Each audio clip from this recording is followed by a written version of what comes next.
my servant commanded you. Do not turn from it to the right hand or the left, that you may prosper wherever you go. This book of the law shall not depart from your mouth, but you shall meditate on it day and night, that you may observe to do according to all that is written. For then you will make your way prosperous, and you will have good success. What is interesting about that scripture is that it doesn't just talk about success, it talks about good success. So what is the difference between success and good success? There was a man one time who made the cover of Success magazine. He had properties, he had cars, he lived a very lavish lifestyle, and everyone bragged about his success. And then one day, he was talking to a gentleman who was of lower estate, and he was talking about his success and say, wouldn't you like to be successful like me one day? So the man said to him, are you a success? So he said, what do you mean? He said, success is not success until you are a success at home. He said, your children don't like you, your wife don't like you, but you say you're a success. So when we think about success, sometimes we confuse it with the achievement of things. Success is not about what you have, it's about who you are. You can have absolutely nothing and be a total success. The key to success and good success is to just do the best with whatever you've been given. Amen? Amen. Let's bow our heads together. Father God, we thank you for this day. Thank you for wisdom and understanding. And as we deliberate today, we thank you for your guidance, your direction, and we pray for a favorable outcome of these discussions today. In Jesus' name, amen. Amen. Our Father, who art in heaven, hallowed be thy name. Thy kingdom come, thy will be done, on earth as it is in heaven. Give us this day our daily bread, and forgive us our trespasses, as we forgive those who trespass against us. Lead us not into temptation, but deliver us from evil. Thine is the kingdom, the power, and the glory, forever and ever. Amen.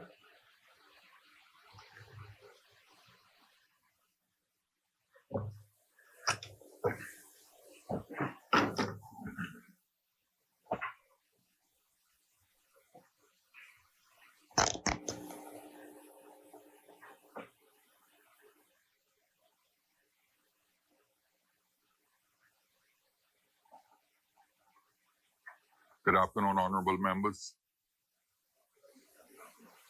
Honorable members, when the business of this House suspended, the chair was reserved for the honorable member from Mangrove Key, South and Central Andros. But before the chair calls on that member, the chair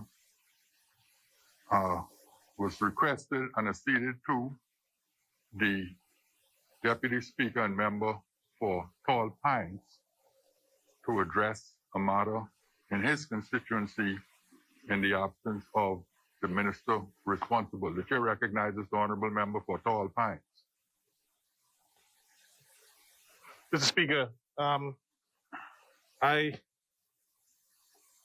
don't want to appear as if I'm preempting the minister. I just want to say, Mr. Speaker, that I had spoken with the minister and he had no issue with me simply raising, clarifying the issue, Speaker, with respect to some information out there in the public regarding the New Providence landfill or the Ecology Park. Simply, Mr. Speaker, to clarify for my constituents, and let me make it very clear that I'm speaking as the Member of Parliament for Tall Pines. I'm speaking for to clarify issues as it relates to the fire that started last night and that to some extent is still burning. Just to say, Mr. Speaker, that after receiving calls last night from residents informing me, saying that the landfill itself is on fire, I myself would have visited the site and found and clarified with the media and others that would have been there and my constituents that it was not the landfill or the New Providence Ecology Park that was on fire, but instead a property that was adjacent that particular facility.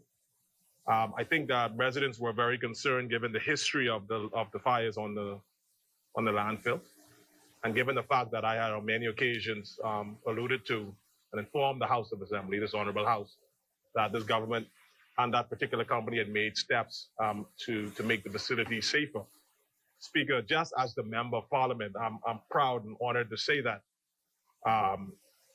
it was because of the work I would submit to this honorable House, done by that particular facility, that that fire would not have spread to the actual landfill. And that because of their work in terms of compacting and doing what's necessary for modern landfill, that we didn't have incidents that we have had in the past. Also, Mr. Speaker, on behalf of the residents of Tall Pines, I wish to thank them also because it was because of their involvement in assisting, their equipment, their manpower, and their responsiveness to that fire, that we didn't have the disaster that we're used to having in Tall Pines. And so I just want to reiterate to my constituents, I haven't spent the entire night there until about 12 o'clock. I haven't went back there this morning, Mr. Speaker, and speaking with the executives of the New Providence Ecological Park and the executives of the particular facility, I don't wish to call the name, that it appears that the fire is being controlled, and that according to my records, that there were information given to me that there were no incidents to any property. There was no one injured because, as a result of the fire, and that we could be rest assured that given the work that was done by the New Providence Ecology Park and the Royal Bahamas Police Force Fire Branch and some other personnel there, that the fire has been contained. And so, Mr. Speaker, I do appreciate, and I really want to thank you for this opportunity to make it very clear to residents of Tall Pines that the landfill is not on fire. Or, to put it in Bahamian colloquial terms, the dump ain't on fire. And I could, from my time there last night and this morning, and as early as about an hour ago, could confirm to this honorable House that the fire is contained. And from all I could see and my discussions with those parties, that they should have the issue resolved in due course. And so, Mr. Speaker, I thank you. Again, I thank the New Providence Ecology Park. I thank the Royal Bahamas Police Fire Branch and all, Mr. Speaker, who has been playing an important part in making sure that the residents of Tall Pines continue, Mr. Speaker, not to have the experiences they've had in the years prior. And so thank you, Mr. Speaker, for this opportunity to declare that. Thank you, Honorable Member. The Chair recognizes the Honorable Member for Mangrove Key, South and Central Andros. Thank you, Mr. Speaker. Mr. Speaker, it was Lou Gehrig of the New York Yankees, first baseman from 1923 to 1939, who had a lifelong batting average of .340, won the Triple Crown in 1934, won World Series with the Yankees. As a matter of fact, he won 6 World Series with the New York Yankees during his 17 years tenure with the team, who said the following, and I quote, "Fans, for the past 2 weeks, you've been reading about the bad break I got. Yet today, I consider myself the luckiest man on the face of the earth. I've been in ballparks for 17 years. I've never received anything but kindness and encouragement from you fans. When everybody down to the groundskeeper and those guys in the white coats remember you with trophies, that's something. When you have a father and a mother who work all their lives so you can have an education and build your body, it's a blessing. When you have a wife who has been a tower of strength and shown more courage than you dreamed existed, that's the finest I know. So I close in saying, Mr. Speaker, like Lou Gehrig, I may have had a tough break, but I have an awful lot to live for. End of quote. December 1939, Lou Gehrig, a great Yankee, was elected into the National Hall of Fame of Baseball. Today, Mr. Speaker, good to see you once again, my friend. I take a sense of brevity and not being inclined to get into the throes of political diatribe.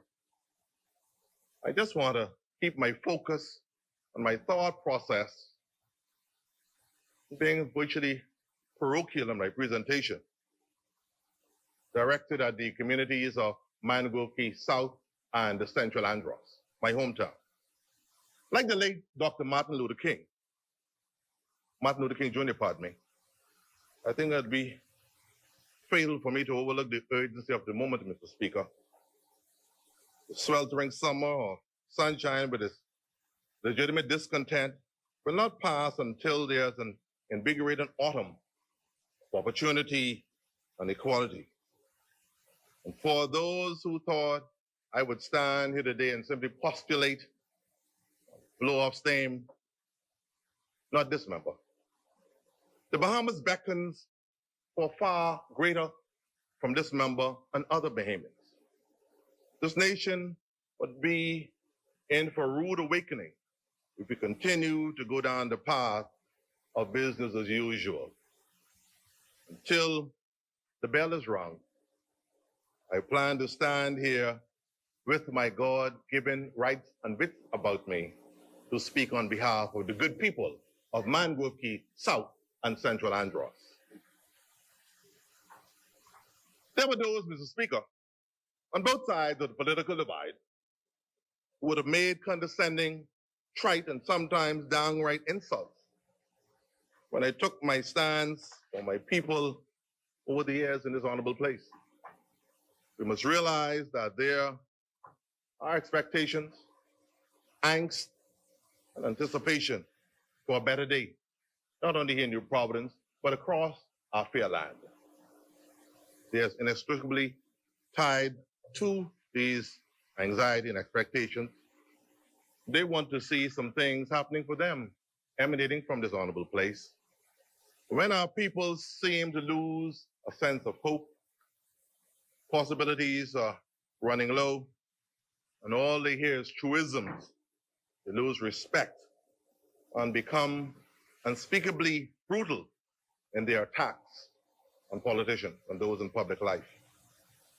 Earlier, I drew the analogy to baseball and Lou Gehrig because of some things that have also happened or developments that would have taken place in his life bear some level of correlation to mine in his illustrious baseball career, like my relatively short political career for the time being. I played softball with the likes of the great Kirk Stumper Smith, Kendall Wright, good buddy, Gully Burnside as coach, Brad Hanna, Anthony Foster, Pat Walks. Those days, the Hill Thrillers was the team to beat. We had a little problem with the Defense Force, Public Service, and the Police Force Aces with Big Ron Young and those guys. They could go deep. And a good member for Guardians to remember, the first ball I hit at the old campus, Mr. Speaker, on Poinciana Drive went deep. It left the yard. The record would reflect. Today, I stand in this honorable place, West End and Bimini, 3-0. 3-0.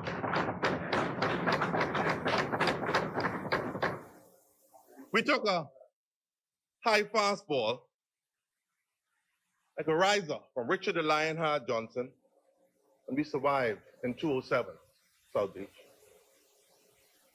In 2012, I took an off-speed pitch that kind of came like it was coming under the good for me to crank and put something on it, and it dropped off. Like support. No strikeout, Mr. Speaker. Then it was 2017. It was high heat. Like from Glenn to Master Griffin and Anthony to J.C. Heath Bethel. I stood strong. I dug in as a strong Andros man. And that fire, it was supposed to have been more fire that came for the Andros boy. More fire.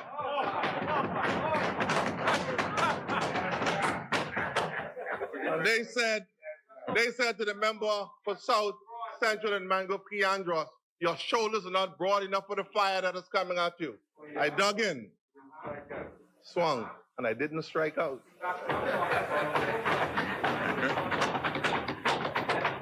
We withstood the onslaught. And here I am today, Mr. Speaker, 3-0, still standing. The umpire stops the game. I don't know if it's simply because of maybe the rain or maybe a hurricane is coming and they got to batten down, but the game has been halted for the time being. I leave the rest of you to leave wandering minds and thoughts to complete the game.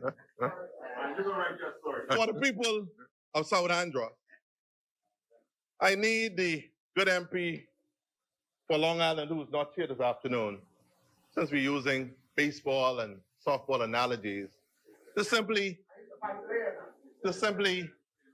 go along. I want him to complete the reverse osmosis water system from Smithsville to Mars Bay. To my dear friend, the member for Carmichael, I'd like for him to simply lace a double, a completion of the gymnasium in South Andros and the much needed road repairs in South and Central Andros. And also the airport work, and also, pardon me, the road works from the airport in Andros Town to Coakley Bight. The roads are bad in Central and South Andros. I need that good member to go deep. He's my friend. Do you all remember for Bamboo Town, whose lineage is very deep in the community of Drake's Hill? I must say, and I must commiserate to some degree this afternoon to my mom's doctor, the good member for Elizabeth. He went that bad weather with me to Mangrove Key to look at the possible commencement of the repair work and the startup work at the clinic in Mangrove Key. Sudden Shores, Elizabeth wanted. But the repair, the startup work is much needed.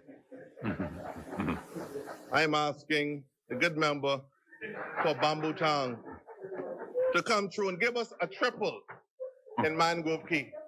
They are waiting and anticipating the work at the clinic in Mangrove Key.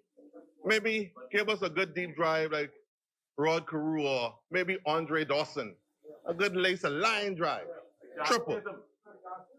And then, or maybe a drive like what I would have gotten in those days when I went to baseball. I would have seen Jackie Wright in all the days of stardom at the old baseball diamond. So the MP for Freetown, a single from him would do well for the people of my great area. A single like the great Leslie Truck Johnson, Kevin Ives Ford. Strong one would be good to complete the sale of the Lighthouse Club in beautiful Fresh Creek, Andros, so that our people could be returned to work and having some pride about themselves in our home community. Lots of Androsians do not want to leave home. Amidst the concern and the urban pull, they want to remain domiciled in their hometown community, Mr. Speaker. Also to Freetown, just a little single for us, please. I know you're going big in the Exumas and Naughty Lutheran next, but a good extension and improvements to all 3 airports in the district would be good, sir. Because as a matter of fact, 2 of them are international airports, sir. And I would say why, I'll give it what we call rationale or justification for you allocating a little something and going back to the good member for Kalani and asking for these few dollars on behalf of the people of South Central and Mangrove Key. Simple, proper screening of visitors or domestics alike. Nothing in the world, Mr. Speaker, could be more humiliating to Family Island people, more offensive, than all their personal effects are virtually opened and exposed, and also body searches are done. We patted down in the front of other persons and other passengers, just a matter of a few inches or feet away from you in these Family Island airports. We should not be having that at this stage in the Bahamas' development. That's my humble submission. As I talk quickly with the member for Freetown, I would note the fact that I must I'm not going to go and note, this is going to take one to what I call virtually a non-sequitorial order and my thought process this afternoon. Just the other day, I wanted to go to the baseball game in Florida, and my passport challenges had to be fixed. I'll leave it like that. But Mr. Speaker, what was most humiliating to me as a sitting member of Parliament, one who observes the law. You go to the U.S. Embassy here in the Capitol. I parked my car virtually all the way on the hill, my car. And when I arrived, as one who's never had no problems with the law, I cannot carry a key, a watch, or no phone. And I must find someone to give them to or go all the way back to my car and leave them there. Mr. Speaker, I would have been in the Ministry of Foreign Affairs and knows what happened in this country. Any two-bid U.S. official who comes to this country virtually walks through unchecked in our society. And we must go through that level of condescending behavior in the Commonwealth of the Bahamas in the 21st century. It should not be happening. We should be demanding more. It is a very humiliating experience. And I also think that the time has come for OTEC to improve the salary and working conditions and other amenities to our people in Central Andros. Or simply, we should do what has happened in Puerto Rico, Vieques Islands, and their contract should not be renewed. Because I have my own views about this contract with OTEC. They've done enough to hurt our people, in my view. And our people have become more enlightened, and they've gotten away for far too long for just $11 million to the community of Central Andros. It's a slap in the face for the Bahamas. It's a slap in the face. And Bahamians should be getting more. And I blame both governments across the political divide for allowing them to get away with this in the Commonwealth of the Bahamas in the 21st century. Enough is enough for OTEC in Central Andros. Mr. Speaker, I would not stay with bad news today. As a senior member, I returned this afternoon for the first time after being away for a few weeks. And despite the adversities and the naysayers and sometimes pointless detractors, Garden Hills, we've had some accomplishments in the last 14 years I can't enumerate.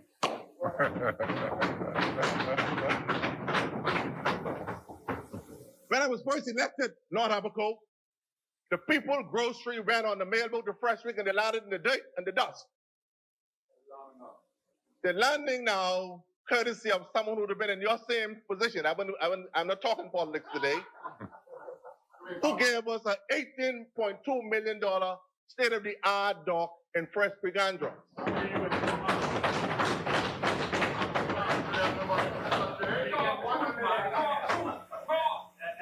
Today,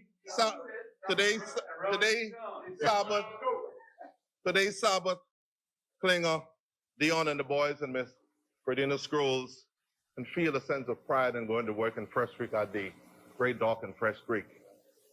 We also would have seen the building of the dock in Bearing Point. That'll be something called the Bishop Raymond Mackey dock in Central Andros. That happened in the last few years. And that was completed in 2016 by the member for Cat Island, Rumkins, and Salvador. We recently would have had the signing of the harbor and upgrading, the signing of the contracts for the dock work and resurfacing, and also the warehouse facilities in Mangrove Key, Andros. It was a proud moment to see Stephen Knowles and his crew arriving in Mangrove Key. And once again, I got to say thanks to the good member for Carmichael, my personal friend. We sat in Mona together under the banner, me, him, and the great Kendall Wright, and many of the members who would have been a part of his class are now justices. Justice Fraser, Juanita Denise Lewis Johnson, Justice Bernard Turner, and Justice Milton Evans, and many others. They were all there when I was the Guild of Undergraduates president at Mona. I would have been the king at Mona in them days. A senior man. So he would have owed me one, and he's my friend. I'm proud to call him my friend. As a matter of fact, the sponging facilities were done also courtesy of BAIC, the new basketball facilities at the high school, and numerous persons were given job opportunities because of the intervention of this member of parliament. I must say, Mr. Speaker, in South Andros, the gymnasium, I'll thank the member for Cat Island, Rumkins, and Salvador, who allowed his ministry to begin that process along with the works and the contribution of the persons in the cooperative community in South Andros. And once again, the good member for Carmichael, with his foresight, allowed us to know how what we would, at the end of the day, when it's opened, we wanted the finest gymnasium in this part of the Western Hemisphere in the community of the Bluff in South Andros. I want to thank him for it publicly.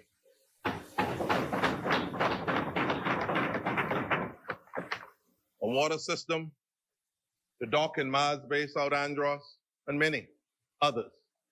So the whole thing is that I am saying to the good member, Dr. Michael, as he goes around, and I might not be traveling all the time these days, Mr. Speaker, some of these things need to have my name on them for posterity's sake.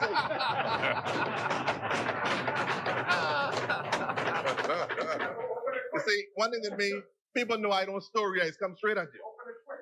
And I just kept all these events I said from the dock would be had with the dock in Fresh Creek. All these great events, I ain't call no name. You call that name. That's my friend. Leave that like that. I know what I'm naughty do forgetting on this thing today.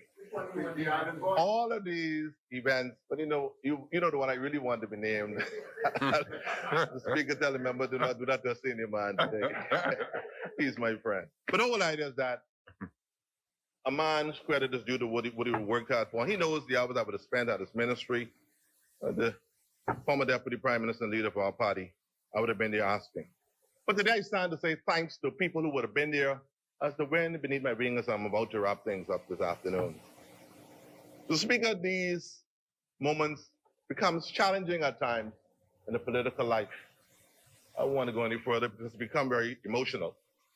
And say thanks to my cousins, especially in Mars Bay, Elsie Smith in Geneva, and Reverend Leo Forbes and his beautiful wife, my cousin down there, Rodnell, the Reverend Reuben Duncombe, who every election took pride in signing my document to be a candidate. Reverend Duncombe, you are three. I know I want to say thanks to you in Deep Creek, as you may be on the rock this afternoon, fishing, listening to your little radio this afternoon. To the Reverend Josh Sparrow and Maggie Rogers, Brother Charles Miller and Joel Ramming, Administrator Francina Neely, who for years would have been what I call an high-class act of professionalism and etiquette and coup deportment in the community of South Andros, and by extension the Bahamas, served also in the Eastern Bahamas and Eleuthera. My husband Lofton, Mother Neely, I want to thank you. I call you my mother this afternoon. Otnell Lewis, one of the biggest FNMs in the world, but he encourages me and calls me. I want to say thanks to Otnell, and as he listens this afternoon, I'm just talking about listening. Mr. Speaker, as a true island boy, I got a number of calls today from persons who say to me, hometown, are you listening to ZNF? And he always route for ZNF. I mean, the member for Kalani spoke about the Broadcasting Corporation the other day. I had about 4 or 5 persons coming from the farm island. They always find my number. I said, what is happening in Nassau? That someone died that we didn't know of. I said, what happened? because Dennis is playing a lot of Anglican stroke Roman Catholic hymns. I don't know if anyone else heard it. But all it says to us is simply this.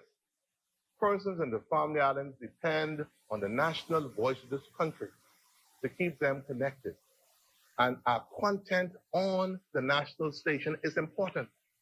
It sends a signal, and many of our visitors use that signal to harbor, or to, should I say, to also to marine their boat or whatever you would call. I'm not a captain, I can only throw my line in the sea. But to move around and navigate our harbors in the Commonwealth of the Bahamas.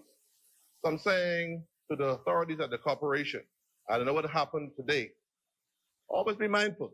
The persons in the family islands don't have a lot of choices. And therefore, we must be substantive in our programming, especially at the national level, so that our people could be educated, edified, and benefit from good, solid programming. To Miss Andrea and her husband, and also Miss Sibylline, Sandra Duncombe, Benji and Kendall Taylor. To my brother Terry, Devaluate Terry, you've been there for me, and my brother Rick, who now is going to another fair land. Cardo, I love you, my brother. Rick, he's going to Exuma. I don't know, I leave that like that. The member for Exuma is clapping, I leave that like that. And to the Reverend George Clark, Harry Saunders, my right-hand man, and his wife, Sherelle. She wears red, but she always been very respectful and deferential to me as a member of Parliament. And I would want to say thanks to her. The Reverend Hubert King, David Wallace, Sadie Bastian and her husband, Reverend Bastian. You would have heard his preaching when we were there, Sudden Shores. Reverend Christopher Smith, Brenda Grain, Alice, Bastian, Andrea Clark. And to my hometown community of Smithville, how can I forget them? Preston and his wife, Hazel Johnson. I simply call him Cousin Preston. I'm from the old school. Everybody in the family island community is cousin. We don't go and call nobody by their first name that they do in Freetown. We don't call nobody Rilla, this and that. No. We say Cousin Preston, Cousin Hervin, Cousin Preston. Some people say Con, but we say cousin, Or Tita this, and that's real family. We've lost a lot of our respect factor in this country. To Sandra and Sheila and Eloise and others in the Smithville Association and Minky and Mrs. Darlene, good afternoon. Thank you for everything. And the Central Andros, the Mabel Stubbs, wouldn't be here without you. The Klinger, Emily Miller, Kendira Edgecombe, Mother Coakley and beautiful Cargill Creek. Thanks, Mother Coakley, for all your love over the years and prayers. Mother Leeden, Shereen Namor, Floyd, Reverend Hensley, Brentford Monroe, that great warrior, LaShonda Robinson, Minerva Wilson, and Ida Nesbitt, just to name a few. Well, I must say that I would not be politically present in my present constituency during the political campaign season. I would be taking pretty much a backseat, taking a 5-year hiatus. I would sit out like the good member for Carmichael would have done some years ago, sit back and watch the tide. Sitting on the dock. Otis Redding had a song called Sitting on the Dock. Just while I play that song on the radio, perform that in your office show. I'm sorry for being a grandson, you too young to remember that. Sitting on the dock of the bay, watching the tide roll away. Oh, we gonna sit on the dock of the bay, wasting time. Remember that? Yeah. Stubby, you remember that song? You've been around a little while. You should know what farmland is. Don't play they're gonna let me one know about it, Today, Mr. Speaker, family island life, like I know the member for Long Island, had he been able to agree, could be very difficult. You can sit here and talk all day. Roads are bad. People's tires are being blown out. Internet services intermittent at best. Healthcare and LF challenges are very much a concern. I cannot forget to thank the staff at BOB and also former Minister of Finance for East Grand Bahama for the installation of the ATM machine that we've been asking for over 8 years, Mr. Speaker, in South Andros. And we now got it. I want to say thanks to him. So we wrote to Mr. Paul McQueenie over 8 years ago about it. And myself and brother Charles Miller, we were at the BOB just over a year ago asking about it. And today we see it come to fruition in South Andros. Social services, food vouchers is going to be another concern, Mr. Speaker. Inconsistent airlifts, like I mentioned earlier. And what concerns me this afternoon, and I wish the member for Kalani would pay attention, I want the member for Carmichael to this one. Persons have gone and returned home to South Andros, and they're built along the road going into Black Point in Deep South. You've seen the numbers drop in my time in the school in the late 70s and the 80s, where you had almost 10,000 plus people in South Andros. My birthday, Smithfield to be exact, had 189 persons now, maybe has about 40, if that. Persons who go home to reinvest in the communities that have virtually fallen into decay and disrepair, only to be challenged to access electricity supply in an area like Black Point. All these young men would have gone and built homes along the waterfront from the first bridge in South Andros, and they're being challenged to get electricity in South Andros. That should not be happening. We should be encouraging persons when they return home and giving them access to electricity. We can't be telling people when they go back to the Family Islands, Freetown, they got to pay for light poles through these community roads, man. We can't be doing that. And transformers. We can't be doing that. We can't be serious about a redevelopment. I mean, it got to be, it's already hard enough. You want to build something, say, for example, between the Bluff and Smithfield. The poor woman got to come and go to the city Nambiar or JBR or Tops. Get into the Captain Moxie. When you get to the Family Islands, the bailboats don't have no truck like how they used to do in our time, had trucks. Now you got to pay the truck to carry your stuff for you. Then you have to find a contractor in the Family Islands to build. And you know how things can be for women in these Family Islands. It's tough. Then on top of that, you get your house, it does something knock off for you and the children now, no matter what have happened, domestic or otherwise. You return to the Family Islands in your late 40s, early 50s. And you're getting calls. BPL says you got to get X amount of poles. I guess other members of Parliament don't have this challenge, but I got to speak to it for my people. You got to get poles to go through the corner and also transformer. All the people who could barely eat, when they ever can see these kind of things, how they can ever get help in these Family Island communities. We have to look at these little things to make island life a little better for our people. We must do it. Young people return and they want these basic things. Once again, I must say them. Good potable water, electricity, internet, cable services we've been asking for years, good telecommunication, garbage collection on a consistent basis, a local government that looks out for the people, and a local government that works. And I hope we can find a way to augment what we've done for local government over the years, and also to the local government practitioners. They must also be mindful of the fact that they're not running for House of Assembly like members of Parliament are. We got some local government people who do more politicking than members of Parliament themselves. And so the reality is, I'm saying to the local government, I'm warning them now. Let me look directly in that camera where they're watching me. You have been elected in your local communities to serve your local community. Some local government practitioners carry on more than elected members of Parliament. You have your role to play. We understand that we don't want to take your role from you. But also you got to also show some respect and deference to island administrators and local and civic leaders in the community, because you want to build a community holistically. But if you think you're the big dog and you're going to treat others with this indifference and disrespect, you cannot build a better community in the 21st century, Bahamas. Mr. Speaker,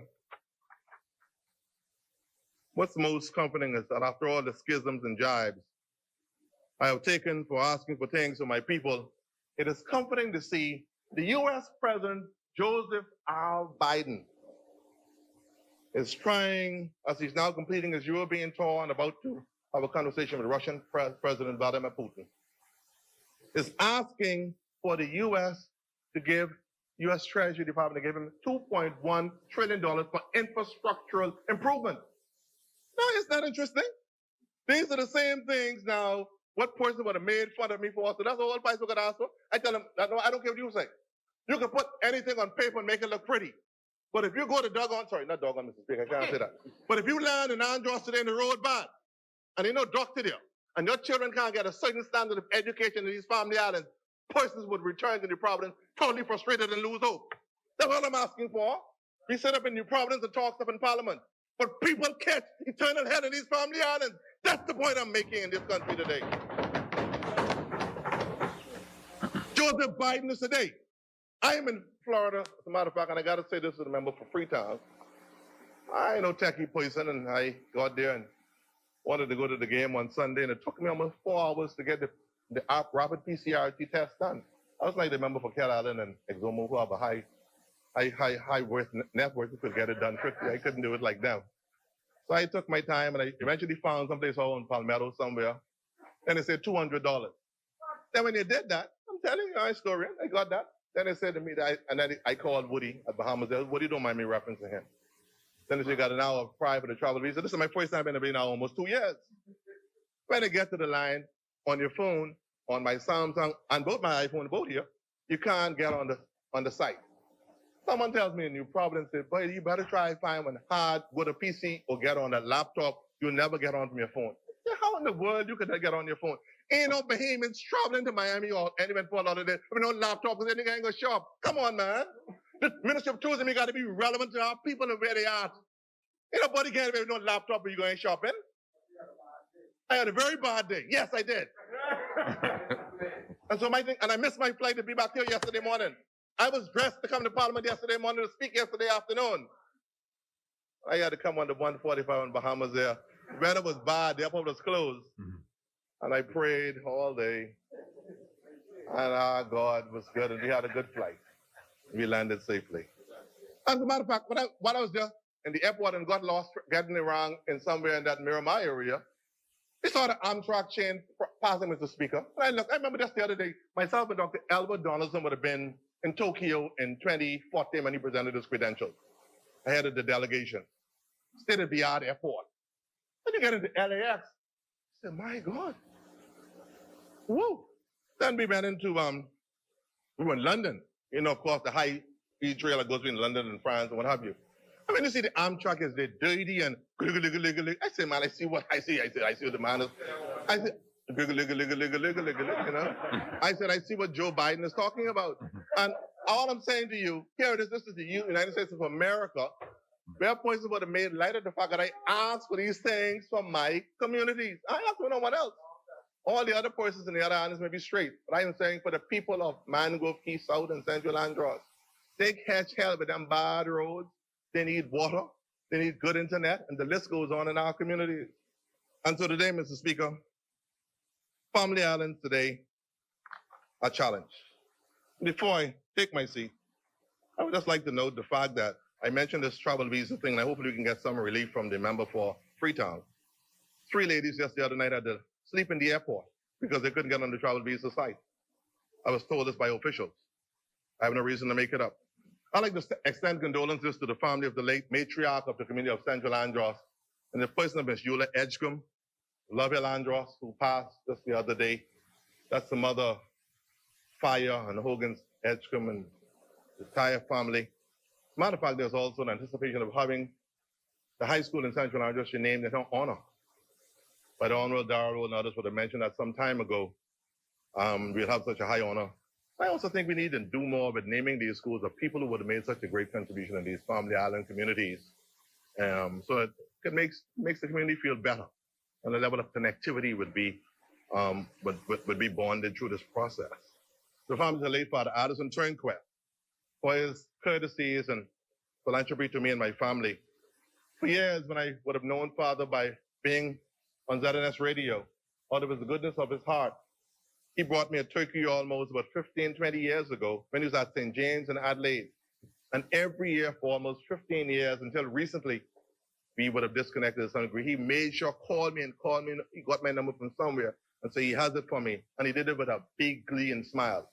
When I saw him on social media, his passing, it was really rough to see that. The Father Shabazz, his son, and other members of the family, Turnquest family, our thoughts and our prayers with you. The late family, the late Senator Audley Hannah, to his brother, Pastor Roy, who always prays for me, to Betty, Mary, and the entire Hannah family of Love Hill.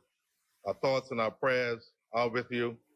The family of the late trade unionist, Mr. Donald Simonet, noted educator and trade unionist. Our thoughts and our prayers with the family, especially my wife, Drew. She joins me because she said he was such a decent and nice man. And he was a part of the board at the National Insurance Board, I think it was. And she said whenever he saw her, he would ask her about Priscilla and myself.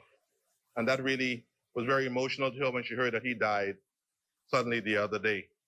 And finally, in the way of condolences to that national hero and broadcast icon in the person of the late Sir Edward Charles Carter, a mentor to me in his own right, one who was a noted announcer, broadcaster extraordinaire, who would have been a part of that building block with the Don Brigadin back in the day, and Dr. late Kelsey Johnson, Ed Bethel, and in more formative years, Mike Smith, Bobby Wilstrom, Kendall Wright, Gordon Lowe, Elba Russell, and Cindy Williams, the list goes on. Today, our thoughts and our prayers are with his family. As I take my seat, Mr. Speaker, I take cognizance of the fact that the member for Central Grand Bahama noted the words of one late Sir Clement T. Maynard, who said that all members of Parliament have a level of influence. It could be used for good, and it could be used for indifference. 20, 30, 40%. So be careful how you treat people when you're powerful. Even if you're not going to renominate them, be sure to treat them with respect. Be sure to treat people with respect. I decided to get out of the game, to live and fight another day. So today, as I take my seat with gleeful pride and no animosity, and as my people are listening to me, South Beach from Love Hill all the way down to beautiful Mars Bay, I stand here today 3-0 for them. 3-0 for them.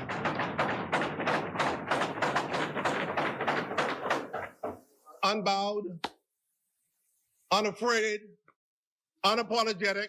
I fought for my people for the last 14 years.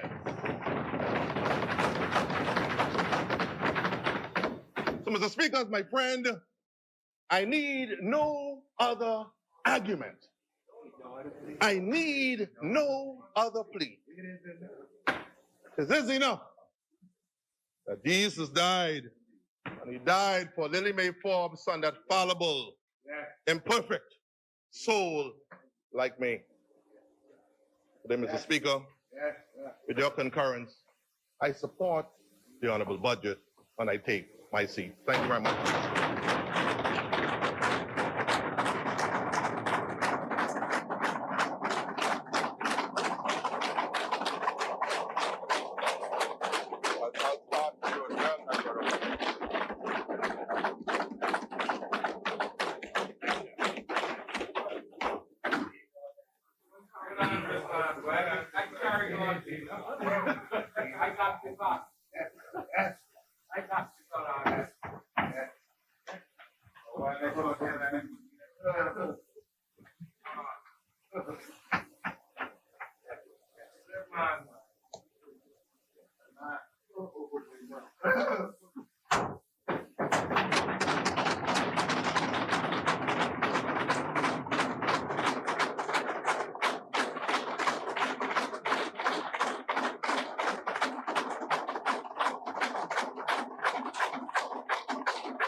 Thank you very much, honorable member, my good friend from Mangrove Key, South and Central Andres.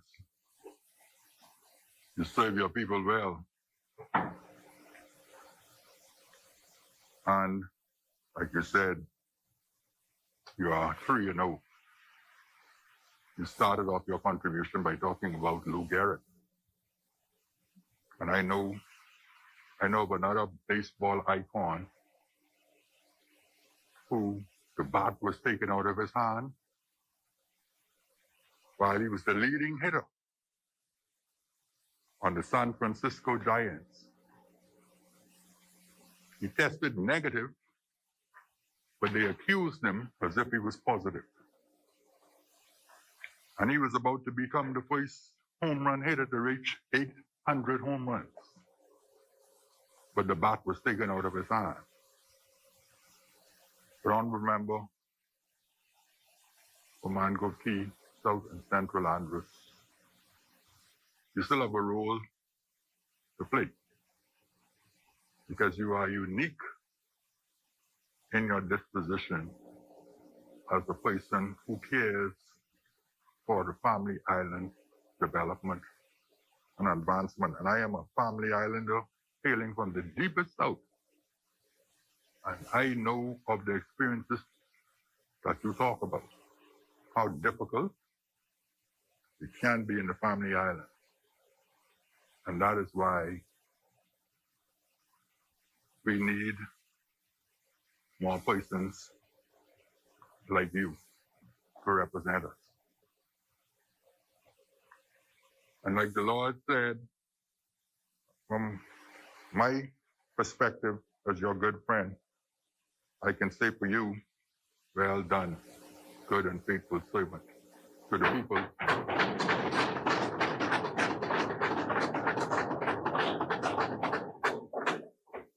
to the people of Mango Key, South and Central Andros, I know you did your best. As many, Chair recognizes the honorable member for Freetown. Mr. Speaker, you know I have a prepared remarks here, but it's very difficult to follow a presentation such that by such a fine man as South and Central Andros. You know, I'm a neophyte in here. I'm not a senior man. I'm a neophyte in here. And he was always kind to me. He was always gave me excellent advice. And I consider him my friend too. He always calls persons his friend, but I consider Picewell my friend. I'm only a little annoyed at him yesterday when he called me for the website. He said, "What's the website?" I said, travel.gov.bs. But he didn't say, look, I'm getting on the plane and I need to get home to make my speech. Because I know sometimes it can be a little difficult to navigate it, you know, coming out of the starting block. And I'm glad you made it home. And it's a very hard act to follow, but I will try my best. I wish you well. I'm sure you'll participate, and I hope you do in more debates until the time comes and the bell is rung. And I wish you very well in your future endeavors. I did notice when you were giving your presentation, you had a certain grip to you, a certain happiness, a certain, oh,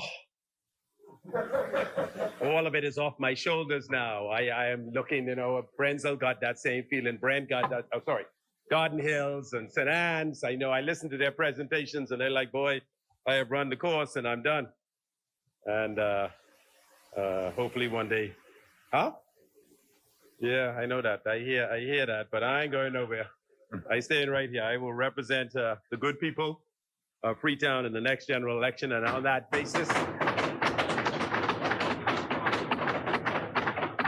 I don't know where. So as such, Mr. Speaker, I rise on behalf of the great and wonderful and resilient people of Freetown. Mr. Speaker, it has been truly a delight and indeed an honor to serve as the Member of Parliament for Freetown. We have accomplished a lot, but there's still a heck of a lot more to do, heck a lot more work to do within the constituency. There is no doubt that COVID has thrown us off track, but we are soldiering on. Prior to COVID, the economy was bouncing back, tourism was growing, and the people of Freetown were being employed in ever-increasing numbers. There was a time when we used to say, back in 2019, that anybody who wanted a job and anybody who wanted to work could secure employment. But alas, COVID put an end to all that. And the number of my Freetown constituents that have been thrown out of work by this pandemic has been depressingly high. With the loss of their job, the stress of making ends meet has caused the misery index to rise precipitously. Mr. Speaker, there is no way anyone can spend their way out of this calamity. the person seeking assistance for light, water, rent, mortgage, education, a new job, is simply too large to comprehend. And even though this government has spent hundreds of millions of dollars on income support and social assistance, more than any other government in the history of the Bahamas, enough is never enough. And realistically, the only way to fix this problem and reduce the misery index is to get Bahamians back to work in the quickest possible manner.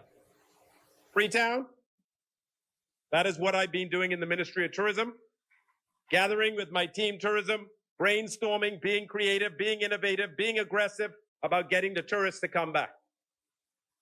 As I always say to my team tourism, make it happen, because the people of Freetown are depending on you to make it happen. And my job as minister is to help out where necessary to make it happen. But when the tourists come back, so do the jobs. And when the jobs come back, so does the income. And when the income comes back, the misery index goes down, and you become able to once again breathe a little easier in taking care of your monthly bills and improving your quality of life. Mr. Speaker, I will speak more about the work myself and my great Freetown team have done in Freetown in the closing remarks of my presentation. Mr. Speaker, I've been sent to this place by the people of Freetown to review and then either approve or reject the 2022 budget and the compendium of bills that have been laid in this House by the member for Kalani. Mr. Speaker, the budget book is 274 pages long, which for many is simply too overwhelming to digest and comprehend. Mr. Speaker, my training is in accounting and business, and even I need to call on that education to navigate this book. The best page in the budget book, however, is page 3, where everything is summarized. Basically, the budget for next year, 2022, the one before us now, estimates that the government will take in $2.2 billion in revenues and spend $3.2 billion on expenses and capital projects. Take in $2.2 billion, spend $3.2 billion, leaving a deficit of $1 billion. How does that compare to the past 3 years? Our revenues have been declining.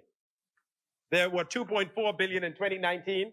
It fell to $2.1 billion in 2020, and it fell further to $1.8 billion in 2021. So clearly, our government revenues have been trending down, caused by the double whammy of Hurricane Dorian and the coronavirus pandemic. Conversely, government expenditures have been increasing. They were $2.6 billion in 2019. They increased to $2.9 billion in 2020, and then increased to $3.1 billion in 2021. So while our government revenues have been trending down, our government expenditures have been trending up, leading to unprecedented deficits. We had the lowest deficit in a decade of $200 million in 2019, a deficit of $800 million in 2020, and the unheard of deficit of $1.3 billion in 2021. Mr. Speaker, we all know the reasons for this staggering increase in the deficit: Dorian and the pandemic. To say it was caused by anything else would be political hogwash.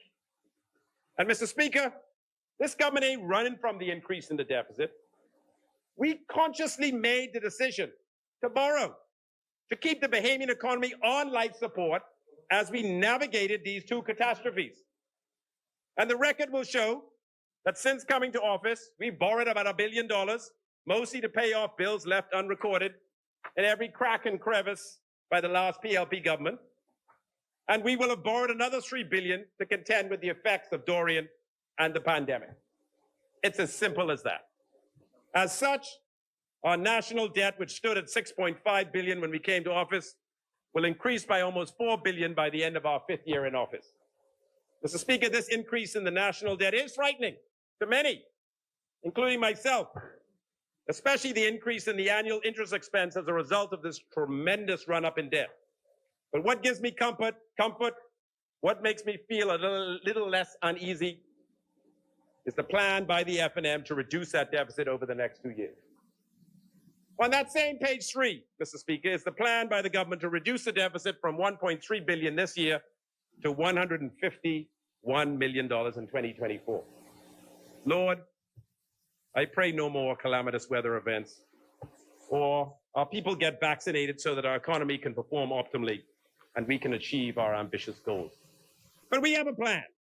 And with all the reporting and disclosure now required by the Ministry of Finance, and with all the plans and targets that must be laid out and adhered to, I am confident that this F&M government will return our finances back to a more sustainable position. Mr. Speaker, our record demonstrates that we've done it before. In 2019, this F&M government had the lowest deficit in a decade, only 200 million. So we have proven that we can manage the financial affairs of the country prudently. The PLP would have you believe that somehow, miraculously, this record low deficit was because of them and their policies. All I know, Bahamas, let the PLP back in, and their record demonstrates dog eat your lunch. Back to wasteful spending and lack of discipline and endless downgrades. The Bahamian people should never forget the tens of millions of dollars that was wasted on BAMSI and Carnival, and the many construction or cleanup projects started without a contract, any budget, or any rhyme or reason, other than to create dubious opportunities for their supporters at the expense of the taxpayer. In addition, I always think it is laughable when the side opposite expresses disgust at the increase in VAT from 7.5% to 12%, without mentioning that they took the VAT from 0% to 7.5%. It is so hypocritical to say that taking the VAT up by 60%, us, is somehow worse than taking the VAT up by 750%, them. Let us all agree that increasing taxes is always painful, and every attempt should be made by every government to mitigate its effects on our most vulnerable citizens. That is why the F&M completely eliminated the VAT, taking it from 7.5% down to 0% on breadbasket items. And that is why the F&M completely eliminated the VAT, taking it from 7.5% to 0% on the smallest users of electricity and water. You know, Mr. Speaker, I've listened to the opposition and their surrogates complain bitterly that we are not spending enough on healthcare, or we're not spending enough on social assistance, both of which are probably true, but more importantly, both of which in this year of campaigning are politically popular narratives to be pushing. But what I don't hear is, where is the money coming from to support this increased spending? Where in the budget would you recommend that this money be cut to support this increased spending? Do you want us to eliminate the increments to be paid to public servants to support such initiatives? Or should we eliminate Bahamas Air or the Bahamas Development Bank or ZNS or the Bank of the Bahamas to make room for this additional spending? On the one hand, I hear the F&M is fiscally irresponsible and the deficit is out of control. But on the other hand, we are not spending enough. I get so confused listening to them, Mr. Speaker. They want more spending, but yet they want a deficit reduced. Put your foot on the gas, but at the same time, put your foot on the brake. I get whiplash listening to them. Go big, spend $2 billion, cut VAT rate from 12% to 10%, yet control the deficit since the debt is getting out of control. Well, what is it? Mr. Speaker, they always go on that we don't have a plan, yet the member for East Grand Bahama has stated in his budget contribution that the government is sticking to the fiscal strategy he left in place. What would have been more useful to this debate is if the opposition could have laid out their plan, devise an alternate budget forecast, so we could really see what their plan would have been for the upcoming year. But alas, there is nothing.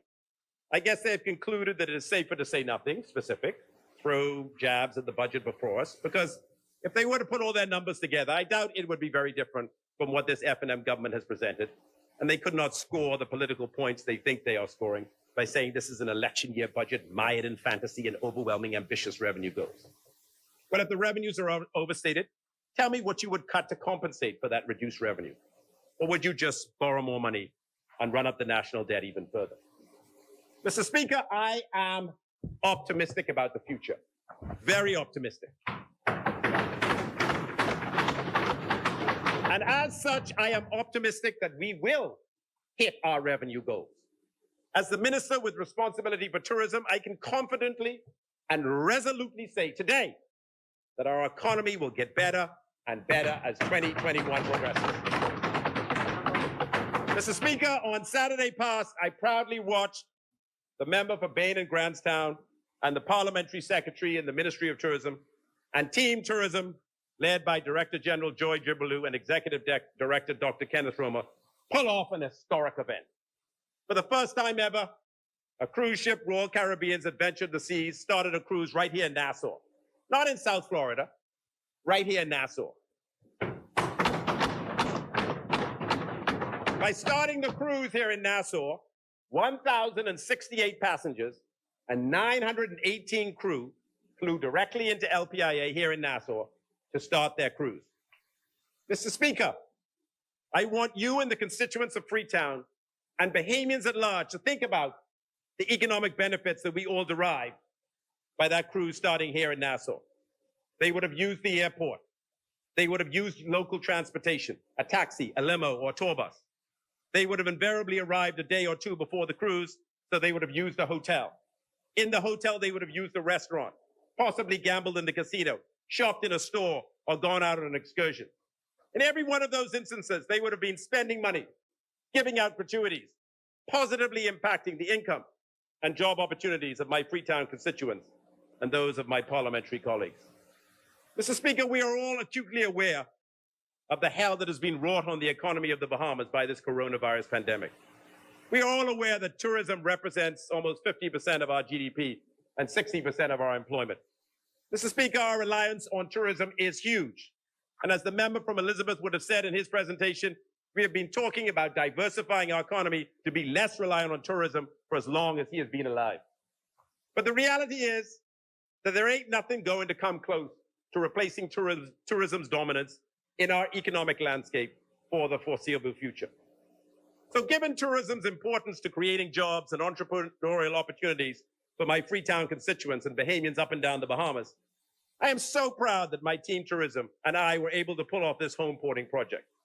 We quickly identified the opportunities that home porting offered to Bahamas tourism. And after countless hours of meetings and Zoom calls dealing with every aspect of home porting, it is truly historic that we were able to pull it off starting last Saturday. And Mr. Speaker, everyone was excited when the Royal Caribbean cruise ship Adventure of the Seas pulled into Nassau Cruise Harbor after 15 months of there being no cruise ships at all. WhatsApp and Facebook posts went viral when that ship pulled into the Prince George dock. We all see and know now what the absence of cruise ships have meant for the economy of the Bahamas, especially Bay Street. Mr. Speaker, it is painful to walk down Bay Street right now. Very few businesses open, and the absence of commercial activity in the heart of our country has been gut-wrenching. Mr. Speaker, Royal Caribbean is going to operate these cruises that start in Nassau and end in Nassau for the next 3 months, through the middle of September, and will be joined by Crystal Cruises, which will start on July the 4th, who will operate for 5 months, through the beginning of November. All told, Mr. Speaker, I estimate that home porting will bring 30 to 35,000 cruise visitors to the Bahamas in 2021. And these 30 to 35,000 cruise visitors will probably spend approximately $50 million during their week-long stay in the Bahamas. With these estimates in hand, is home porting going to positively impact the lives of my beloved Freetown constituents? Absolutely. Is home porting going to positively impact the lives of my fellow Bahamians? Without a shadow of doubt. Mr. Speaker, if you don't believe me, believe what was being said on the ground. I was watching a local news channel reporting on the launch of home porting, and they interviewed Wesley Ferguson, president of the Taxi Cab Union. And this is what he said. The restart of cruising from the Prince George dock, quote, is a tremendous shot in the arm and an increase in taxi revenues. Taxi drivers and the Bahamas Taxi Cab Union is indeed very, very happy about this. We are excited and we look forward to great things within the tourism industry and the cruise industry. Royal Caribbean Cruise Lines has worked hand in hand with taxi drivers, and we are comfortable about the arrangement they have given to us, and we look forward to doing greater and greater things, end quote. What an endorsement, Mr. Speaker. What an endorsement. Mr. Speaker, I am also delighted to report that cruises from South Florida to the Bahamas will resume in many instances far earlier than we anticipated. As you know, Mr. Speaker, the American Center for Disease Control, or the CDC, has prevented cruises from restarting for some time.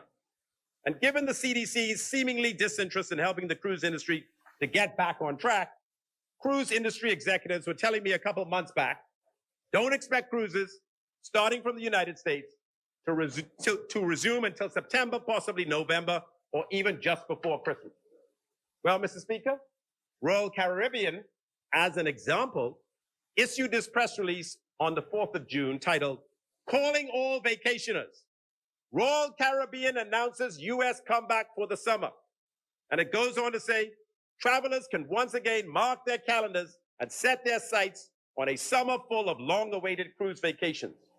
Royal Caribbean has announced that 6 of its award-winning ships will begin sailing from major U.S. cruise ports in Florida and Texas in July and August. The cruise line's comeback will kick off on July the 2nd in Miami, the cruise capital of the world, with Freedom of the Seas embarking on a 4th of July weekend sailing to Perfect Day at Coco Cay in the Berry Islands. By the end of August, 12 Royal Caribbean ships will be cruising once again across the Bahamas, Caribbean, Alaska, and Europe. In the coming weeks, the cruise line will announce plans to reintroduce its full fleet around the globe by year's end. Carnival Cruise Line has announced a similar return to service schedule. And so, Mr. Speaker, I can confidently announce that the road to resumption of cruises in our region is underway. In fact, it is imminently about to happen. So Bay Street and other companies and individuals, especially my people in Freetown, involved in making a living from cruise passengers, can begin finally to get ready to restart their livelihoods. Mr. Speaker, in 2019, a record-breaking 5.4 million cruise passengers came to the Bahamas, contributing almost $100 million to the Treasury and head tax and pumping almost $400 million directly into the hands and businesses of Bahamians. With the cruise business just starting to get going, I want to remind everyone just how economically impactful cruise passengers were for Bahamians. Since this $400 million in spend typically does not pass through some middleman, but passes directly from the visitor to the Bahamian with an immediate ability to spend as cash with no monies owed. Mr. Speaker, everyone can see the tremendous work underway at the Nassau Cruise Port. The cruise port, located at the Prince George Dock, is undergoing a much-needed expansion and upgrade. $250 million is planned to be spent to bring about this incredible transformation. New and expanded berths are currently under construction. An iconic arrivals hall will be built next, followed by a junketing museum, a coral reef attraction, and an amphitheater, all to be used to promote Bahamian culture and emphasize the importance of the environment to the almost 4 million visitors expected to utilize the beautiful new Nassau Cruise Port once it's completed next year in 2022.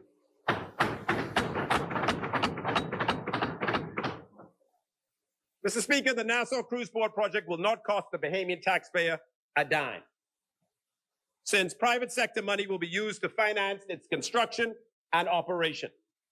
Only Bahamian citizens from Freetown and the rest of the Bahamas will be allowed to own and operate stores, stalls, restaurants, and other businesses in the Nassau Port area, not to mention the vastly improved working conditions for taxis, tour buses, and other excursion operators. And finally, Mr. Speaker, the fees earned by the government from the port will increase from approximately $2 million each year to approximately $6 million each year, since the government will now receive the VAT on the passenger facility charge paid by each visitor to the port. So we're getting a new and expanded port. It won't cost the Treasury a dime. The port will be exclusively available to Bahamian small and medium-sized entrepreneurs. Ground transportation and excursion operators will benefit from better working conditions. The port will be managed, as it is right now, by an all-Bahamian team. The port will be funded primarily by Bahamians, and cruise passengers expecting to use the port will increase. For example, in 2022, right now, the total amount of passengers expecting to use the port is 9% ahead of the total amount of passengers that used the port in 2019, which was the best year ever indicating that cruise lines are excited about the prospect of a new port. Mr. Speaker, I'm extremely optimistic about the redevelopment of the cruise port of Nassau, and I'm convinced it will be, despite the misgivings of Engliston, and only Engliston, a huge success for the Bahamas, ultimately bringing more passengers to Nassau and thereby positively impacting the lives and livelihoods of scores of my Freetown constituents and Bahamians at large. Even though, stay calm now, relax, stay calm. Even though, The chair recognizes the honorable member for Angliston on a point of order. Point of order. I note in the members' debate that he seeks to draw me into it. I'm listening to him by singling me out as indicating I'm the only person who has concerns that this administration has given away the port to a Turkish company for up to 50 years, where the taxes are collected and given to that company. And I'm not the only person. I want to assure him that there are many progressive Bahamians who believe the Bahamas can own that. And you did not have to give it away to a Turkish company. So let me assure you, Engliston is not alone. There are many in this country who are very uneasy what you've done with this, with what you're doing with the historic sites, with what you're doing with our Doppler radars. There are many people in this country who are concerned about it. So I'm very glad that the member for Eglinton mentioned 50 years, because I actually was there at the negotiation. And so I went to the port operating lease agreement and I looked at it again. And it says that it's a 25-year concession. It says that in the event that the government cancels it, which the government has the right to cancel, say, okay, after 25 years, it's done. There's a 2-year winding down period. The 25 plus 2 equals what, Mr. Speaker? 27, right? So I don't know how she gets to 50. I looked at that agreement. I'm no lawyer, Mr. Speaker. I run laundromats. But I can say 25 plus 2 equals 27. Oh, yeah. Sorry. Mr. Speaker, The chair the recognizes the member, if he honorable was member sitting, for Angliston. thank you, Speaker. The member was sitting in the room, even being a laundromat owner. He ought to have listened or to have read and seen that that agreement, in fact, allows for 2 renewal periods of 15 years each. And mandatory that it goes out. They have caused for this port to be in private hands for it's more than 50 if you add the 5. 30 plus 25 is 55. And if you add those 2, it's 57. I can read. And I've read the document. I read the document at length again to just be absolutely sure. So I am of the view it's 25 years. The government of the day can say it's not going to renew it, and it can go for 2 more years. 27. I stand in with that. I'm budging off that. That's what I read. That's what I negotiated. That's what I see. Anyway, even though, Mr. Speaker, I have talked at length about the improvements in the cruise port infrastructure in Nassau, let us not forget the new cruise port plan for Grand Bahama by Carnival and the new port plan for Grand Bahama by Royal Caribbean. Obviously, Mr. Speaker, COVID has delayed their advancement over the last 15 months, but both cruise lines have indicated that they are both a go and will begin in earnest when cruising resumes and cash flow improves. In addition, Disney is still proceeding with their project in South Eleuthera, once again delayed by COVID, and Virgin Cruises, in conjunction with Genting, have completed the construction of a wonderful, splendid new beach club to cater to cruise passengers in Bimini. So once again, as I look down the road over the next 24 months, I expect the cruise component of our tourism arrivals to experience extremely healthy growth. I am very optimistic. Mr. Speaker, I'm also delighted to report that tourism is rebounding every day. Everyone sees it. The airports are getting busier. The marinas up and down the Bahamas have never been busier. The occupancy level in the hotels are improving. And most importantly, the tens of thousands of Bahamians who were furloughed as a result of this pandemic are slowly being called back to work. Freetown, your representative is not only working hard, but he is achieving tangible results in getting tourists to come back to the Bahamas. More tourists means more jobs. More jobs means more income. And more income means an improvement in your quality of life. And Mr. Speaker, I have real numbers to back up my claim that tourists are coming back. In November 2020, the tourism sector reopened after 8 long months of some fairly harsh lockdowns. We all know why we did the lockdowns: to reduce the spread of COVID and, most importantly, to protect lives. I cannot say the road to reopening the Bahamian tourism industry was smooth sailing. The world was learning day by day about COVID-19 and its variants, and we faced many obstacles and diversions that forced us to pivot. But, Mr. Speaker, we had to open. When we reopened on November the 1st, we did so with streamlined entry protocols that stood the test of time. Perhaps the most valuable component proved to be our Bahamas travel health visa requirement. I previously applauded the tourism team led by the indomitable Trevor Moss that managed the day-to-day operation of that visa. And I wholeheartedly continue to applaud them today. They do a yeoman's job, 24 hours a day, 7 days a week, 365 days of the year. Sound like a company I know. And I am very proud of their exceptional work. They understand the need for customer service. They get that. In many instances, people are applying last minute, even at the check-in counter, and they operate with the mantra that no visitor is left behind once they have the right documents, of course. Mr. Speaker, right now, they are processing 6,000 to 8,000 health visa requests a day. And the only way we can process so many applications on a daily basis is to be consistently fine-tuning our technology.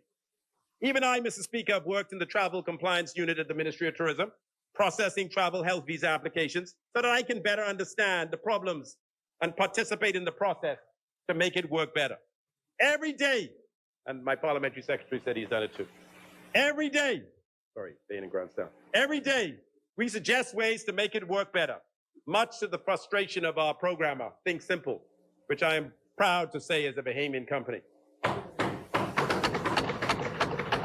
And Mr. Speaker, it is amazing to me how many people have opined on how well our entry protocols have been launched. Recently, international media have heralded our protocols and the overall experience of visiting the Bahamas.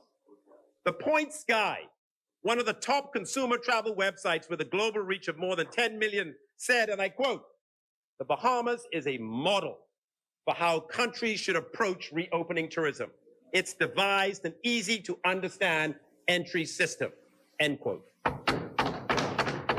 In April, the New York Post, which reaches more than 14 million consumers in one of our most important markets, ran an in-depth feature on traveling to the Bahamas. The headline read, "Why Vacationing in the Bahamas Now is a Dream Come True." And the author stated, it turns out Bahamas was the ultimate luxury, not just because of where I stayed, but because it made me feel safe and normal. Safe and normal. You hear that, Mr. Speaker? Safe and normal. That is exactly what travelers are craving after a year filled with so much turmoil. And with the launch of our new Bahamas Health Travel Visa, they're looking to the Bahamas as the place to find their reprieve. Anyway, Mr. Speaker, back to the numbers. What the health visa has given us is numbers. We know how many people purchase a health visa on a daily basis, and we know exactly where they are coming from. So in January of this year, 22,000 visitors received a health visa. In February, 30,000 visitors received a health visa. In March, 64,000 visitors received a health visa. In April, 68,000 visitors received a health visa.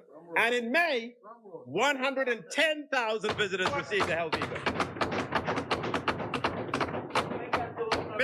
Mr. Speaker, as you can see, visitor arrivals are increasing by leaps and bounds, from 22,000 to 30,000 to 64,000 to 68,000 to 110,000. And so far in 2021, almost 300,000 visitors have returned to our shores. 300,000 for the first 5 months, and the rate of increase in their return, as you can see, Mr. Speaker, is phenomenal. Freetown, get ready to get back to work. Tourism is bouncing back.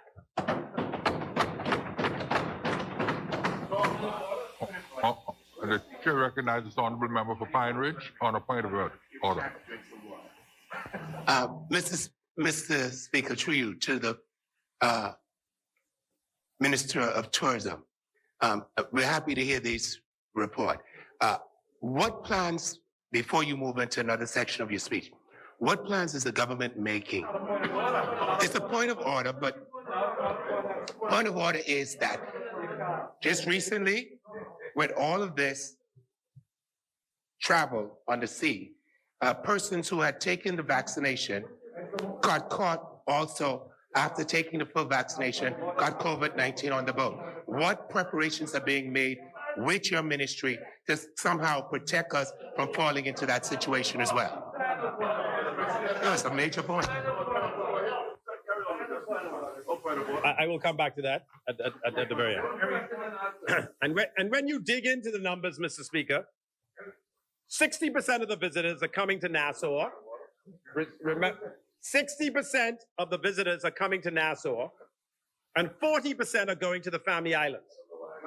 So that confirms to me that the Family Islands are bouncing back faster than Nassau so far, since in 2019, 75% of the visitors came to Nassau, while 25% went to the Family Islands. So now it was 75 and 25 back in 2019, but as they start to come back, 60% to Nassau, 40% to the Family Islands. And that makes sense, Mr. Speaker. With the onset of COVID, people want a low-density, secluded vacation at a small boutique hotel or Airbnb, away from crowds and larger properties.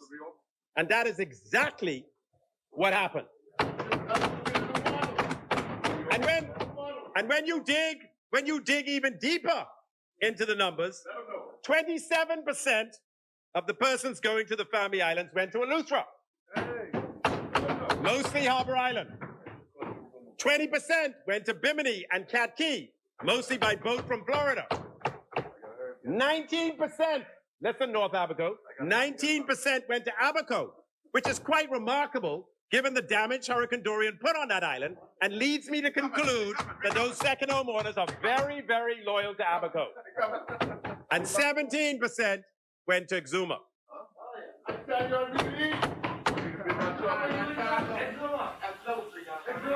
Another takeaway from these stats, Mr. Speaker, is that the more wealthy visitors are returning first. The amount of private jets, the amount of private yachts, the amount of persons seeking the most expensive accommodation we have to offer, that segment of the business has returned the fastest. One hotel owner in Harbor Island said from his lips to my ears, quote, "Whatever you're all doing, it's working for us." You would have heard the member for North Eleuthera. You would have heard the member for North Eleuthera say in his remarks that the marina at Valentine's is having its best year ever or had its best spring ever. And one hotel manager here in Nassau, which caters to the rich and famous, stated that their revenue from the sale of room revenues, is better than 2019. What? Yes, food and beverage is down, but people are coming, paying more, and are staying much longer. Why? Because where they come from, the management of the COVID situation is far, far worse than what was happening here in the Bahamas, indicating to me that we must be doing something good. So, Mr. Speaker, while our visitor numbers are down from 2019, I contend that the spending is not down by as much. Mr. Speaker, I heard that Exuma had to say about the revenues in the budget, pie in the sky, not in any way achievable. But like the good CEO that he is, he knows that it's always good to set ambitious targets and push your team to meet those goals. And based upon what I see in tourism, I am very optimistic that they are attainable. Mr. Speaker, I must say I am blessed to have the best group of public servants that work along with me in the Ministry of Tourism. Over the past 457 days, since March the 16th, 2020, when we decided to close our borders to tourists, and I announced in this place that there would be no tourists, Team Tourism has done an awesome job navigating this nightmare. I must say we were all shell-shocked and depressed at the beginning of 2020 when we were forced to shut down completely and stop building up further the record 7.2 million foreign visitors that had come into the country in 2019. Travelers from around the world know the refrain, it's better in the Bahamas. But when I took office in 2017, there was much room for improvement.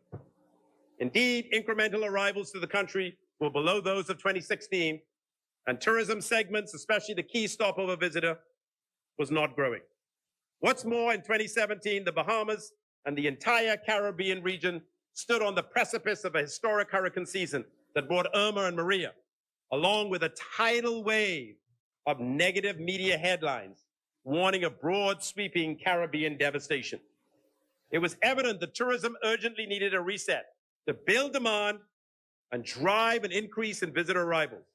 We needed to get the better in the Bahamas swagger back and inspire travelers to fall in love again with the beauty, diversity, and wide array of gorgeous islands and keys that our country has to offer. That's why in 2017, my ministry focused on aggressive efforts to promote our destination, from digital content targeted directly at our key audiences to effective marketing partnerships with Expedia and TripAdvisor, and the execution of strategic public relations storytelling, media, and influencer visits. We fired on all cylinders to separate the Bahamas from others in the region who had not fared as well. Our mission was to spread the message widely to the right audiences and leave no doubt that the Bahamas was indeed open and ready to welcome visitors. The result, starting in October, after months of lagging tourism numbers, it was a striking reverse in trend. We closed the year with double-digit year-over-year increases in visitor arrivals that projected through the first quarter of 2018. International air capacity began to grow, and scheduled direct flights had increased by more than 15%. And Mr. Speaker, we were just getting started. My mission as Minister of Tourism and Aviation is focused on boosting the country's economy and opening doors for my fellow Bahamians, especially from Freetown, to realize business opportunities and enjoy financial prosperity.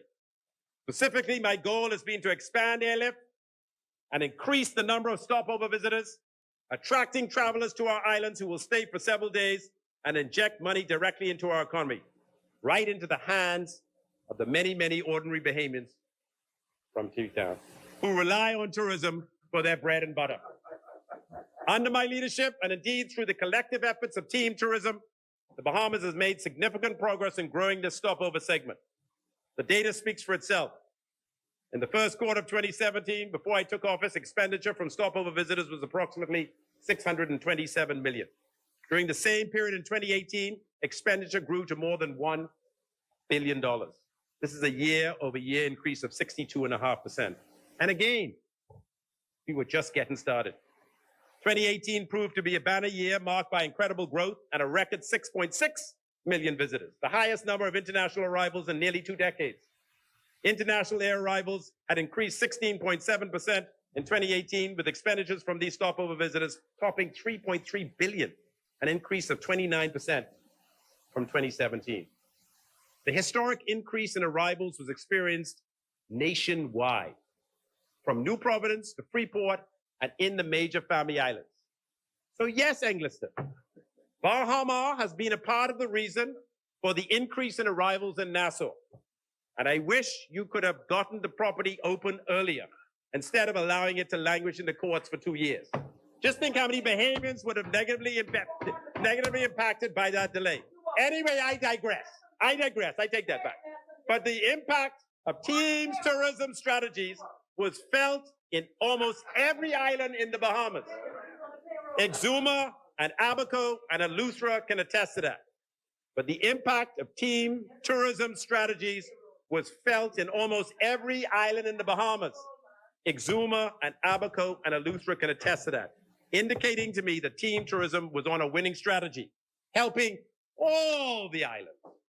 Expedia, the largest producer of online bookings to the Bahamas, confirmed a 29% increase in room night sales year over year from January 2018 to January 2019. Hotels in Nassau and Paradise Island were experiencing maximum occupancy levels, and the year ended with room revenues up 34%, the highest gain in almost 10 years.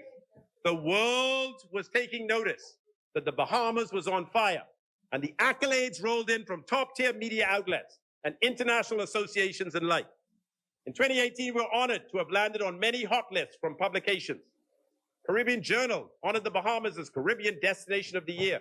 Condé Nast named the Bahamas the #2 destination on their 18 best places to travel. Travel and Leisure touted the Bahamas in their 50 best places to travel. The Bahamas was noted as a trending and growing destination on key booking sites such as Kayak, Expedia, and Airbnb. Travel Zoo named the Bahamas the #1 destination in the Caribbean consumers wanted to visit in 2018. And as we started 2019, Bahamas tourism was reaching superstar status as a premier travel destination. And we continue to promote the distinct offerings across each of our islands that would appeal to new and repeat visitors. Straight out of the gate was the launch of Fly Away, our multi-channel creative campaign featuring Bahamian American rock legend Lenny Kravitz, set to lyrics of his hit song, Fly Away. We are immensely proud of this campaign, and it has resonated incredibly well with target audiences, truly underscoring the Bahamas' powerful appeal as a destination and its proximity to the US. Earlier that year, my ministry landed on the front cover of the Sports Illustrated swimsuit magazine.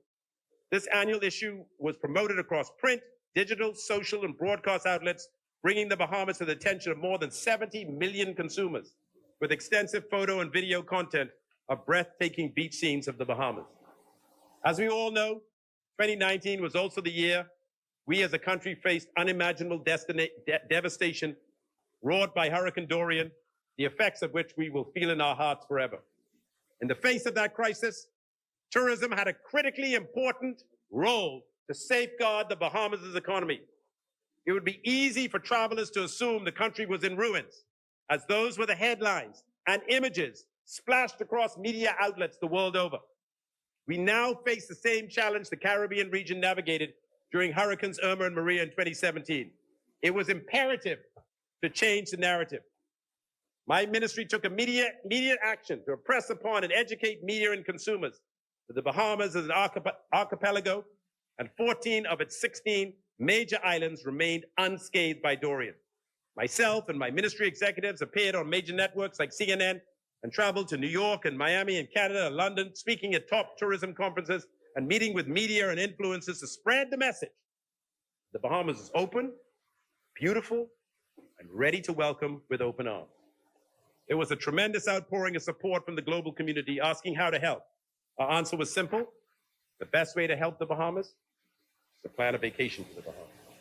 This sentiment was embraced wholeheartedly, sparking international headlines, encouraging travel to our islands. Our Fly Away campaign shifted to Still Rockin'.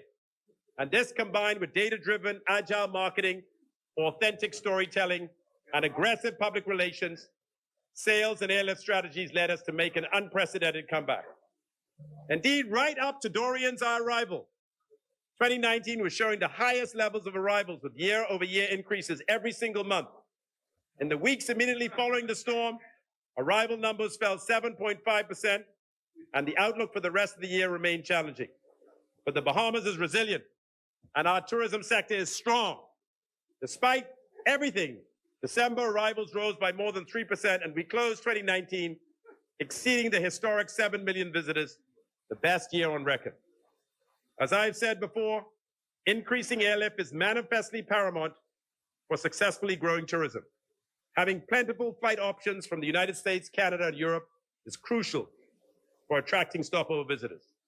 As such, this ministry has been relentless in its pursuit of demonstrating consumer demand and instilling confidence with our airline partners to increase seat capacity and open new flights and routes. Our efforts have been successful. We have achieved new and expanded airlift from major U.S. carriers such as Delta and American Airlines, strengthening our connections to the key markets of New York, Miami, Charlotte, Atlanta, and Chicago. Civil Airways and Bahamas Air also expanded service from South Florida. United Airlines added new nonstop flights from Denver to Nassau. New service from Copa Airlines is bringing travelers from key markets in Latin America.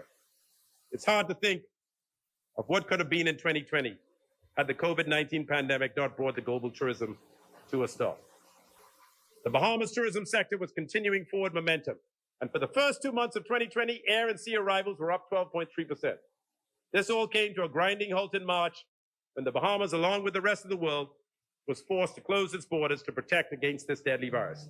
But tourism did not rest. We prepared. Bam!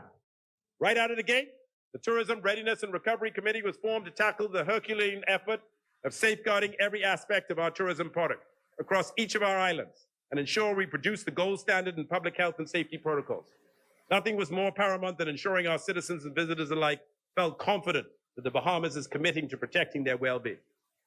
I would like to acknowledge the Ministry of Tourism's global sales team, who remained active and engaged throughout the course of the pandemic, conducting regular updates, sharing inspiring content, making presentations, and connecting with prospective travelers through social media and a variety of channels.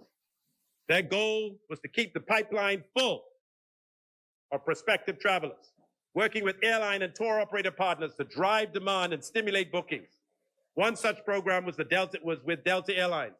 The campaign rolled out in February and March and generated more than 300 new bookings and 2,050 room nights with an average stay of 5 nights. From webinars to virtual events, this team did not rest. They trained more than 20,000 travel agents on destination highlights and COVID travel protocol. They conducted more than 200 webinars, training travel agents and tour operators on destination highlights and COVID travel protocol updates. They participated in virtual versions of industry's biggest trade shows, including World Travel Market, ITB, and the Caribbean Hotel and Tourism Association.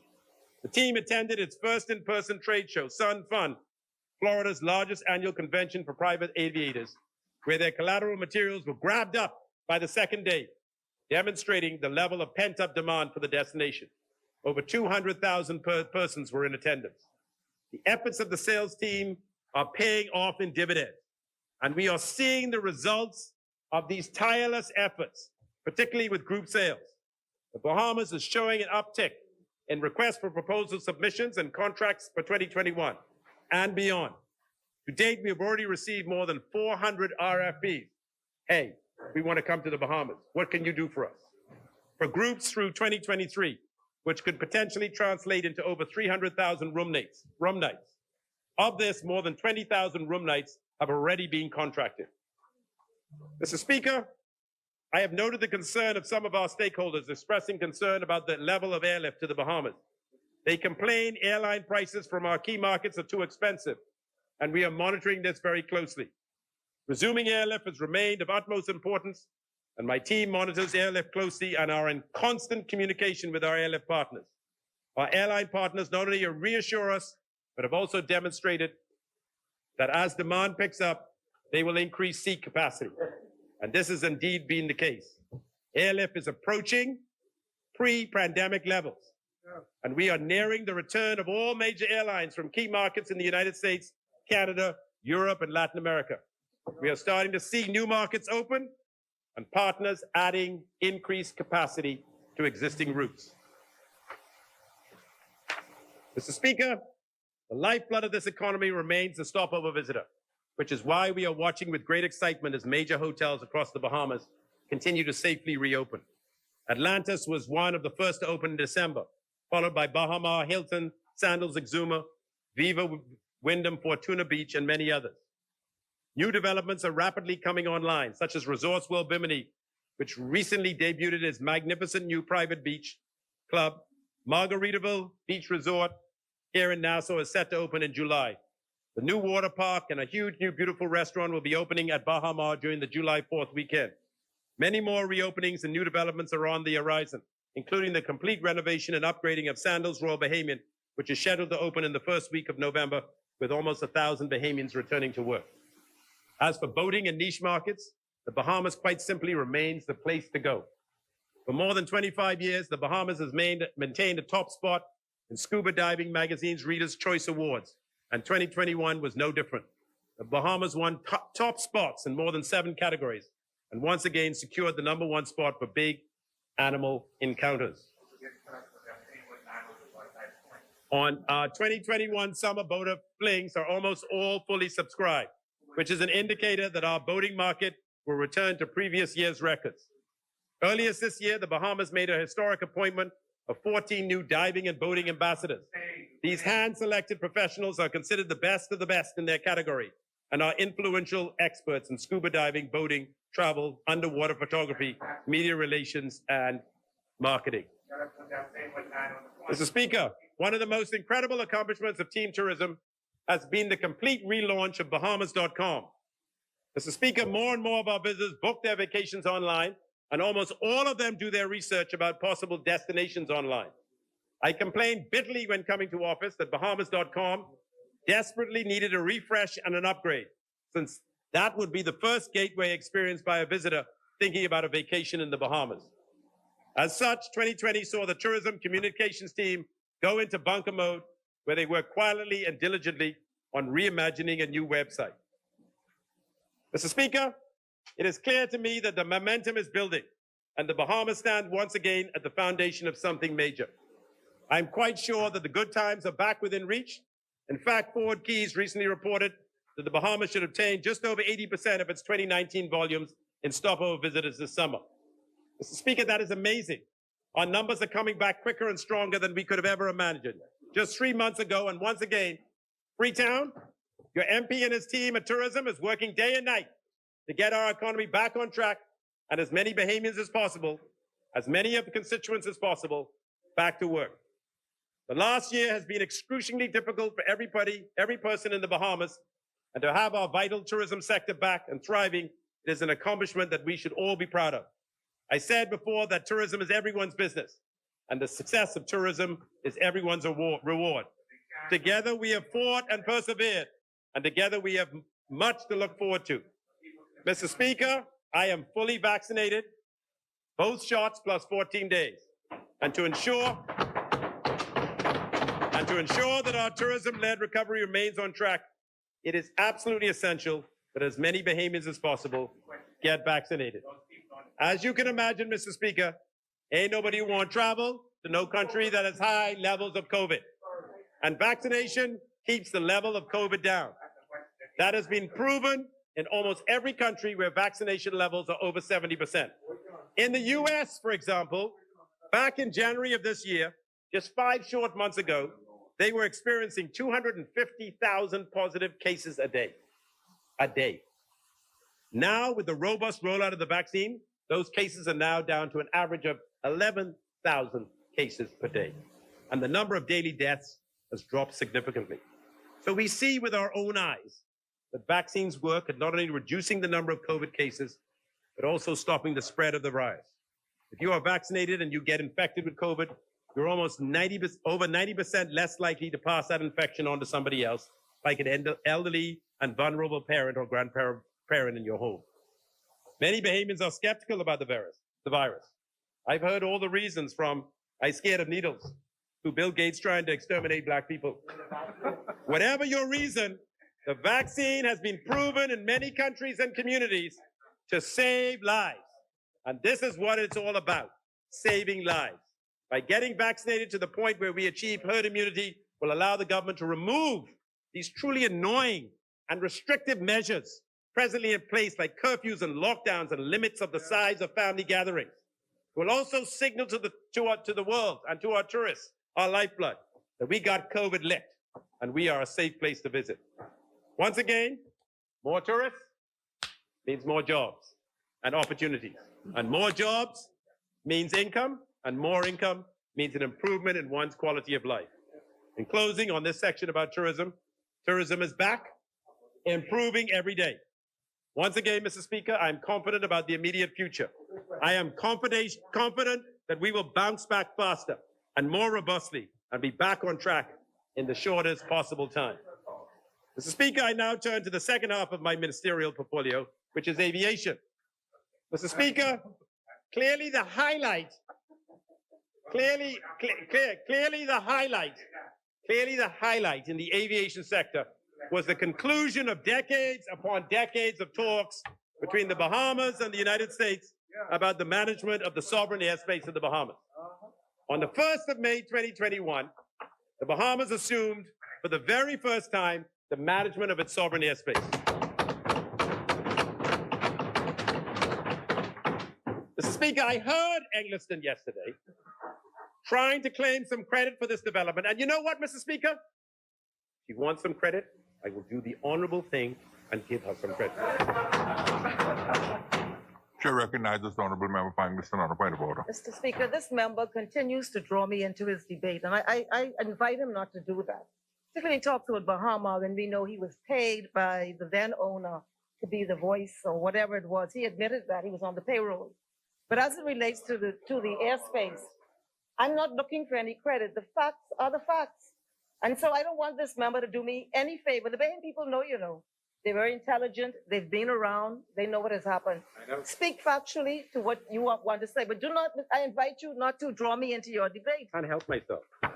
But as I said before, over and repeatedly in this place, Eggleston had an immensely qualified team of Bahamian negotiators, who she refers to often, heading down the wrong path, in my opinion. And that is why, after 10 years as Minister of Aviation, she could not bring it home. The chair recognizes the honorable member for Eggleston on a point of order. So the member is misrepresenting in a fundamental way the nature of this entire enterprise. When we took office, and for many years, the Americans were controlling our airspace. We were not involved in the process. It was the Christie administration that engaged the United States of America and entered into a legal arrangement that caused for the Bahamas to be able to control its own airspace. This member found the door wide open and just walked through. Please. What he did, and what this member did was... No. Yes, no. No, come on. Mr. Speaker. I know better than that. Mr. Speaker. No better than that. This member could not have done anything were it not for that major step with the Bahamas and the Americans agreeing that the Bahamas would control its own airspace, would collect its own overflight fees, and would have an expanded airspace. This member merely capitalized on the work that he found when he took office. Really, Eggleston? Really? Oh, come on, man. You could do better than that. Oh, my God. No, I mean, anyway, the bottom line is this. Did you ever, after 10 years as Minister of Aviation, did you ever generate $1 from the use of our patrimony, the airspace above our beloved Bahama land, by foreign airlines? Anyway, Mr. Speaker, commencing on the 1st of May, 2021, aircraft landing in and departing out of the sovereign airspace of the Bahamas, aircraft flying solely within the sovereign airspace of the Bahamas, and aircraft flying over the sovereign airspace of the Bahamas will start for the very first time to pay fees to an entity solely owned and operated by the government of the Bahamas. Mr. Speaker, for that reason, the Air Navigation Services Agreement signed with the FAA on the 1st of May 2021 was historic. Never before in the history of an independent Bahamas has anyone paid anything to the government of the Bahamas for the use of its airspace. Aircraft using the sovereign airspace of the Bahamas paid fees directly to the FAA, and once again, the Bahamas received not one red cent from this arrangement. In the minds of most right-thinking Bahamians, this arrangement was unacceptable. And since assuming office in May 2017, this minister-led administration made it an absolute priority to conclude an agreement like the one on the 1st of May 2021 to correct the construct that left the Bahamas totally out of the loop as relates to the management and fee collection of the use of its sovereign airspace. Mr. Speaker, The chair recognizes the honorable member for Eggleston on a Mr. point of Speaker, order. and a lot of people have commented on this narrative of this minister. If you make advance, speak to your advance, but do not seek to rewrite the truth of what has happened in this country. The truth is, Mr. Speaker, and the member has misrepresented the truth. The truth is that the Bahamas government entered into an agreement with the Americans to do several things. One was that we would take control of our airspace. This minister did nothing in that regard. He met that protocol in place. Secondly, we agreed with the Americans that we would collect our own overflight fees. He did nothing to advance that cause. He met that foundation in place. The difference between the approaches of the two ministers' administrations is that the Christie administration, along with the support of the United States of America, had agreed to an expanded airspace, which would have meant more revenue to the Bahamian people. That is the difference. This member is what he did. What the position they took, and if that's what they want to do, that's fine. Another administration will take a much more patriotic view to the issue. We would take a stronger view.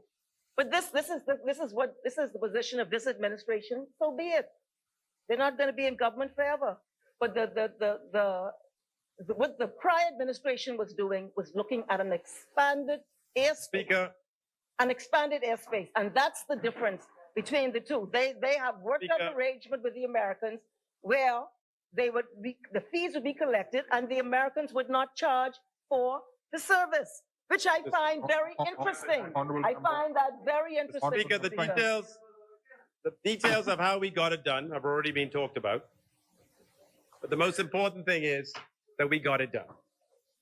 And not only did we get it done, we convinced the Americans to manage our airspace. For the time being, they were doing it anyway, to manage our airspace for the time being, free of charge.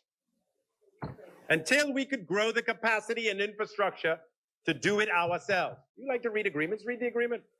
Yes, Mr. Speaker, the FAA is going to provide this service to the Bahamian people free of charge, except one tiny little $80,000 fee for the provision of data. What a deal, Mr. Speaker. What a deal. We will get to keep all of the millions upon millions of overflight fees for the payment of one $80,000 fee. Wow. I'm delighted to hear Golden Isles. I'm delighted to hear Golden Isles make reference to as much of this milestone achievement as he was allowed to do, which was not much, but he was right. We were finally getting something from one of our greatest natural resources, the sovereign airspace of the Bahamas.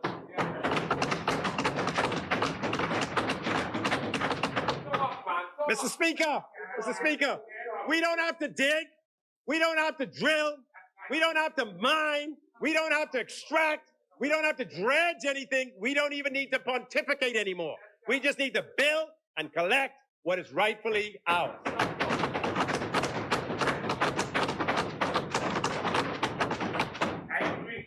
And while the numbers have not been finalized, we estimate that we will collect at least $20 to $25 million in overflight fees annually.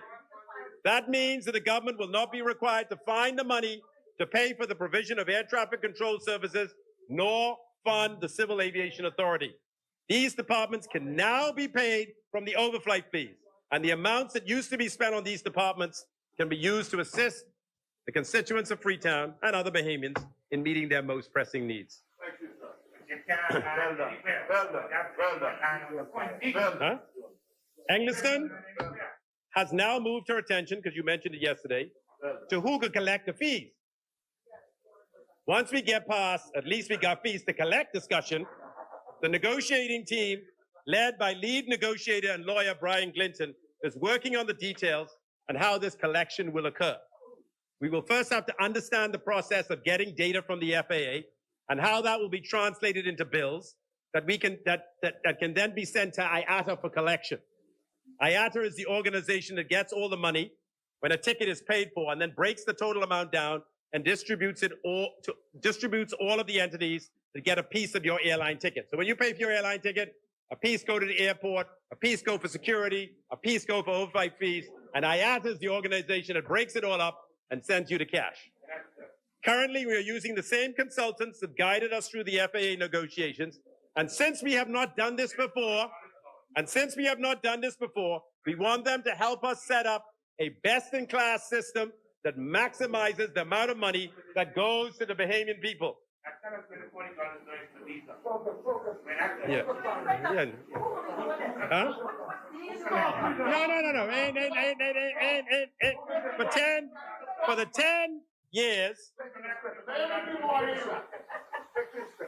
10 years, that Eggleston was the Minister of Aviation, there was no real plan to develop a system whereby Bahamians could provide air traffic control services from Freeport in the north to Inagua in the south and from the ground right up to the sky.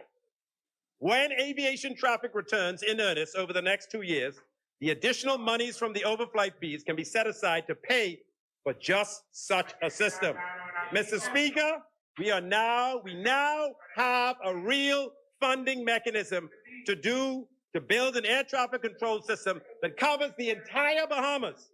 As such, the overflight fees will lead to a whole host of air traffic control employment opportunities for persons in Freetown and in the wider Bahamas. Those jobs are presently outsourced to the Americans and the Cubans, and we really need to bring them home. Mr. Speaker, we still need to conclude an agreement with the Cubans for the 25% of the airspace that they control, but that is in the works, and we're hoping to have that signed, sealed, and delivered soon.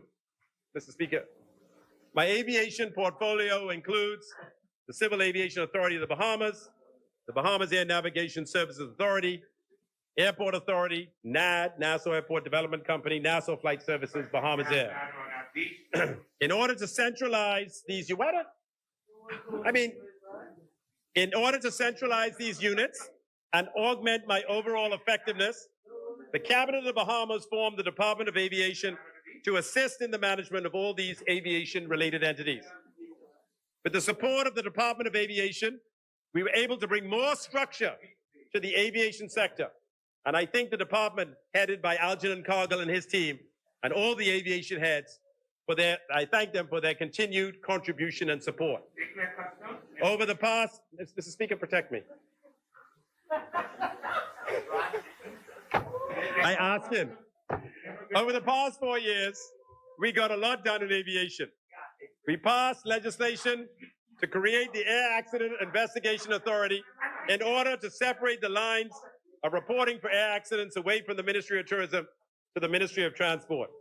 In this way, in the event of an accident, the authority would be free to investigate and report on the accident without the influence of the Minister of Aviation. This unit is now fully functional and has implemented a best practice as recommended by the International Civil Aviation Organization. By legislation, the Minister of Aviation will not have any ministerial responsibility for air accident investigations, and our government shifted this responsibility to the Minister of Transport. We created the Bahamas Air Navigation Services Authority to manage the provision for air traffic control services as well as collect the overflight fees.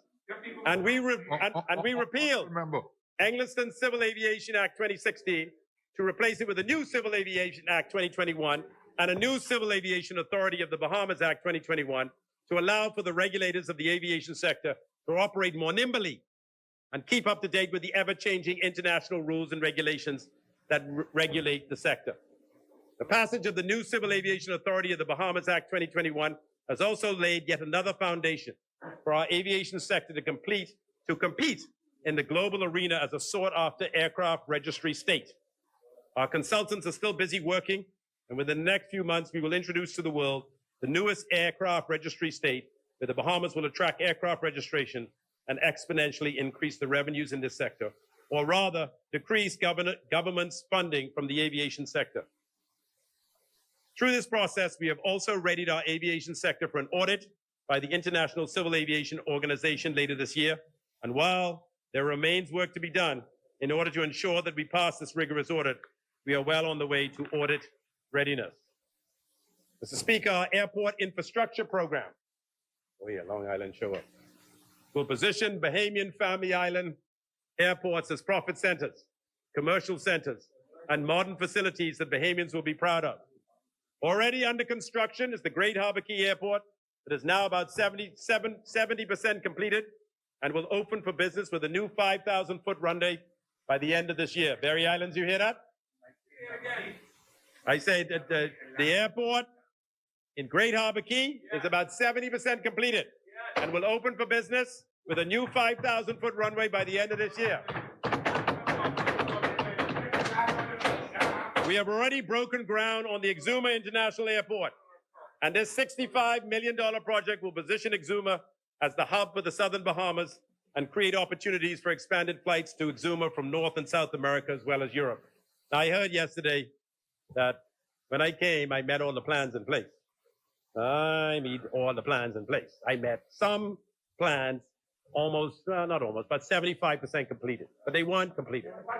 So they were not completed because I was intimately involved in bringing them to completion. So I know that. Huh?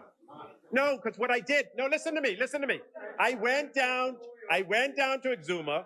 I had a town hall meeting, and they said that the airport was too small, so we had to expand it. That's what your people told me. That's what they said, and that's what we did. We believe in Exuma, and we can see the enormous potential this airport facility has to not only create employment and expand the economy, but to create jobs for Bahamians and opportunities for entrepreneurs at the airport. And the area immediately surrounding this nearly 60,000 square foot facility. North of Lustra, we haven't forgotten you, and your airport will come. We are in the final stages of, you got land problems up there. We are in the final stages of the land acquisition required to finalize the contract with our consultants, and your airport will become a reality. In the meantime, I'm advancing a proposal to provide... Honorable members, Wait, is this... member for Freetown This is a has the feisty floor. house. Mr. Speaker, protect me, man. In the meantime, I am advancing a proposal to provide a temporary solution north of Lustra. North of Lustra, you listening? It's a temporary solution to expand the square footage of your facility that will immediately improve the safety of airport employees and passengers. It's only a temporary solution. Mr. Speaker, we plan for the future, and this temporary facility will be able to relocate to any other airport under construction or where there is need for space. It will be hurricane rated and affordable and will be approved imminently for development. Long Island. I'm not going to keep you waiting any longer. Your airport is out to tender. And the tender submissions are due within the next 3 weeks. Mr. Speaker, I want to be absolutely clear to the people of Long Island. Your airport is going to get built. Come hell or high water. When finalized, you will have a modern $18 million international facility known as the Long Island International Airport in Deadman's Key that will be positioned in our tourism marketing program as offering direct commercial flights to North and South America for the first time in our history. You will no longer have to travel to New Providence to return home or visit an international country. You can do this right from your new facility at Deadman's Key that will have an 18,000 square foot terminal and a new 6,000 foot runway.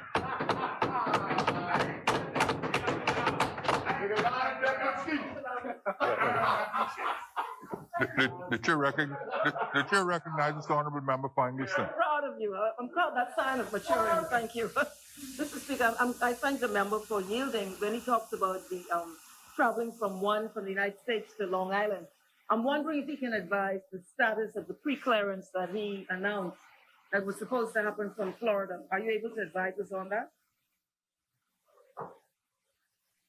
That pre-clearance sadly doesn't sit in my ministry because it's really a state-to-state issue.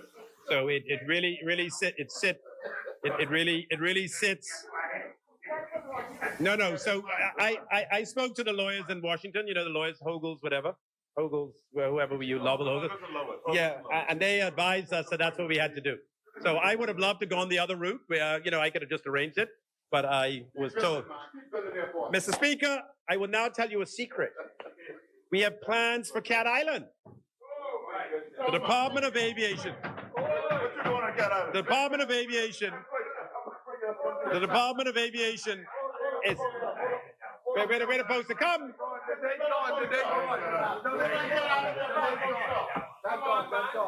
The Department of Aviation is preparing a request for proposal to sort through the many offers it is receiving from around the globe to enter into a PPP with a private sector partner to develop the Newbite Airport.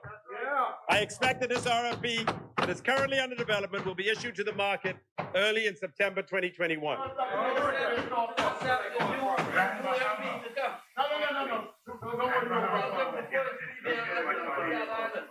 Mr. Speaker, mark your calendar. At the end of June 2021, we will hold our first market briefing to update the global market on the RFP that is currently under development by the Department of Aviation and oh yeah, there it is. See, Mr. Speaker, we got to improve that. We got to improve that. That's what we're looking to improve. That's the convertible airport, yeah. So we're looking to improve that. And people are coming in with RFPs to try and improve Cat Island. We will, at the end of June 2021, we will hold our first market briefing to update the global market on the RFP, the request for proposal, that is currently under development by the Department of Aviation and our IDB-funded airport consultant, Lee Fisher. This request for proposal will include our airports in Freeport, Exuma, North Eleuthera, Great Harbor Keys, San Salvador, Abaco, and Long Island, and provide the opportunity for investors to partner with the government of the Bahamas in developing, financing, modernizing, and managing these airports, similar to the successful model currently in existence at the Lynden Pindling International Airport with the Nassau Airport Development Company, or NAD.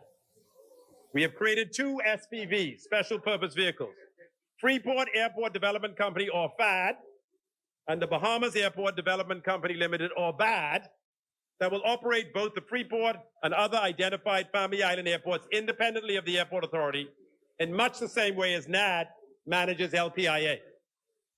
I'm very impressed with the work being done by the aviation team, led by the Department of Aviation, who also successfully managed the transition of the Grand Bahama International Airport over to the Airport Authority. I want to now publicly thank all of the employees at the Grand Bahama International Airport, our employees now, who accepted an offer of employment to join the government's 100% owned Freeport Airport Development Company for a job well done with this rather seamless transition. I do recognize that there is more work to be done, and some of the immediate plans call for repairs to the air traffic control tower and the installation of a new elevator, the construction of the customs building, and creating more office space at the facility for our employees. A budget has been reserved for this work, and proposals are concurrently being reviewed by the Airport Authority's team. So with the acquisition of the Grand Bahama International Airport for $1 Bahamian by the government of the Bahamas, we, Bahamians, now own all 30 airports within our archipelago.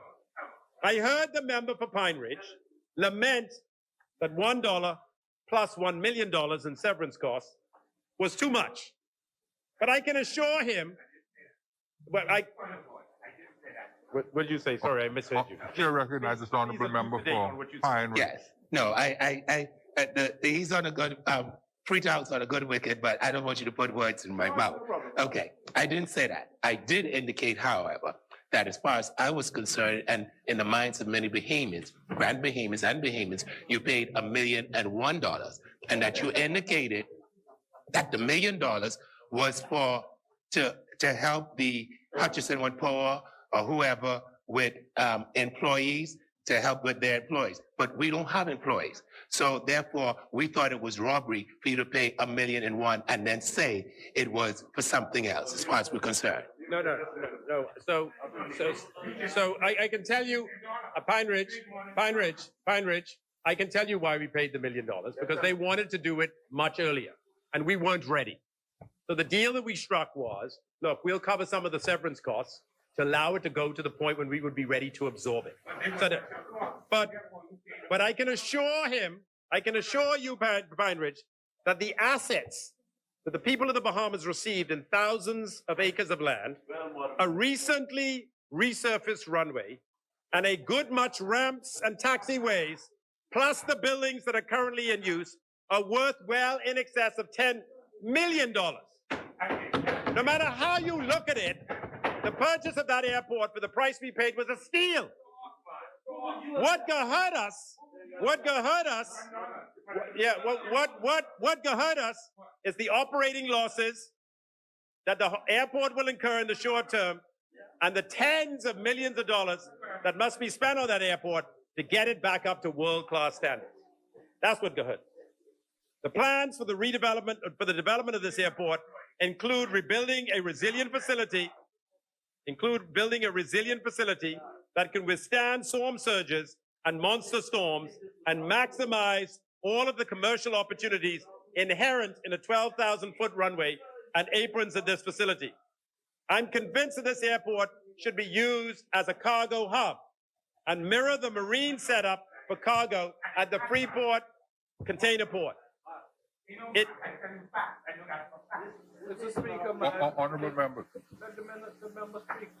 I'm convinced that this airport should be used as a cargo hub and mirror the marine setup for cargo at the Freeport container port. Its proximity to the United States and its wonderful geography, nestled in between North and South America and Europe, should make it an attractive location for a cargo hub. So stay tuned, Pine Ridge and Engliston, to the market briefing when we will update the global market on our plans for Grand Bahama and all our family island airports included in the request for proposal that will lead to the selection of public-private partners for our airport facilities. The process will be open and transparent, and we expect your inevitable constructive feedback. So stay tuned to the... Mr. Speaker, this is a good opportunity to now expand on the Airport Authority, the unit which owns every government airport in the Bahamas. Currently underway at LPIA is a modernized baggage handling system and passenger and baggage screening systems that will collectively cost approximately $15 million when fully implemented. This will allow for a seamless transition from the baggage belts at the ticket counter to the back of the house, where more intensive screening is completed using the very latest technology that will protect the reputation of the Bahamas as a serious and successful combatant against narcotics smuggling. So to everyone, I am subtly saying, this equipment is already installed. Do not try it. We are implementing new passenger screening equipment similar to what is used at modern airports globally, where the passenger's entire body is scanned. This is another step in our effort to completely eliminate all forms of narcotics and contraband smuggling. And the same CT technology is being used for carry-on baggage. These are already in place, and the project has been led by the Airport Authority and NAD, will be introduced in the near term at all airports throughout the Bahamas. A recommendation to fund this investment at Family Island airports, together with a recommendation to modernize the baggage handling systems at Family Island airports, has been finalized and will be discussed with my cabinet colleagues imminently. So when you go down to LPIA, Mr. Speaker, if you haven't been there recently, we got them new machines where you pull up your hands, and then they tell you to come out, then they look at the machine and see whether you got anything on them. And then, of course, we have bought all new equipment for screening of luggage, for your checked luggage. We had lots and lots, when I came to office, we had lots and lots of problems with that equipment, and we finally decided to replace it. We had 3 machines there. We're increasing it to 4 to build in some redundancy, so we don't have any problems at our flagship airport, which is the Lyndon Pinling International Airport. Mr. Speaker, it is unbelievable that we have not reviewed airport landing and related fees at our Family Island airports in more than 30 years. The Airport Authority and the Department of Aviation have finalized recommendations that will contemplate the introduction of passenger facility charges in much the same way as is done at LPIA and GBIA.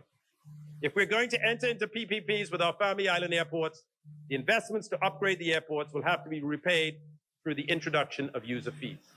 Let's face it, Mr. Speaker, there is not enough money in the next 10 budgets to do all the work that needs to be done at all of our airports. And every single Family Island member wants the airport to be quite rightly improved. We cannot continue along at this snail's pace of doing one airport every 10 or so years, because the economic growth that usually follows an airport redevelopment cannot wait that long. The Family Islands deserve better airports, and the correct funding mechanism, usually accompanied by a PPP, will make that a reality, in much the same way that a PPP is allowing for the redevelopment of the Port of Nassau and a PPP allowed for the redevelopment of LPIA. We have had an opportunity to convert the airport authority that receives millions of dollars annually in government subsidy into a no-cost center, similar to what we had done at NAD, and what we will do in Grand Bahama and the Family Island airports included in the RFP when we identify the public-private partner to develop and manage our airports. The domino effect on the Treasury will automatically mean that we have more to spend on healthcare, education, social services, policing, and improving our infrastructure. And so, Mr. Speaker, modernizing and improving the functionality and efficiency of the aviation sector is not an option, it is an imperative. Simply put, the more we spend subsidizing aviation, the less we spend elsewhere. And the models already exist where the aviation sector operates as self-sufficient, no burden to the Treasury centers. The foundation has already been laid. Turning to NAD, much has been done at the Lyndon Pinling International Airport in the last 4 years to improve the financial condition of the airport and invest heavily in the infrastructure. I know you all want me to speak all day, but that clock ain't ticking in. I know. Am I out? Oh. Oh, Mr. Speaker, that airport has not cost the government of the Bahamas $1 since it was redeveloped in 2008. All costs, all capital projects, all debt servicing requirements are paid for by the persons that use the airport through the collection of passenger facility charges. This is how many of the government's corporations should be run. But NAD has been one of the very few that has been left alone to operate as a business with very little political influence. You see, Mr. Speaker, NAD carries $500 million in debt.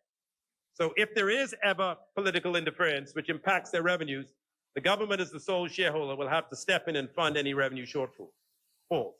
Luckily, safeguards are in place to let that entity run independently of meddling politicians, and I hope it is always kept that way. With the onset of the pandemic, driving revenues down to near zero in some months, NAD may have had to turn to the shareholder, the government, in the near term to fulfill some of its debt commitments. But we remain hopeful that the tourism rebound comes quick enough and fast enough to improve revenues at that airport and negate the need for a soft loan from the government. NAD has made significant investments in its people, I have to say, through training, exposure, education, and certification. Through its affiliations with organizations and programs such as the Airport Council International, University of the Bahamas, Bahamas Host, among others, nearly 100% of NAD's employee complement of 250 has received some form of professional development and training over the past 4 years. Training spans diverse disciplines from risk analysis and leadership training to environmental management, renewable energy, and facilities cleaning and sanitation. Between the years 2017 and 2019, incoming seat capacity to LPIA increased by nearly 25%. Daily inbound seats peaked to record levels between 2019 and pre-pandemic 2020. At the current level, seat capacity is well below 2019 numbers, but airlines remain interested in Nassau and continue to build capacity as evidenced by the schedules they continue to offer Nassau Paradise Island. LPA has experienced average passenger growth of 10% per annum for incoming general aviation passengers from international destinations since 2017 and prior to the pandemic. NAD successfully restructured its high interest participating debt from 13% to 7.5% in December 2018. The refinancing of this mostly foreign-held debt, this foreign-held debt with Bahamians, some $134.7 million through local institutional and individual investors. This resulted in a net savings to NAD in reduced interest and conversion costs of $7 million per year. The savings also represented the opportunity for NAD to realize a significant reduction in net loss. In fact, the organization saw a positive income for the first time in 2019. The move projects the payment of some $9.6 million in interest to these all Bahamian investors at the 7.5% rate compared to $16.8 million at the 13% rate of interest to foreign entities. So you see, what we did down at NAD is we took this high interest foreign debt that was going to foreigners. We brought the interest down to a reasonable level. We asked Bahamians if they wanted to participate in it. They said yes. We raised $135 million locally, and now NAD is paying Bahamians, instead of paying foreigners, the interest on its debt. With assurances from the government of the Bahamas, NAD successfully gained waivers from its lenders to manage its $500 million debt servicing requirements during the COVID-19 pandemic and keep the airport operational. With the month-by-month recovery of travel, it is hoped that the airport will not have to draw down on any government guarantees. Over the last 4 years, Mr. Speaker, NAD has successfully completed a number of significant capital upgrades. It's put LED lighting in all its runways. It's redone the second runway at LPIA runway 1028. That was completely recovered in 2019 at a cost of $20 million. It also installed a brand new approach lighting system at a cost of $1.2 million.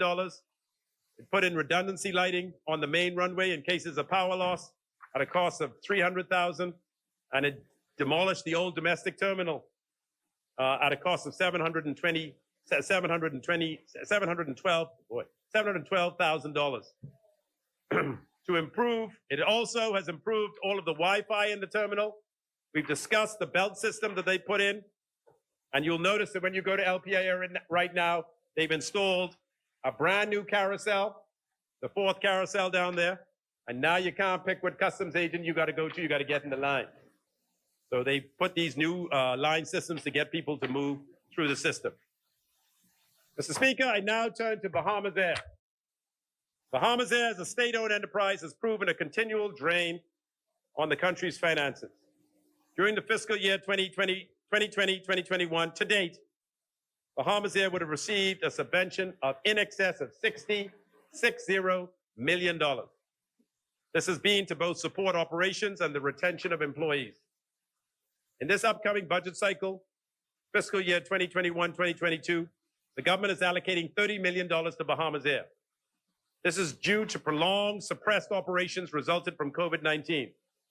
However, we are specific in how this support should be used. $20 million will be used to fund the ATR loan structure, and the remaining $10 million will assist with operational support for the Family Island. The government understands that the airline will not fully recover from the effects of the pandemic until there is a complete return to Bahamas Air's full scheduled complement of flights.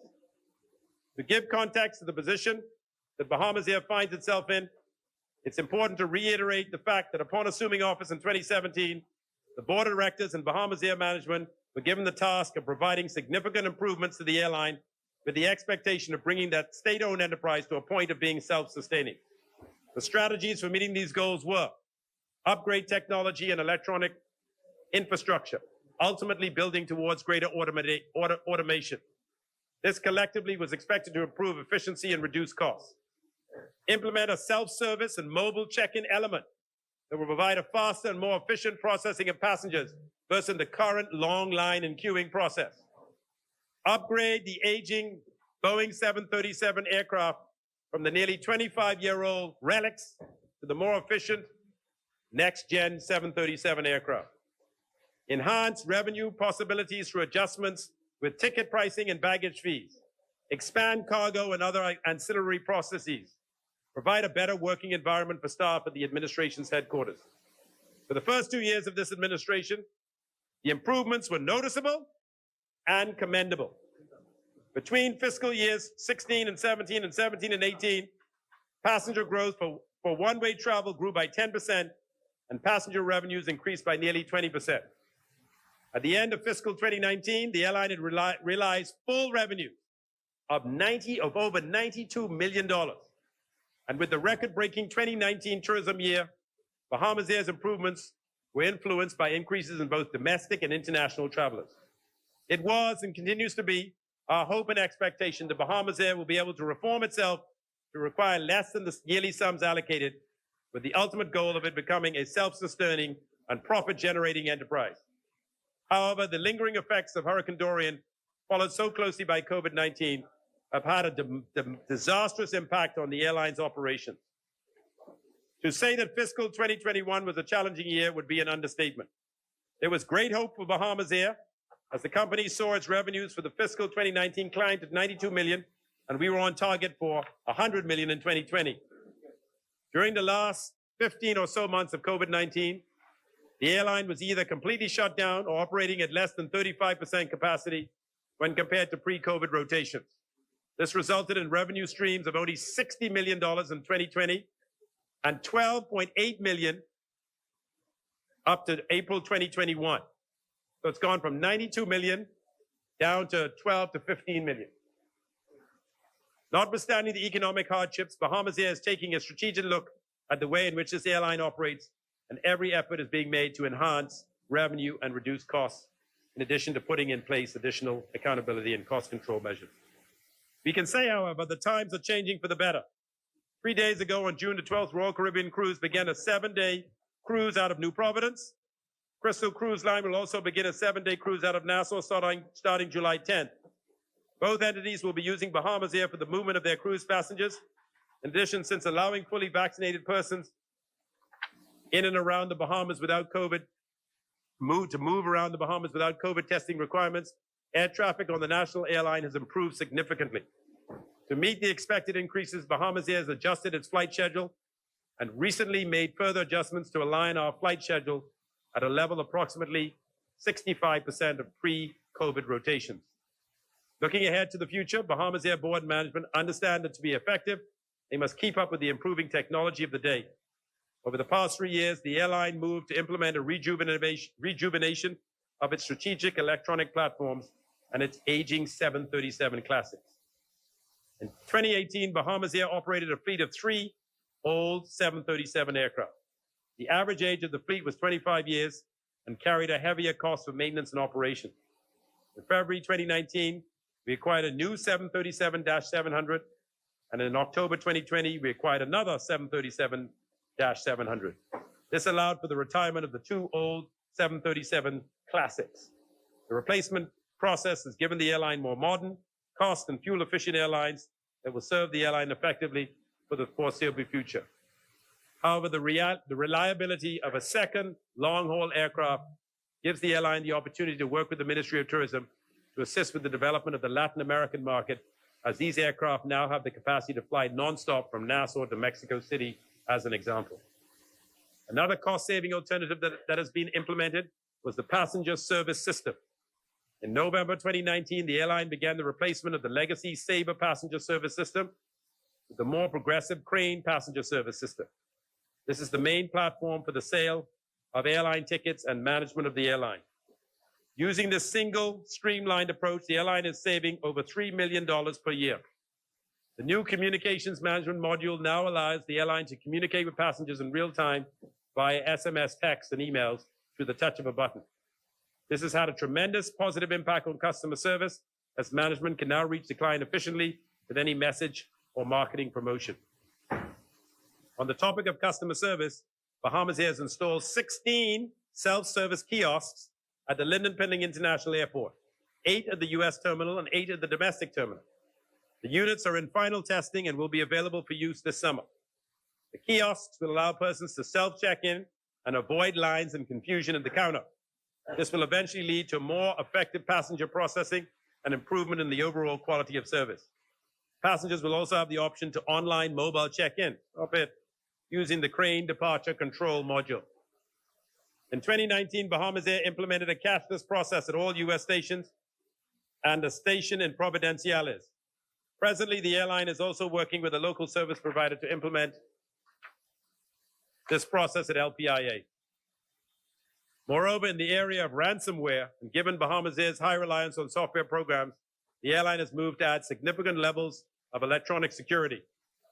The Dark Trace Security Appliance Program was implemented in 2020 to complement the existing security protections afforded by platform providers.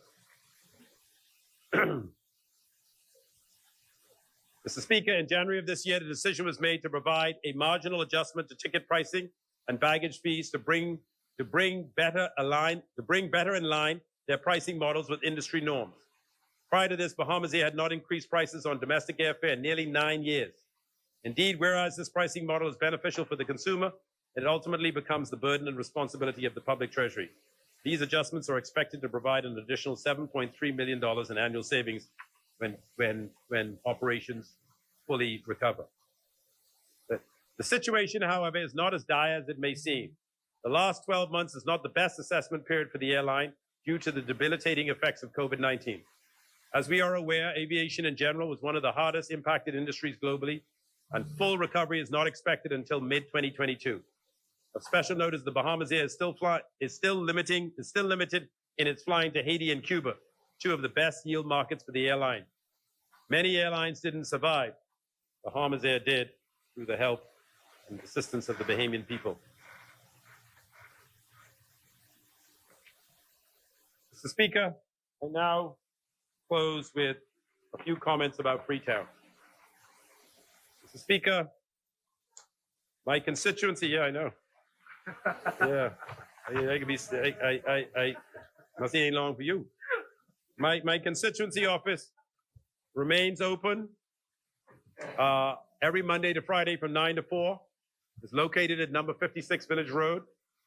Phone number is 393-0878. Email address is freetownteam@gmail.com. And the WhatsApp phone number is 815-4719. My official Facebook page is Denicio de Aguilar, MP Freetown. I have met with hundreds of constituents for personal office hours and have been meeting virtually via phone calls and WhatsApp video calls since I suspended face-to-face office hours due to COVID-19. I want to publicly thank my fantastic Freetown constituency office team for all their hard work, patience, and assistance. If you're waiting to speak to me as your MP, or if I haven't gotten back to you on an issue, please call me. Again, my constituency office is open, and we are practicing COVID-19 protocols. Since 2017, we've spent a lot of money on giving scholarships. We've donated and utilized the capital grant to assist Uriah McPhee Primary School and Sister Annie Thompson Preschool, the two government schools located in the constituency. We fixed ACs, we bought books, we've donated computers and tablets, we sponsored the school sports teams and field trips. Every year, prior to COVID pandemic, we sponsored 150 kids from the Freetown Urban Renewal Program to a movie day and Christmas gift distribution. Every Wednesday at the Uriah McPhee Primary School, the Aguilar Art Foundation funded a school art program, which hosted an art program for dozens of students at Uriah McPhee. The students recently had an exhibition at the Aguilar Art Foundation downtown. Every year we supported the Freetown Ringers basketball team with over 50 kids participated in annually. We held several basketball camps in the summer. We sponsored the Fancy Dancers Junkanoo group and continue to do so. And we successfully lobbied the government, thank you, Carmichael, to upgrade 4 key parks in the constituency: Eastern Parade, Malcolm Park, AKA Betty Cole Park, St. James Road Park, and the Little Blair Park. Two of my pet programs were helping my constituents to learn about business, the Business Encouragement Program. Hundreds of constituents have attended business classes, seminars, accounting classes, business talks to encourage entrepreneurship. This is one of my passions, and I'm very delighted that so many people were able to participate in that. We also had the Job Assistance Program. Hundreds of constituents assisted in finding jobs in the private sector. We had free resume building, printing, and assistance in applying for private sector jobs. If you need any help with a resume, please reach out to freetown@gmail.com. Mr. Speaker, there is a significant concern by the constituents of Freetown. And that is the level of gun violence in our constituency. Since December, we've had 13 people killed in the constituency. And so this is a major concern for the constituents. They've been calling me nonstop, seeing what we can do to dial the mood of the constituency down. I think, Mr. Speaker, with all honesty, the police will probably have to have another go at this constituency in connecting with the young people. I think that this rapid circle of violence is deeply concerning, and it seems to be quite considerable. It simply cannot be ignored anymore. So I'm going to be meeting with the Wolf Road Police Station executives and the Commissioner of Police to see what we can do to improve the relationship between the police and the constituents. It's deteriorated as of late, a lot of claims going back and forth, but we really have to take another go at reducing the amount of gun violence and the amount of murders that are taking place in the community. I think that's it, Mr. Speaker. In closing, Mr. Speaker, with a rebound in tourism afoot and with a corresponding improvement in the aviation sector, I remain extremely optimistic about the future. Freetown therefore supports the 2021-22 budget and the accompanying compendium bills. Thank you, Mr. Speaker, and may God bless the good constituents of Freetown, and may God bless the Commonwealth of the Bahamas. Thank you.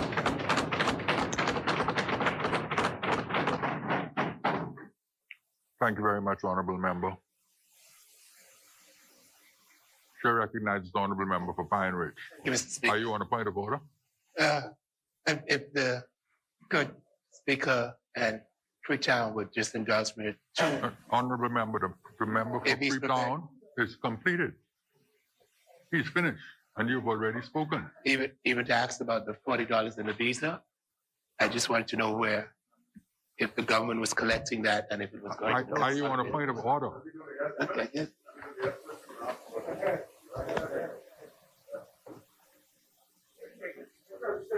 The chair recognizes the Honorable Member for Angleston.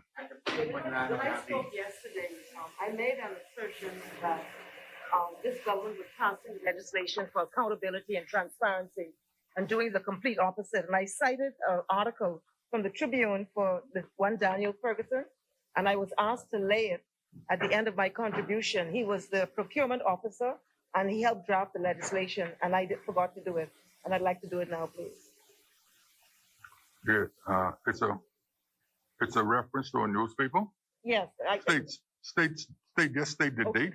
I did all of that, but I'll do it again. Yes, for the record, for the date. Okay, I will. It's from the Tribune. The date is the 14th of June, 2021, and it's under the pen of Daniel Ferguson, who was the procurement officer. He was the procurement officer with the IDB. He sponsored, which sponsored the Public Financial Management Reform Program, and he also led the drafting team for the development of the Public Procurement Bill 2021. And you're adopting. Sorry? You are adopting? I'm adopting, because what he's saying is that they're saying one thing and touting and bragging about something and doing the exact opposite, which is not transparent. So I do adopt it. Yes, I do. Order that the document be brought up. What's the date? What's the date? Okay.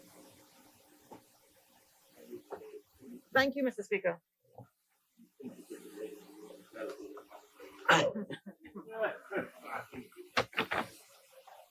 Order that the document do lie on the table.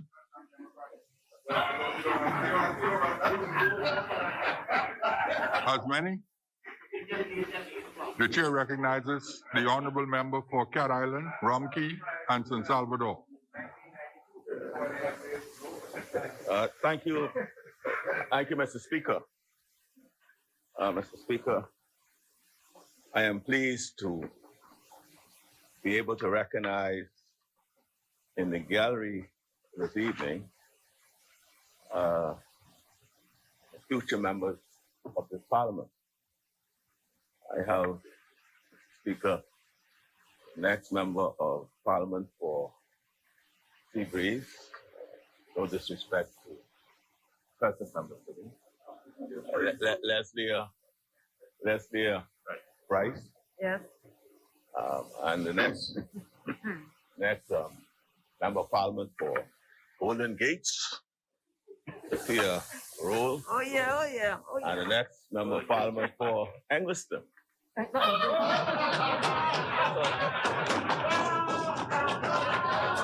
point of order, point of order.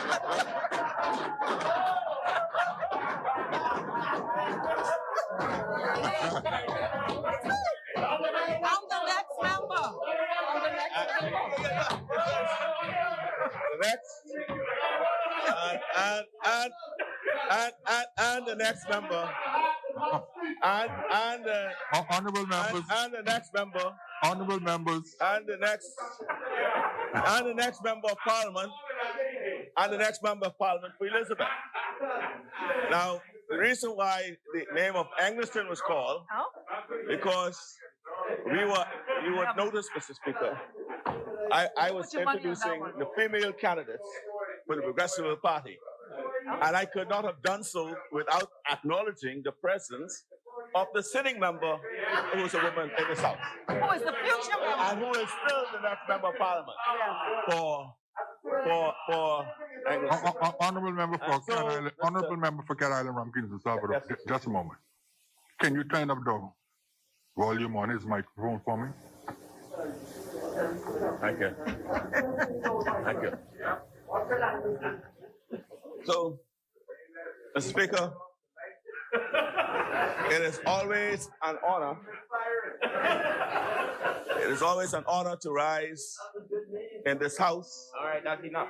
As the representative of the excellent people of Cat Island, Rumkey, and San Salvador. They have been through so much lately, Mr. Speaker, and unfortunately, they are not alone in their suffering. Mr. Speaker, outside of this House of Assembly, you would have a difficult time finding a Bahamian who does not believe our country is in serious trouble. You can talk to an economist, or you can talk to that mother sleeping with her children in her car. They'll both tell you the same thing. We are a nation in serious trouble, a crisis. And what does a leader owe the people during a time of crisis? Speaker, I say a leader owe the people honesty. Honesty about the difficulties we face. It's like the addict who does not face up to the fact that they are addicted. The first step to curing the addiction is to acknowledge that you're addicted. So honesty is required. So let us know. That goes to the second trait that I say is required of a leader that is old. Transparency about what may be required to overcome those difficulties. That they're interconnected. A leader in these times of crisis is required to have compassion, particularly for those who are suffering. We need a vision, a plan for the way forward. Ingenuity to see the opportunities that are the silver lining in any crisis. And more importantly, inspiration, the bringing together of our people in pursuit of a common purpose. Unfortunately, the budget put forward by this Prime Minister and Minister of Finance offers none of these qualities. It is neither honest nor compassionate. It is not innovative or inspiring. It is cautious instead of bold, deceptive instead of forthcoming. They offer paralysis in place of progress. There's no plan here. No plan to manage $10 billion in debt. No strategy for economic growth. What really gets me, Mr. Speaker, is the contempt for the Bahamian people. It's the lack of respect that is infuriating. The certainty that Bahamians will fall for political gimmicks and ignore the role this government has played in worsening the crisis. The expectation that people will say, thank you, sir, for some short-term giveaways. Giveaways purchased with money we don't have. Money that we will have to borrow at very high interest rates.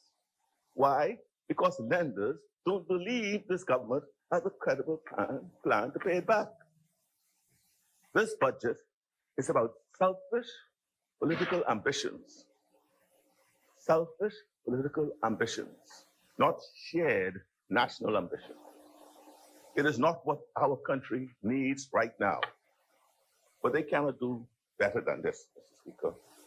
They cannot, and they will not, because they like the way things are going in this country. They aren't interested in real change. They're here to defend instead of upend the status quo. This budget is a guilty plea, an admission that they will never do more than tinker, even though we desperately need an overhaul.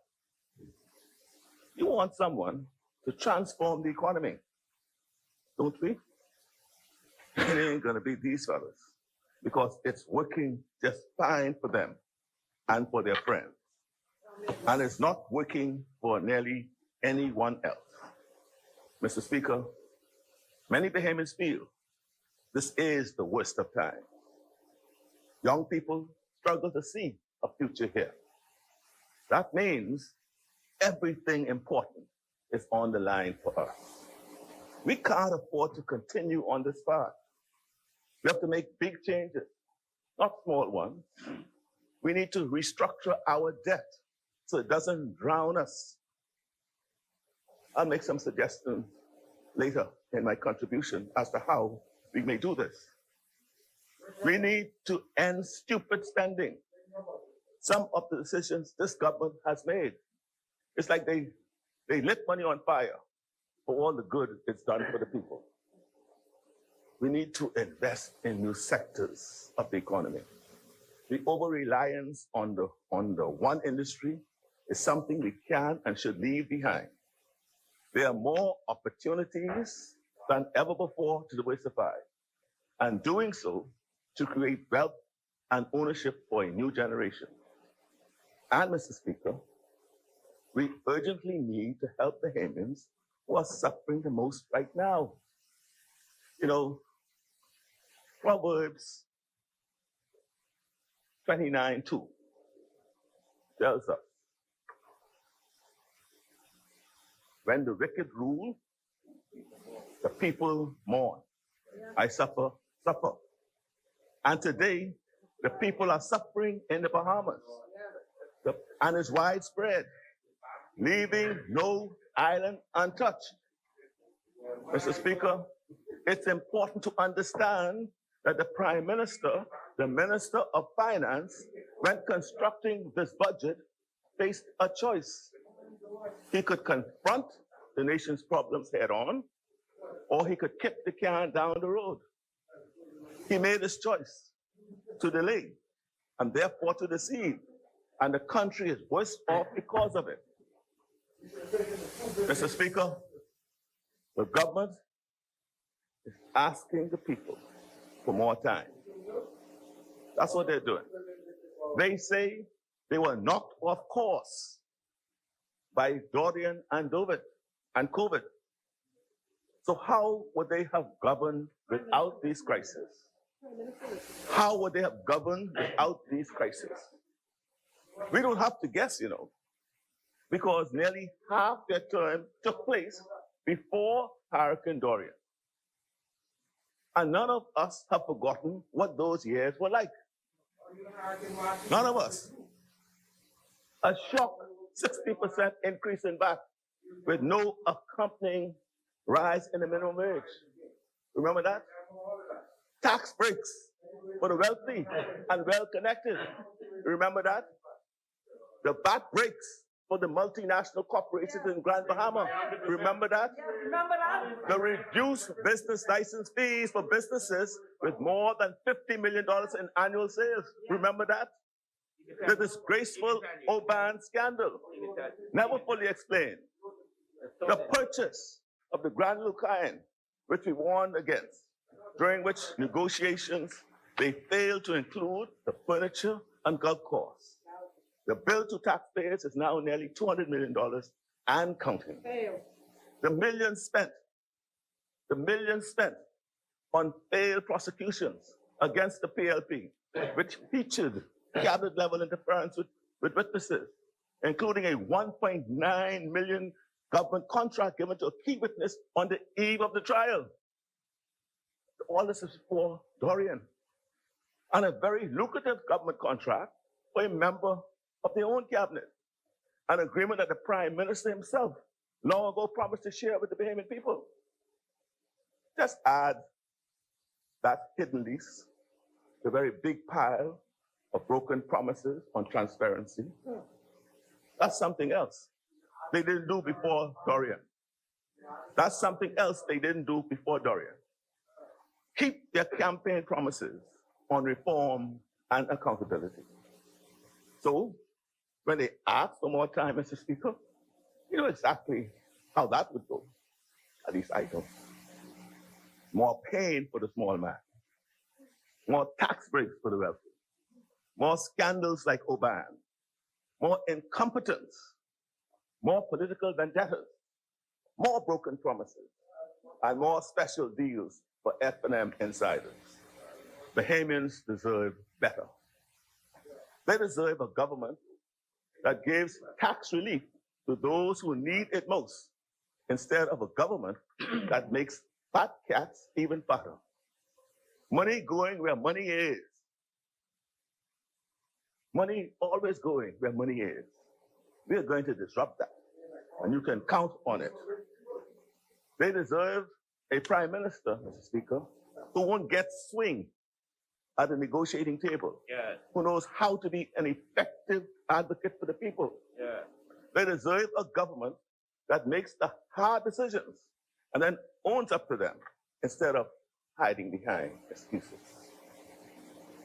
Mr. Speaker, I feel confident predicting that the government would repeat their mistakes if granted more time, because there is zero evidence that they have learned anything during their last 4+ years. Let's take Dorian. Along with COVID, the hurricane is their go-to explanation for why the economy is failing so dangerously today. That's their go-to explanation. Well, let's look at the record. Let's look at the record. There's no doubt that Dorian caused terrible destruction. It would have challenged any government. Any government would have been challenged by that destruction. But this government mismanaged Dorian from the start. The effort was bungling, ineffective, embarrassing, disrespectful, and heartless. And so Grand Bahamians and Abaconians have suffered more. It has cost us more, and the recovery is agonizingly slower. Incompetence matters. Here it led to more tragedy, more heartbreak, more anguish. Who can forget the aftermath of the hurricane, during which this government failed to coordinate humanitarian aid, failed to lift flight restrictions for planes flying in relief supplies, failed to show up where they were needed most?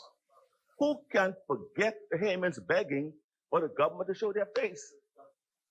You know, when the wicked rule, the people suffer. On the 9th of September, 2019, on the 9th of September, 2019, 8 days after the hurricane, 8 days after the hurricane, the BBC reported, locals warn us that there are more bodies buried beneath the rubble in Marsh Harbor. They wonder why officials haven't come to retrieve all those who perished during Hurricane Dorian. As you walk around the town, there's very little in terms of any official presence. That's on the 9th of September 2019, 8 days after the hurricane. On the 1st of October, 1 month after the hurricane, USA Today reported a recurring question from many Bahamians is, when will help from our government arrive? On the 9th of November, more than 2 months after the hurricane, NBC News reported that residents of Queen Tahiti said they had been ignored by the government. NASA's response has been zero, said one shop owner. If it wasn't for America, we would be dead, said official. So you see, Mr. Speaker, why Bahamians aren't in the mood to give this government a free pass because of Dorian? This government did not offer free flights on Bahamas Air to those who wanted to evacuate before the hurricane. How many people perished because they did not have money to fly their family to safety? And if the answer is any number bigger than zero, how do you live with that? After the storm, for nearly a week, only private planes were evacuating residents out of Marsh Harbor and Treasure Key, a handful of seats at a time. Where was our national airline? When they finally showed up, they charged $75 a seat on flights, charging people who had nothing left but the clothes on their back. After the social media storm, they backed off, but they had already shown us their true colors. I don't need to remind anyone in this country about the bodies stored in trailers, or the shifting death toll numbers, or the mass funeral and the relatives who were kept away. Those are tragedies etched into our collective national memory. These were not just governance tests, Mr. Speaker. They were character tests, and the result was failure. The Guardian has a story this week. The Guardian has a story this week, 21 months after the hurricane, about the temporary domes that have yet to be erected in Abaco and Grand Bahama. 21 months later, people are still waiting for some kind of simple shelter. Meanwhile, the Disaster Reconstruction Authority has violated the financial disclosure requirements of its authorizing statute. Why? What's the holdup? Why the resistance to auditing the financials as required by law? Almost worst of all is that they have learned nothing. They have learned nothing. The budget we are debating today, the same one they have been defending, cuts millions from hurricane preparedness. This budget cuts millions from hurricane preparedness. Right? That's right. Ignoring warnings that there's a 60% chance that this year's hurricane season will be more active than usual. The government has decided in 2021 we can invest less than we did last year in protecting ourselves from the next storm. That's their choices. Mr. Speaker, Bahamians deserve better. We need an updated, comprehensive, and detailed assessment of our vulnerabilities. We need to take multiple steps to reduce risks, including better warning systems for hurricanes. We must build and strengthen shelters across all of our islands to withstand at least 220 plus miles per hour gusts and 20-foot storm surges. We need to invest in improving critical drainage infrastructure. We must create detailed evacuation policies that ensure Bahamians across our island can be safe in any number of scenarios. We need to invest, Mr. Speaker, in flood-proofing our critical infrastructure. And, Mr. Speaker, we need to train people. As part of our economic plan, we propose giving young people the technical training needed to serve in a disaster response course. There is a better way forward, but it requires a plan and the ability to execute a plan.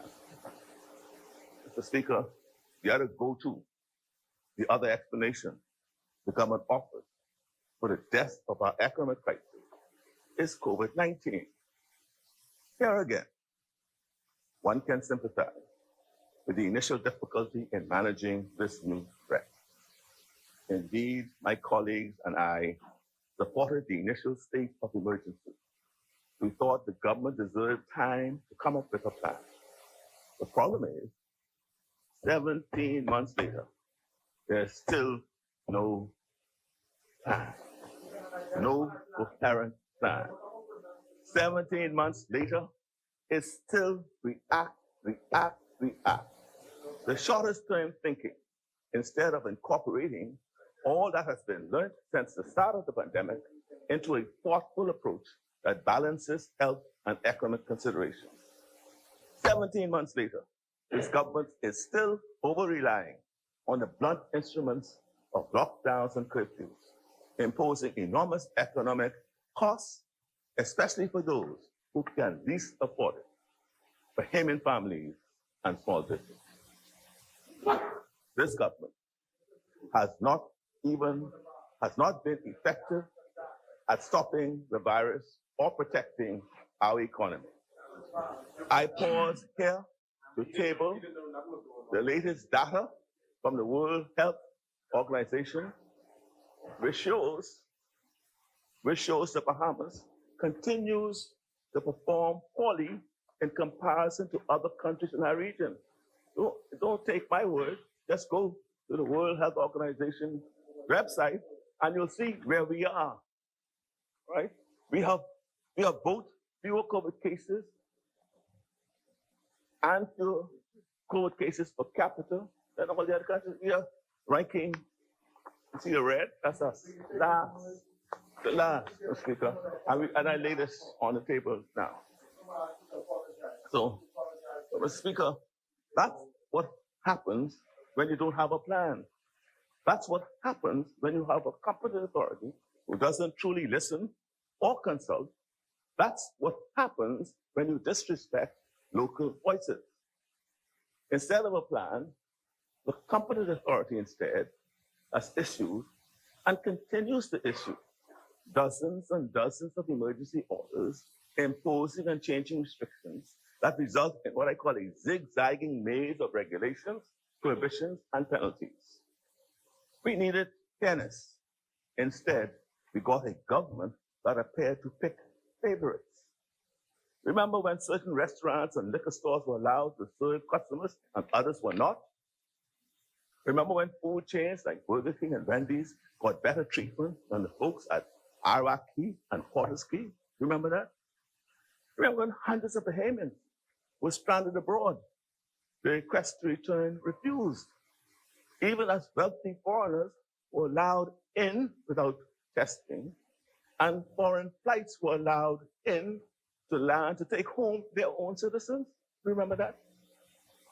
Ahead of the reopening last July 1st, the PLP's COVID-19 task force, and I did also, warned the government to have sufficient testing, tracing, and isolation resources in place. They did not listen. Private boats, yachts, and flights were allowed in even earlier than the announced date. The new rules contained critical loopholes.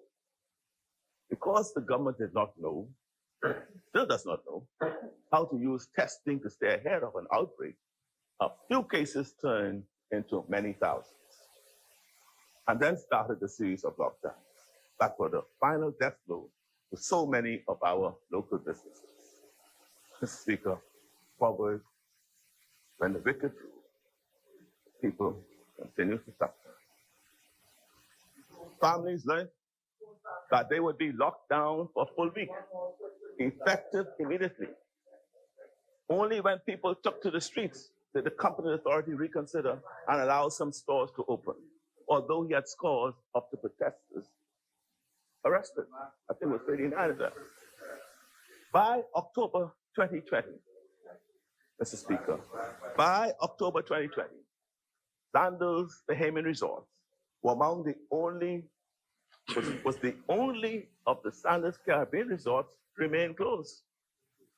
Ours remained closed.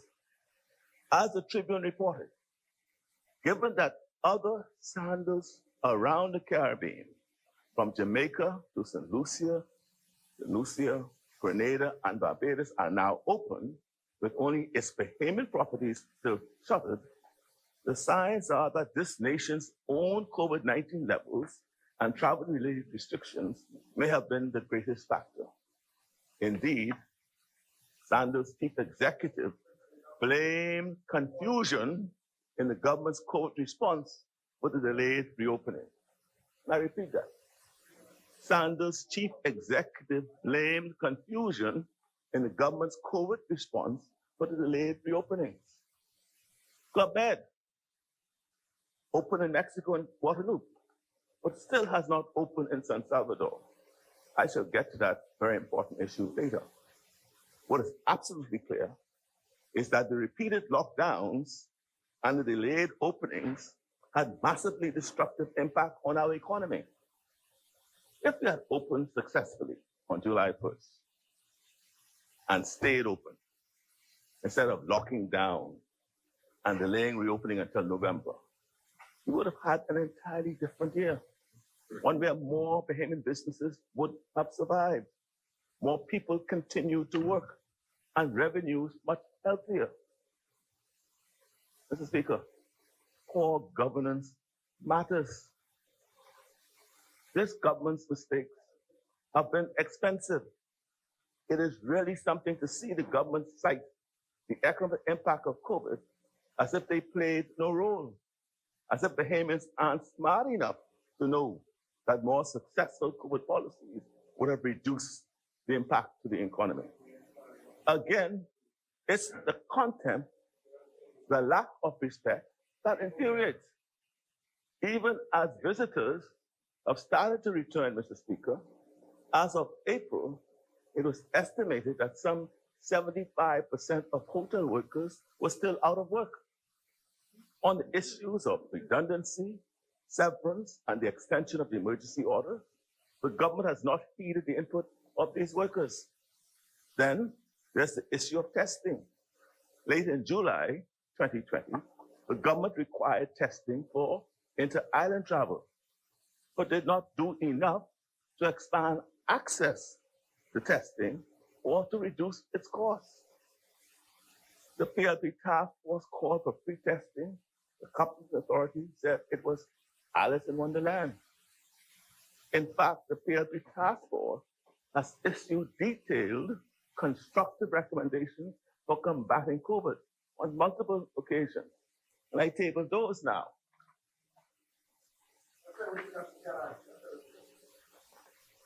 Of course, the Company Authority hasn't just been ignoring our advice. They ignored an offer from the private sector to help the government ramp up testing with a lower cost, quick results test too. The Tribune reported at that time that many observers believe lack of testing capacity has been a major contributor to the second wave, noting that a prominent businessman had called the second wave devastating for business, absolutely devastating, which indeed proved to be the case. In the meantime, the cost of PCR testing in the Bahamas remains out of reach for so many, especially with widespread unemployment. Bahamians know that the virus can be spread by asymptomatic carriers. But to this day, if you are exposed to the virus and don't have symptoms, you can't get a free test. It would be easy for the government to partner with clinics and private providers to subsidize the cost of PCR testing for Bahamians in this position. Not just easy, I say ethical. And not just ethical, but smart too. We would catch more cases. People who tested positive could isolate from relatives and co-workers. People who tested negative could carry on earning a living and taking care of their families. So what's the downside? What's the downside of free testing? None, unless you want to protect the private pockets of those who are allowed to conduct PCR tests. I don't see any provision for free testing in this new budget, Mr. Speaker. Which brings me to another question. Just what exactly is going on with the digital payment company that was given the contract for the health visas. First, we know there was no competitive bidding for the contract. Are any members, and I ask this question, are any members of the FNM inner circle profiting from these health visas?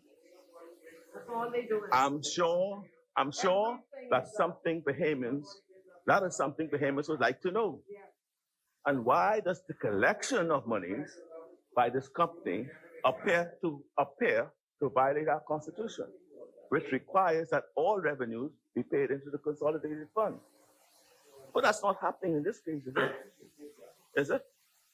Why not, Mr. Speaker? How many millions of dollars has this company collected in travel visa revenue? This government's budget suggests it plans at least $3 million in revenue from visas next year. So how much was made this year? And where is it? I think it's important to note, Mr. Speaker, that other Caribbean nations, and I want you to note this, Freetown. I think it's important to note that other Caribbean nations have not implemented similar travel visas. Most require a negative PCR result, and some require that the traveler to fill out a questionnaire or registration form. But none of them have these very expensive travel visas like the kind we have here. So why isn't the money where it should be? Where's the political connection to those properties? If the government is not forthcoming, I think we will start to see that the Bahamian people who are much vexed with the cost and hassle of these visas will start to demand answers. I'll leave it there for the moment. I turn now to vaccine, which is a story of too little, too late. The Bahamas was one of the very last Caribbean nations to start vaccination. And we continue to lag behind our regional neighbors in procuring and administering vaccines. Inexplicably, the government has relied mostly and exclusively on COVAX to obtain vaccine. But COVAX was never intended to be the sole or even the main source of any nation's vaccine. Instead, the Pan-American Health Organization has been clear. Countries such as ours can expect to receive an allocation of vaccines to cover between 16 and 20% of our population. So on the one hand, we have the government shouting from the rooftops about the importance of the vaccine, pushing to give the vaccinated all sorts of privileges. And on the other hand, the government has only purchased enough vaccines for less than 1/6 of its population, assuming every person needs 2 shots. I've heard the government from time to time claim that they have made efforts to secure more vaccines, but it's not clear what, if any, steps they may have included. We remember the Minister of Health's assertion that the country would achieve herd immunity by the summer, Mr. Speaker, and we have to wonder about the reliability of these utterances. I was made aware of a private company who reached out to the government at the end of January, beginning of February, to offer to secure the Pfizer and other vaccines for Bahamians. The government turned them down. In February, Bamboo Town promised to spend $100,000 on ultra-cold coolers that would store Pfizer vaccine, even in the absence of the ability to procure the Pfizer vaccine, apparently. Here again, our neighbors are ahead of us. Other Caribbean nations have Pfizer doses. Mr. Speaker, Bahamas did not begin. You all know how much the other Caribbean countries are, I can tell you. So Curacao have over 100,000. Aruba have 78,000. Martin, Turks and Caicos, they all have Bermuda. Mr. Speaker, as I was about to say, the Bahamas did not begin vaccinating citizens until March, the 17th nation in the region to do so. We were the 17th nation in this region to do so. The Bahamas has administered just 68,000 vaccine doses. The Bahamas is behind, according to the Caribbean Public Health Agency, in doing so. I have the chart if you all want to see it. Mr. Speaker, the vaccination campaign has been particularly slow in the Family Islands. It wasn't until late April that many in the Family Islands had access to the first jab, when the United States had to help our country distribute doses. Mr. Speaker, we have both a supply problem and a demand problem. Not enough vaccines, but also significant numbers of Bahamians hesitant to take the vaccine. There's been all sorts of talk recently from the Prime Minister about vaccination holidays and privileges. I would encourage him to be more thoughtful about the concerns Bahamians have about taking the vaccine and to address those concerns respectfully. Why not hold town hall meetings, make doctors available to answer questions about the safety and efficacy of the vaccine? Why don't we open up the process and include primary care doctors in the administration of vaccines so Bahamian patients can discuss the issue with their doctor one-on-one with someone who may know them? When you start with respect for the people instead of content, you can get so much further.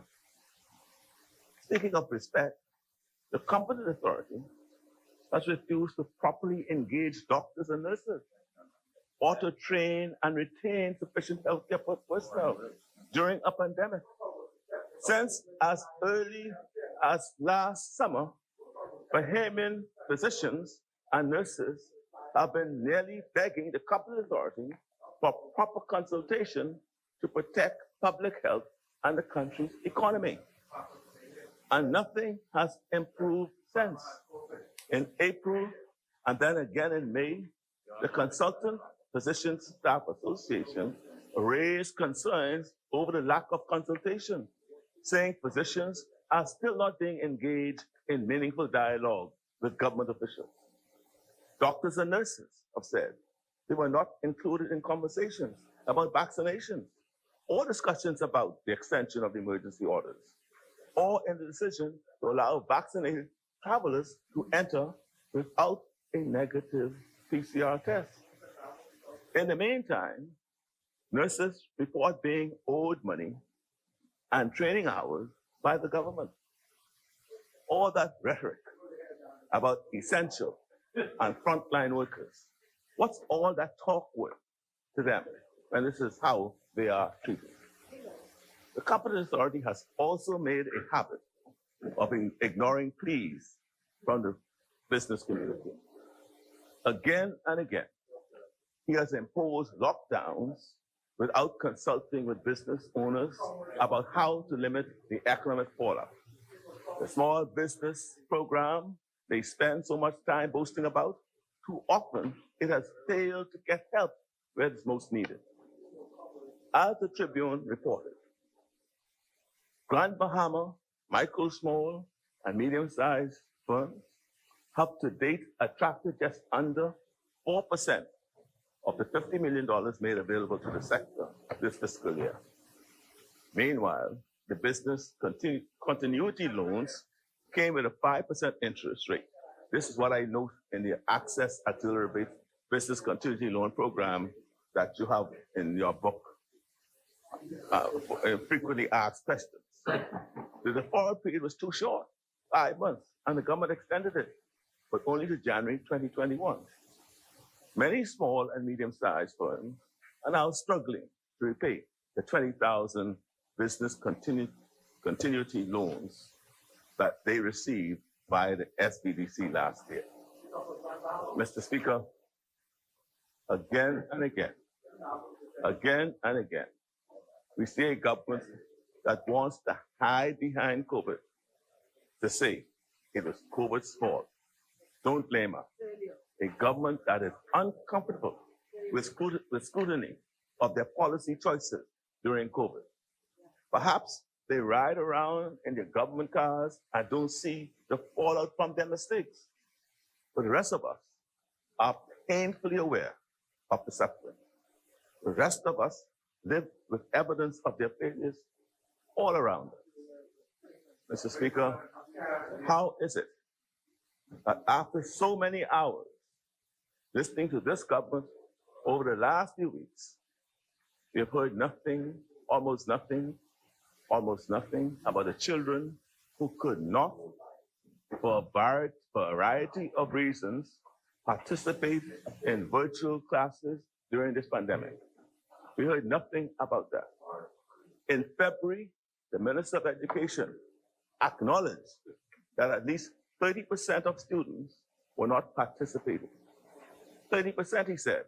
And I wonder if it's not more, given the severe economic crisis and stress this year.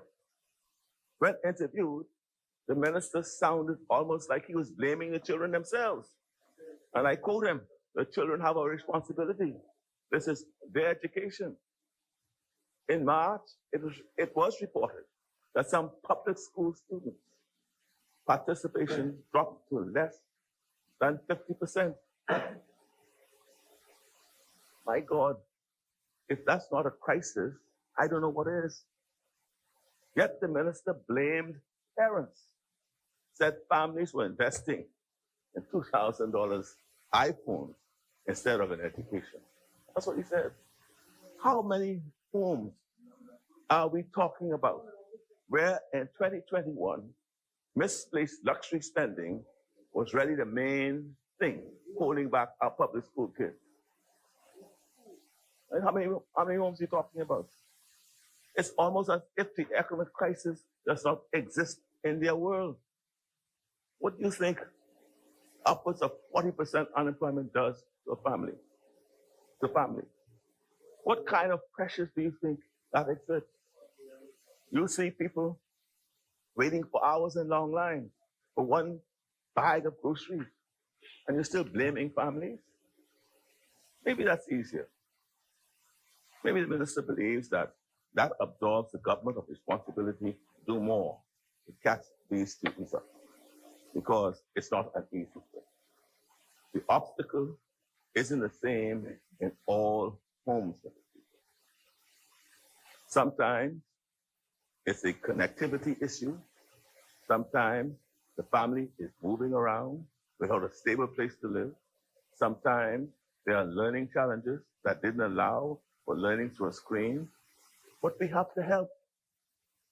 These Bahamian children deserve better. We have to come together as a country and hold these children up, give them the support they need.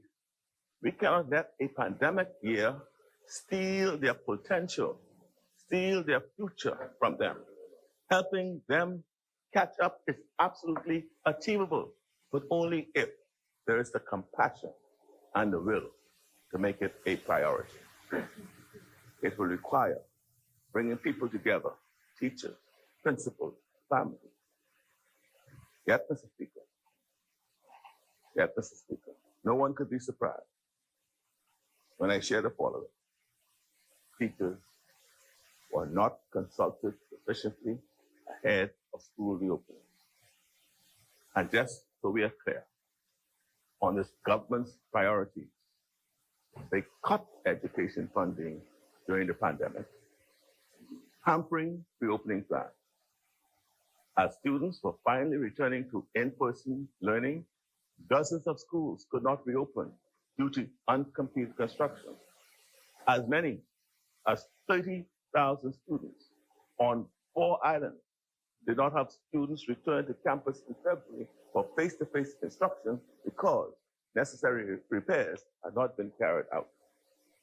The Ministry of Education cut their funding for education infrastructure by some $11 million. Yes, This is the same government, same one, who will invest $20 million in sidewalks when the victory through. People surely will suffer. Mr. Speaker, I've been listening at some length the failures of this government under COVID, but the tragedy is that I've only scratched the surface. What is most important now, though, is to have better policies going forward, because the Bahamians deserve better. We all desperately want COVID to be yesterday's news, but COVID is not finished. The new data on the Delta variant is alarming. This is the variant that was first detected in India and now has been identified in 74 countries. This COVID variant appears to be more transmissible and more lethal. There are concerns that by the fall, it will become the most dominant variant. Mr. Speaker, we cannot keep making the same mistakes. I urge the government to be ready this time. Don't be passive. Don't wait until the Delta variant is here. Do it all. Ramp up testing. Source more vaccines. Build public trust. Invest in public health. Speaker, once again, I thank the people of Cat Island, Rumkey and San Salvador, in whose name I stand today, for their continuing confidence in me. They trust me to represent them. That's why I've been here so long. To represent their interests, to promote their cause, and yes, to have their backs. And yes, I hear from them all the time. And I listen. Mr. Speaker, the way that this government, Mr. Speaker, the way this government has treated my constituents since 2017 for the last 4 years has been shameful. The government's incompetence, lack of compassion, and spite is emblematic of how they have treated most ordinary Bahamians. Certainly, the ones who they perceive not to be their political supporters. On coming to office, with their usual stop, I see Kara, yes. On coming into office, with their usual stop, review, and cancel. Honorable member. Speaker, The chair recognizes the honorable member for Yamakro on point of order. On a point of order. I just can't stomach this anymore. It's putrid. Mr. Speaker, the member for Cat Island, Rumkey and Salvador says this government has treated Cat Island with contempt. Mr. Speaker, after 25 years, with a convertible airport, no water, the F&M responsible for putting in lights, holes in the road. This member has the gall. I mean, a morgue where my aunt was rotting, and I had to be because he's being dishonest. He's needing this house. He's suggesting that what is happening now in Cat Island is of recent vintage. Mr. Speaker, we just held a Cat Island economic outlook, in which we address all of these issues. And I've told my leader that successive governments didn't treat Cat Island reputably. This member has not been as vigorous as he should have been, as in being dishonest to this house about the development of Cat Island. And he ought to be ashamed. Right now, we're getting the Minister of Tourism just spoke about 2 airports for Cat Island. Cat Island is Town is a ghost town. The airport is locked down. He's being most disingenuous. Speaker.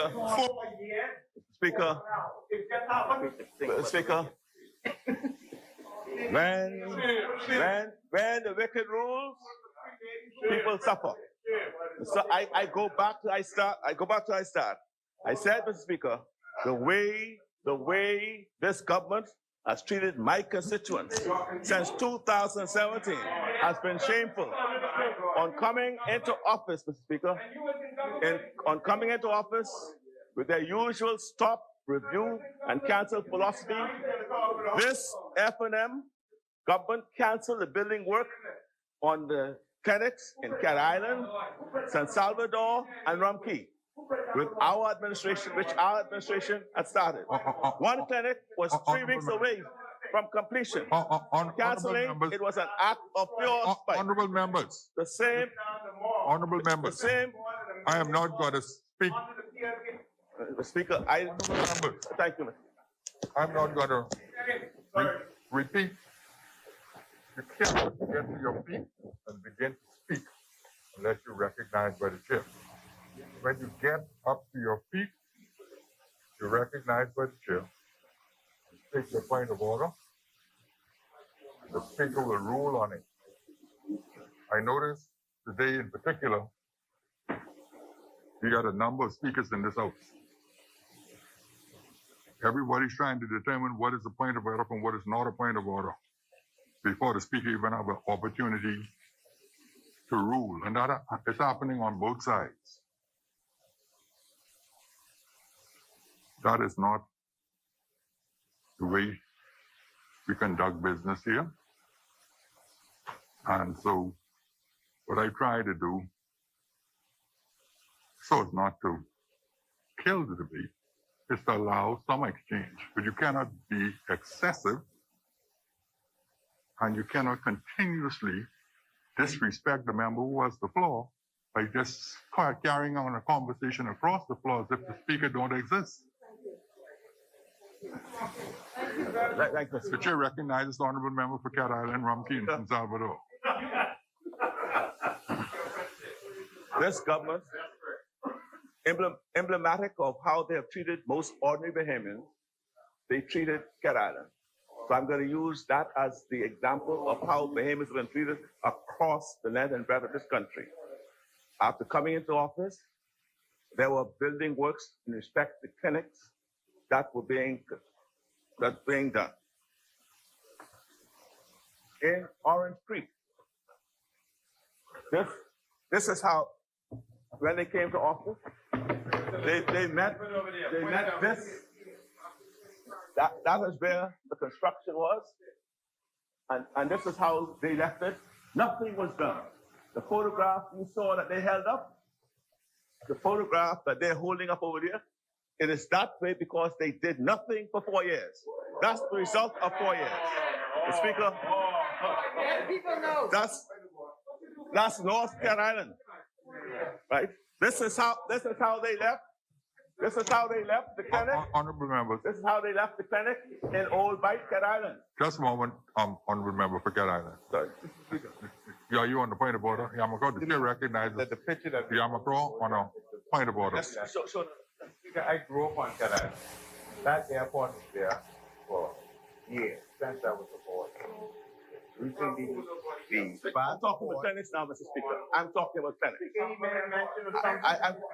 I'm going to come to the airport in a minute. I will come to the airport in a minute. If you wait, just be patient. Be patient. I'll come to the airport. Honorable members, let me get one thing clear. Honorable member for Cat Island, Rumkey, San Salvador. Yes. In your presentation, you did reference the picture that was being held up. Yeah. That's what we're talking about. So you were talking about a different picture altogether than a different building? I'll get to that. I'm saying, Mr. Speaker, what I mentioned to him is that the picture he took was a recent picture, and that is because of the neglect of for that airport, right? By this government, and I'll demonstrate it shortly. Mr. Speaker, and this is how they left the clinics. See, this is how they left it. And they are taxpayers' money, millions of dollars in the ground for 4 years, not looking at it. Right? And you sitting in there saying you're so concerned about Cat Island. This was the clinic for Old Bight.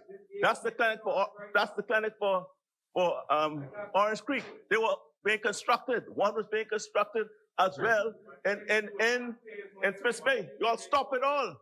And that's the Bahamian people money that y'all allowing to leave in the ground. Now, so, Mr. Speaker, so that is what they've done. Now, Mr. Speaker, And so, Mr. Speaker, Honorable member, the result, of honorable course, member Mr. for Cat Speaker, Island. the result of not completing Honorable these member for Cat clinics. Island. Chair recognizes the honorable member for Yamakro on a point of order. I think we identified the population of Carolina, we need to have more people to go back to Carolina. But for less than 3,000 people, the generals were very well fed by putting in 3 clinics and other buildings, destroying the morgue and everything else. And but when you look at the population size of the 3 clinics, it was recently just before the election. Speaker, what, Honorable member, what is the point of order? The point of order, Mr. Speaker, is that he's suggesting that we stop these work. yes, what you do? What you did then? Speaker, I'm saying that some of the What you did then? I didn't ask you. I didn't. Y'all can answer that later on. Clinics, Mr. Speaker. Answer that later on. The work, the idea is, Mr. Speaker, the work was stopped, right? And the result of that, with the pandemic, Cat Islanders who were faced with that outbreak of infections had to be airlifted to Nassau. Just had to complete the clinics, right? Then there's the crude use of lockdowns as a blunt and harmful practice to stop the spread of the virus. As we have said time and time again, if the government conducted free testing instead, they would know which people are infected and which are not. Those without the virus could carry on being economically productive, whilst the others could be isolated and treated as required. The lockdowns imposed by the Prime Minister, the Communist Authority, has devastated the local tourism industry.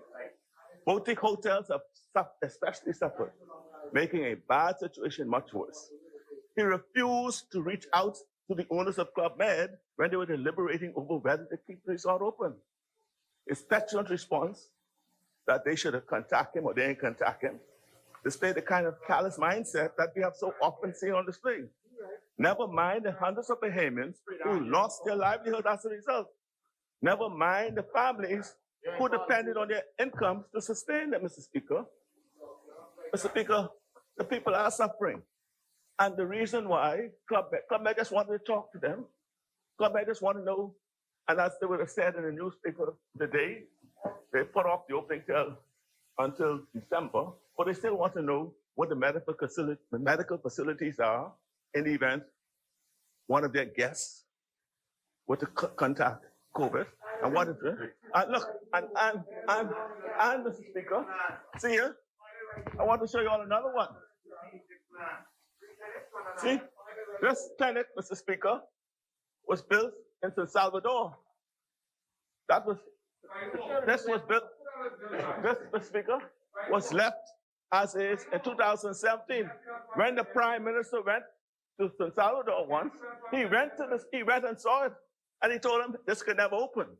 At the very least, if you're concerned, see, you could now retract, meet with Club Med, and say to Club Med, we have a 95% completed clinic. We're going to resource that. We're going to make sure that people are there so that you could save the fund. All you have to do is speak to them about that. But what you do, you just left it. Mr. Speaker, that's the neglect. 4 years of neglect for Cat Island, Rumkey, and San Salvador. And Mr. Speaker, he's talking about clinic, about the airport. Let me show you again. Honorable member. Mr. Speaker, sorry. The member for Elizabeth is on his repeat. The chair recognizes the honorable member for Elizabeth. Speaker, I feel compelled to stand on the point of order. I believe the honorable member for Cat Island is deliberately misleading this honorable house. I had the Point of order, Speaker. I take umbrage to say misleading. All I'm saying is that they did not complete this, Honorable member. right? The member for Elizabeth is on How did I mislead the House? repeat. I had the privilege of serving as the Minister of Health during 2017, 2018, 2019, up to 2020. There were a number of clinics being built in Cat Island in particular for a population of just over 1,500 people. Based on all of the reviews for current and future possible projections, they were massively and wastefully overbuilt. What had been done, Mr. Speaker, is that the design, the build, and the pay for these clinics was outside of the Ministry of Health and outside of the Ministry of Works. As a matter of fact, they were craftily hidden Member. in a way to avoid the oversight of either the Ministry of Works or the Ministry of Health. And therefore, this minister, acting on behalf of the Cabinet of the Bahamas, with the oversight of the Cabinet of the Bahamas, at no time stopped any construction of any clinic in Cat Island, Ron Key, and San Salvador. Thank you, Mr. Speaker.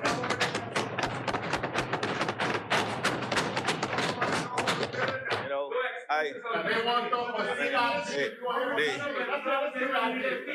Honorable members. Mr. Speaker, you know, the continued contempt and arrogance that this government can display in respect to insulting the intelligence of the Bahamian people. You know, Mr. Speaker, government is about priorities and choices. Priorities and choices. The government that I serve choose to build these clinics. And it was not without a plan. That's what they did. It was their choice was to stop it. They said they're not going to do it. For whatever reason, as you had heard, during joining by the member from Yamakro, this was just too expensive for Cat Island. It's just too good for us. Right? So, Mr. Speaker, what I want to point out is that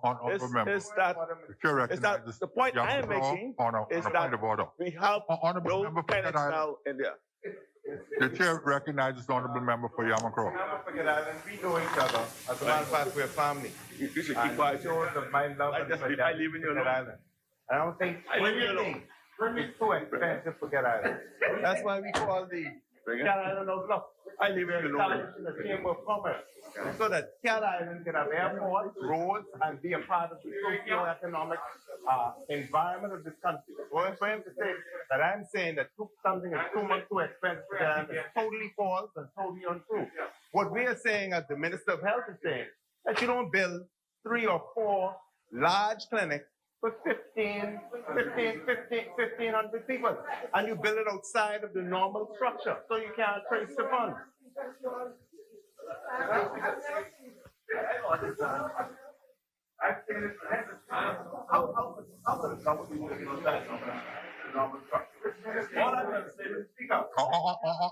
Honorable members, honorable member for Yamakro, honorable member for Yamakro.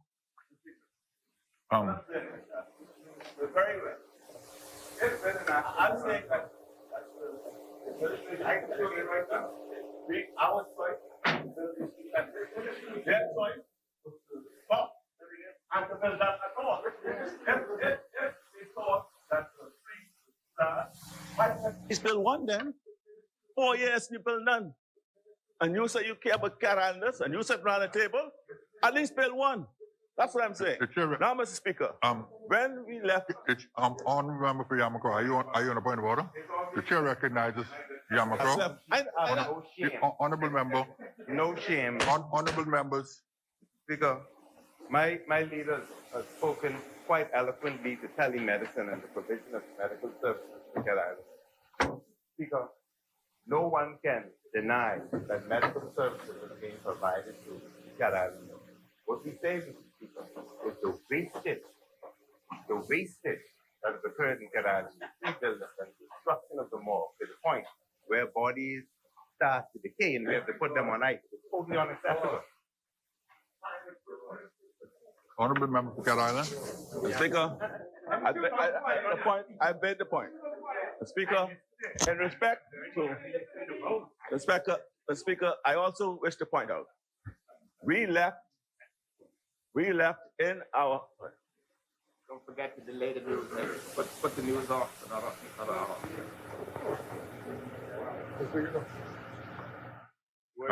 The chair recognizes honorable member for Southern Shores. Mr. Speaker, I move that the business of the House extends beyond the 7 p.m. hour this evening. Second, Mr. Speaker. And in democracy.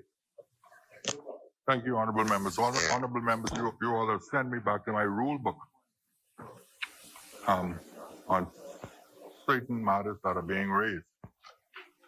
Honorable members, it has been moved and seconded that the business of this House extend beyond the 7 p.m. hour. As many members that are in favor will remain seated, those who oppose will stand. The business of this House will extend beyond the 7 p.m. hour. The chair recognizes the honorable member for Cat Island, Rumsky, and San Salvador.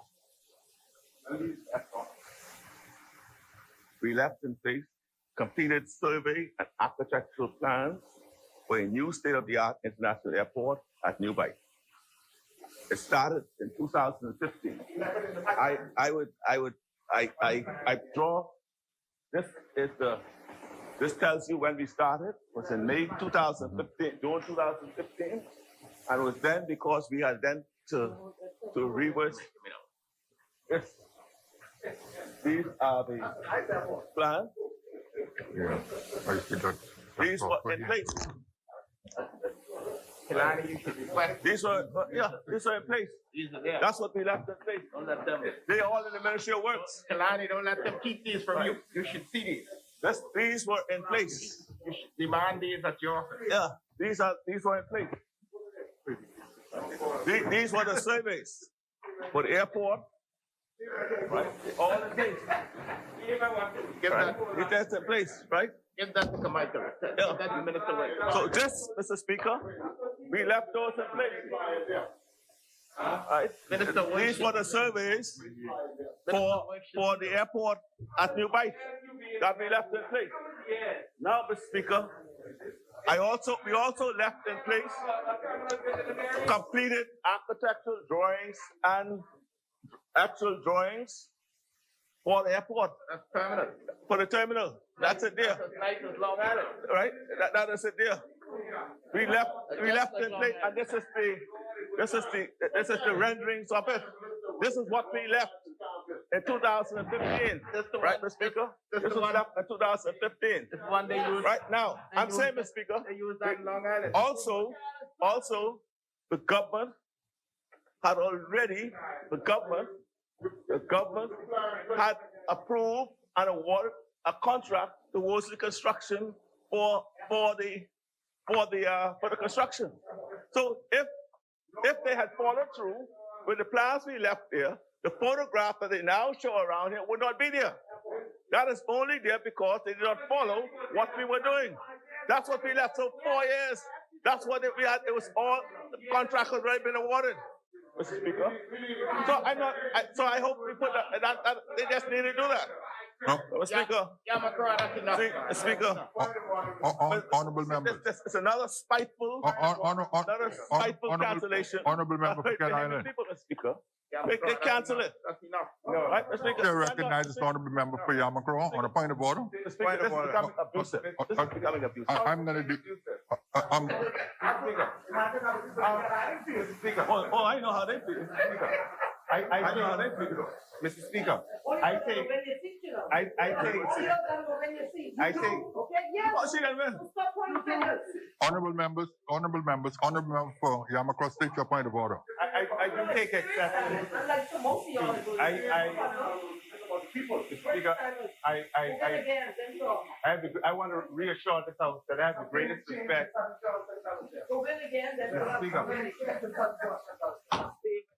Honorable member for Yamakro has the floor on a point of order. I want to reassure this House and all uncertainty that I have the greatest respect for my seniors, and it's not my intention to be abusive to the member for Cat Island, Rumsky, and Salvador. But when speaking to Cat Island, I'm being provoked. If this airport and these drawings were there, 2015, like the member of Cat Island's ability, second only to the member of Cat Island's ability for misleading this House, this is the ability to keep a secret. Thank you very much. And I like those plans. Speaker, we left all those plans in place. I spoke to it before. This is the first time I talked about it. That's not the first time I spoke about it. The minister will be aware of it, right?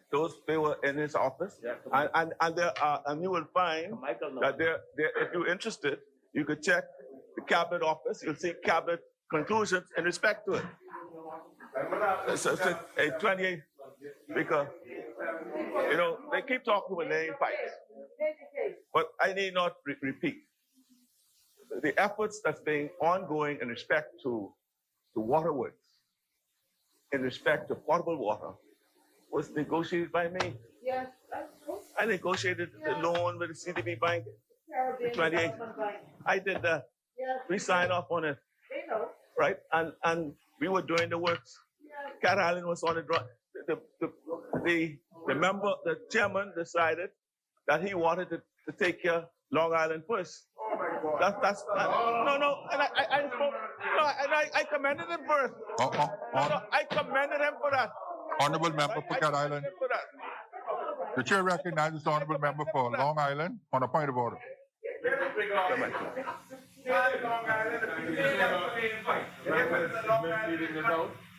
So I imagine something flashback of 1997 when he lost the season, so now he's trying to sing to get back there. Mr. Speaker, we did not take Cat Island off any board or any drawing board, as the member is now trying to. The member was the deputy prime minister and the minister of works. Honorable member. The member was the deputy prime minister and the minister of works for 5 years. He had 5 years since he negotiated, according to him, 5 years to put water in Cat Island, and he didn't do it. He left it to us, and now he's making excuses. This is what the member for Cat Island left, Mr. Speaker. This is what he left. This is what he left.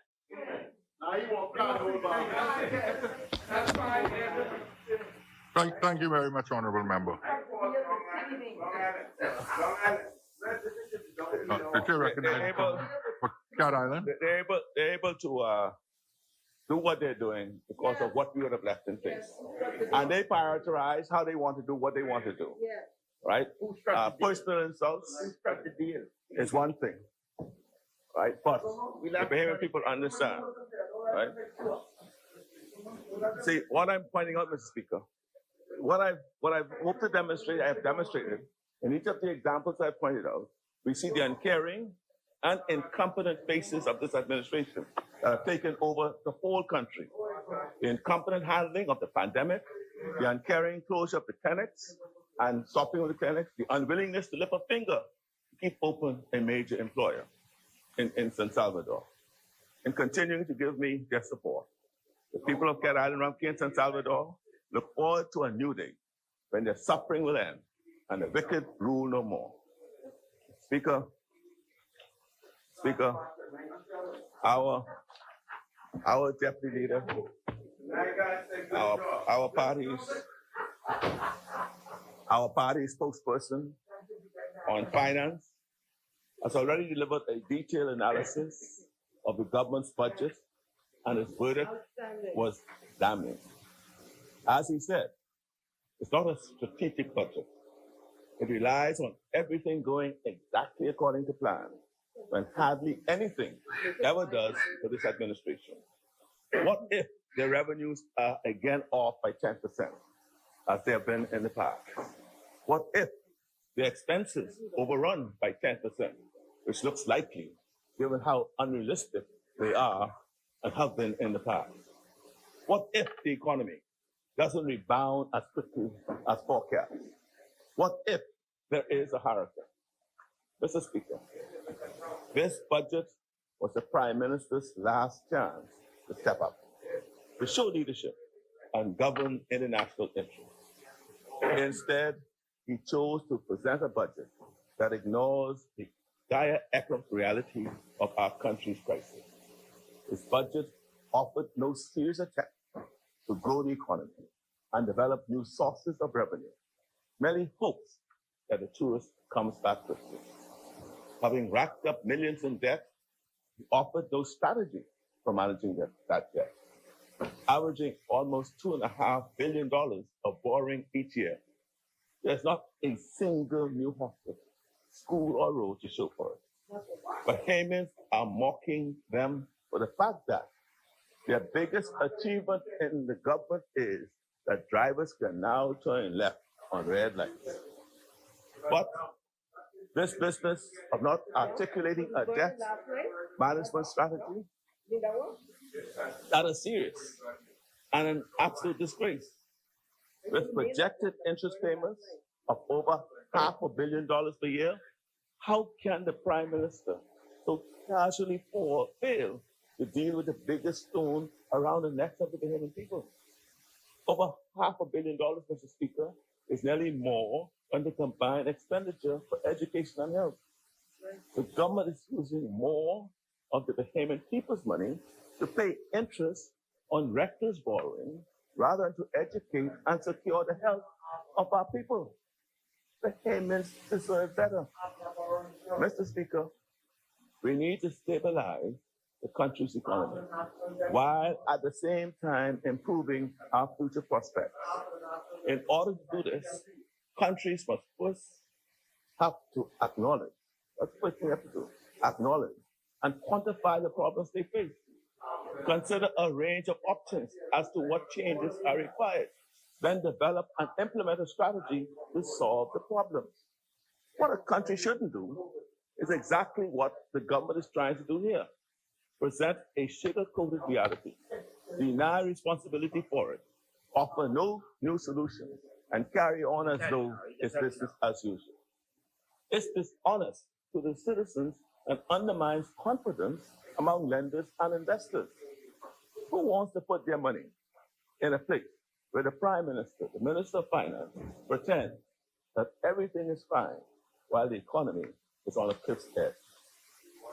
So, Mr. Speaker, what a debt management strategy would look like? What would a debt management strategy look like under PLP government? We would implement a combination of the following repayment strategies. We would negotiate, and listen, because you might want to do some of these things. We would negotiate refinancing with existing debt holders to seek to roll over debt instruments. We would implement plans for refinancing from new recruited debt holders. This means we would line up funding to pay out existing debt, which is coming due, for scheduled longer repayment terms.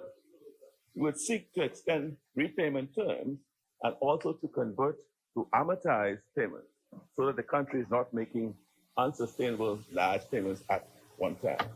So, for example, we refinance the existing debt, which is due in 2023, 2024, and replace that with a new debt that commences with annual principal payments over an agreed period of, say, 10 years.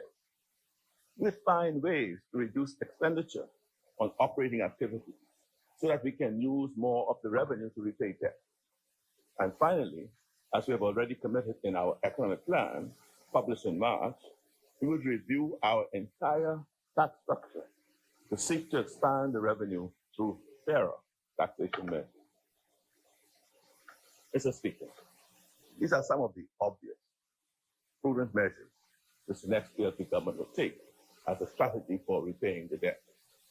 It is a scandalous dereliction of duty that the Prime Minister, the Minister of Finance, had nothing to say about how he intends to repay the mountain of debt which he and his administration have racked up. It is grossly irresponsible that he intends to add to it with a number of tax giveaways and spending purely aimed at extending his political life. Mr. Speaker, in running up all this debt, this government has shackled the opportunities and life chances of the next generation. As we approach the 50th anniversary of independence, they have put a drag on our national development. No wonder that one of their own former F&M MPs, Pierre Depeche, in an interview recently, described this F&M government as the worst government in the Bahamian history. Mr. Speaker, I turn now to the budget's revenue forecast. That's step. Everything in this budget hinges on these forecasts being correct. As many others have pointed out, in order for this budget to work, every single scenario set out by the government has to be right. Every single one. However, the government's track record of getting things right is not encouraging, to say the least. And the numbers forecast for revenue are simply not credible. This FNM administration has missed its revenue projections by at least 10% in every fiscal year that they have been in office. Yes, Mr. Speaker, they got it wrong every single time. At 10%, that's a huge margin of error. For every $1 billion of revenue forecast, they were short by at least $100 billion. They take the sharp increase in VAT by 60%. Let's take that. A triple editorial at the time in 2018 predicted the VAT increase would, and I quote, stifle growth, undermine business and investor confidence, and affect consumer spending since disposable incomes will be reduced. We said much the same thing at the time. At the same time, the government was raising your taxes. The government was cutting taxes for the wealthy. What was happening at the time? So much for the people's time. Now the Prime Minister is saying, in his next term, he look after the poor. Yes. There's that contempt. There's that contempt for the people again. Mr. Speaker, look at the present budget. They clearly haven't learned from their mistakes. These revenue estimates are nonsense.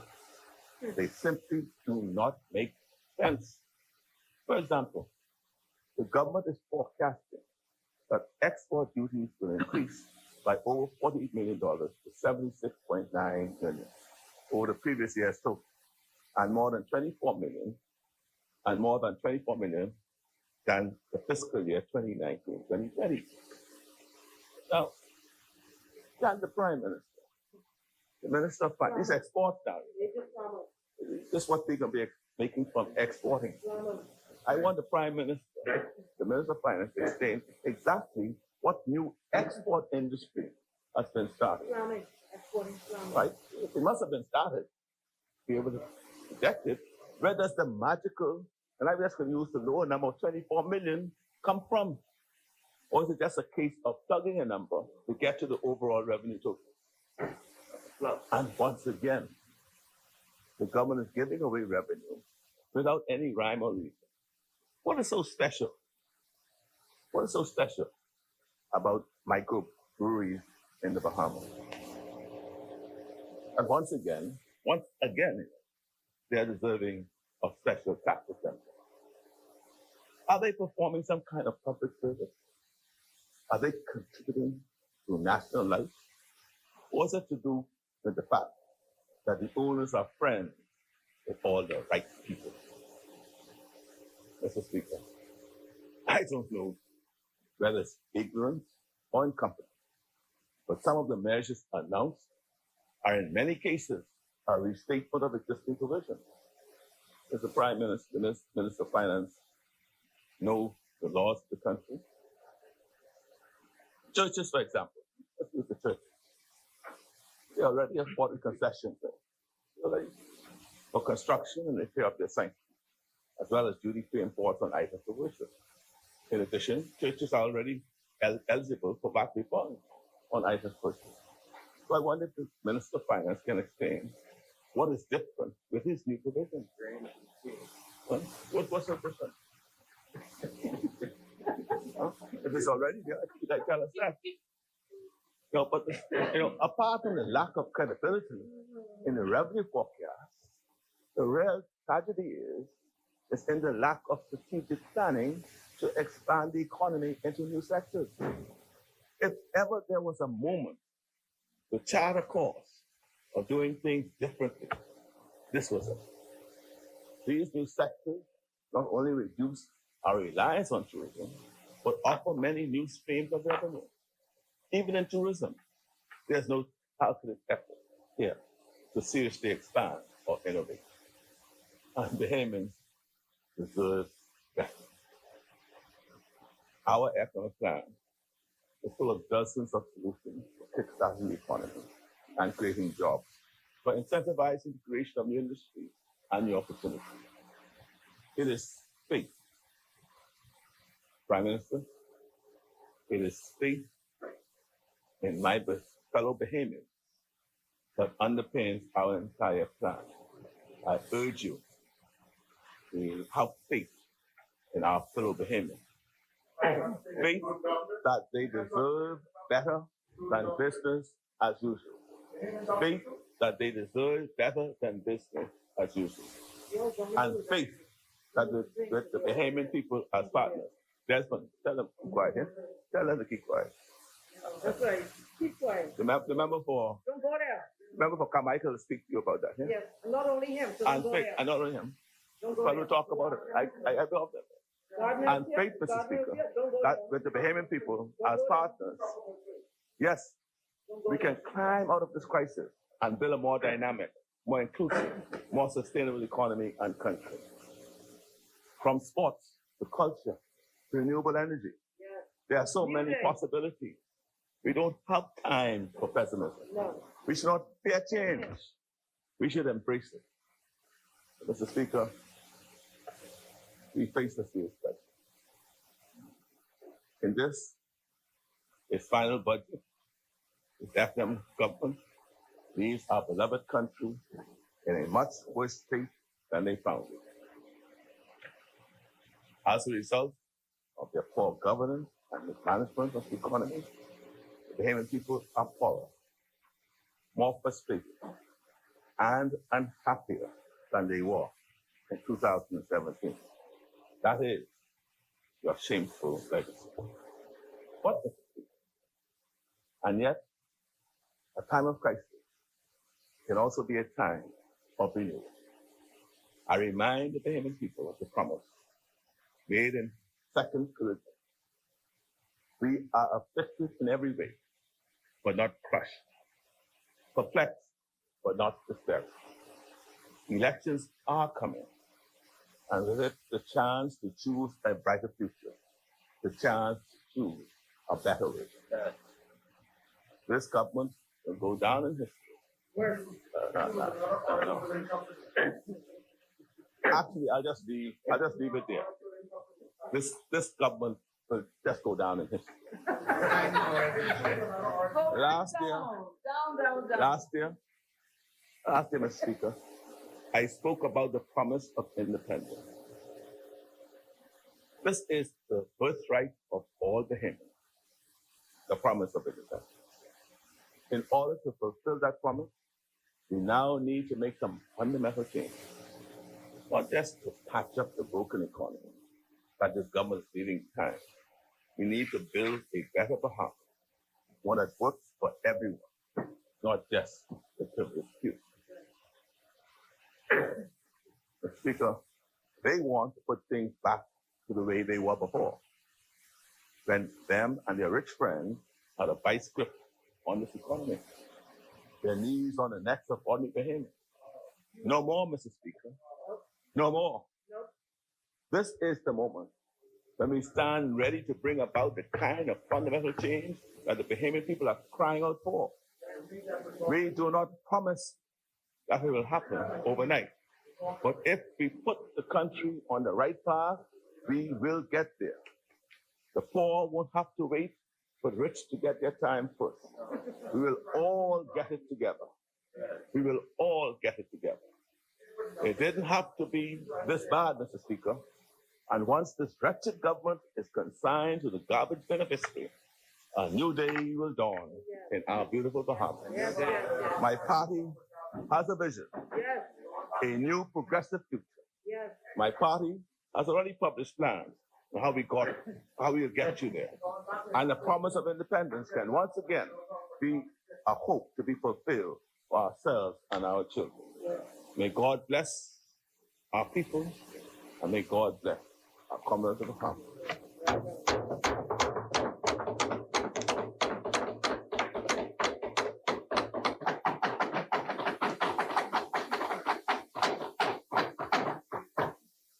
Thank you, Honorable Member. As many? The chair recognizes the Honorable Member for North Andros and the Berry Islands. On a point of order? No, sir. A clarification, sir. Clarification on yes, your when- speech? Yeah. Did the member make reference to it? No, I'm asking, he's rising on a point of clarification on, is it a statement that was made? Yes, during my contribution.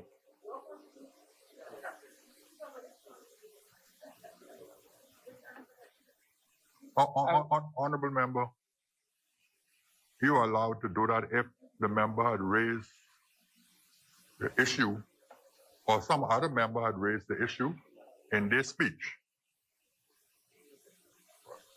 What is that exactly is it you're seeking to do? I'm speaking about the, Mr. Speaker, something that was withdrawn until a later date. Or something that you withdrew?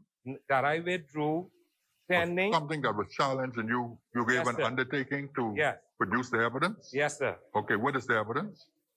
The evidence, Mr. Speaker, is a check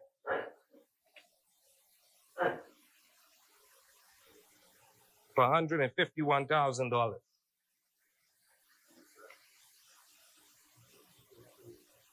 That I'm going over with my speech of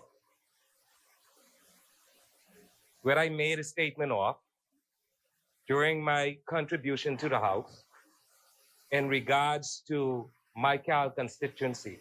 And I was challenged to produce the evidence, which I now have, Mr. Speaker.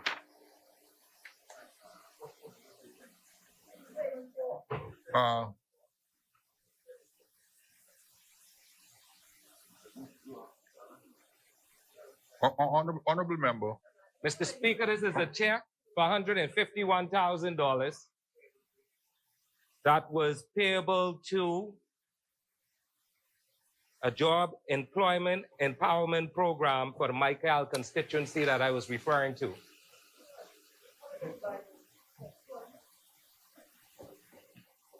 Now, it so happened, Mr. Speaker,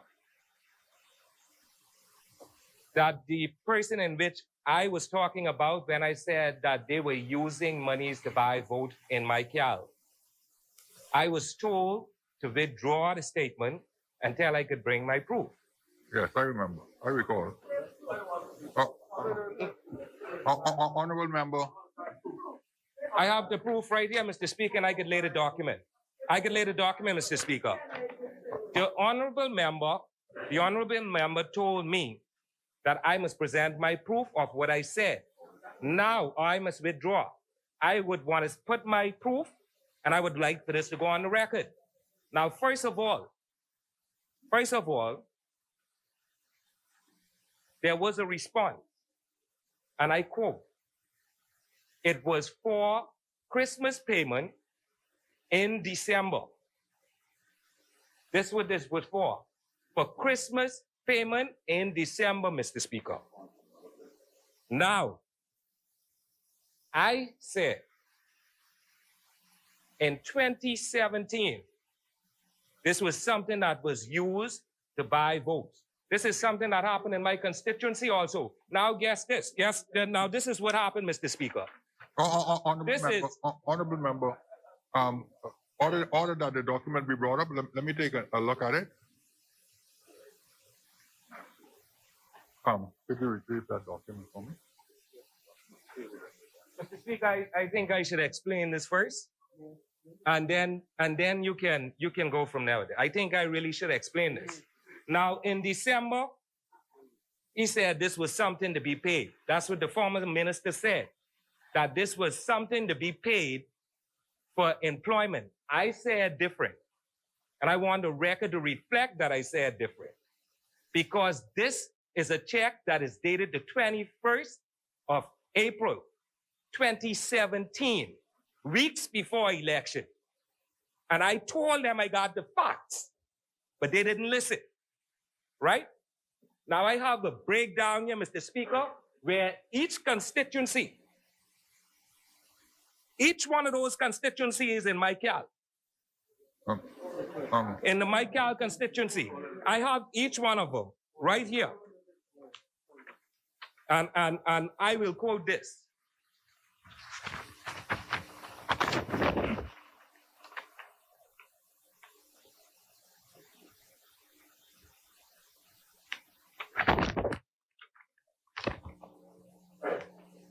Cricket Island, 18 persons were to be employed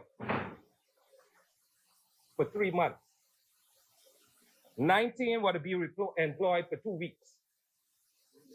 45 people were supposed to be employed in Auckland. This is the dirtiness, all right?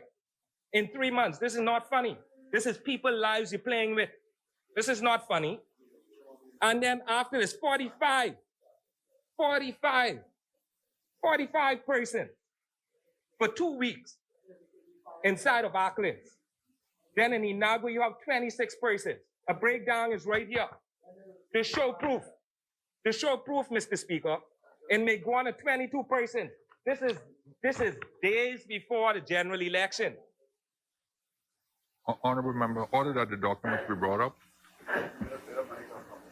This money came from the public treasury, Mr. Speaker. So this BAMSI money now that came from the public treasury and was sent back after we won the election. And Mr. Speaker, I have proof on this also. I will not call the resident name in the constituency, but I will say this much. I applaud that resident for standing up for his rights and rejected it. And the proof is right here to show again.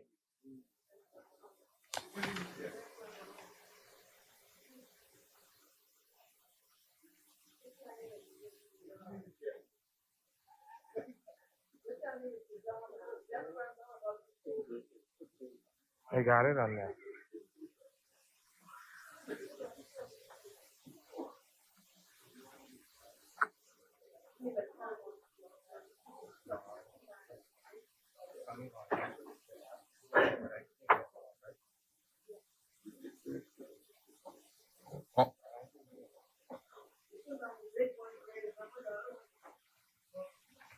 One more, here's what I get. I get the whole of Bambi. And I only bake it. I want to know, I've heard about that. I have heard about that. Okay. I want you to know that. Okay, well, you should bring it out. Oh, it will. Come on. I'll be waiting. I will be waiting. Honorable members, what's the delay? Pardon? The member for West Van Baham and Bimini is waiting.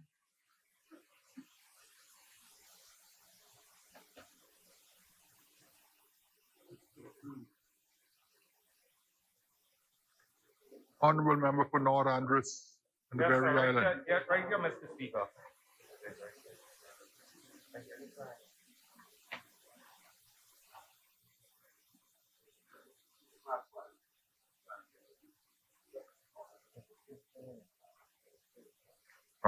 Honorable member for North Andros and the Berry Islands.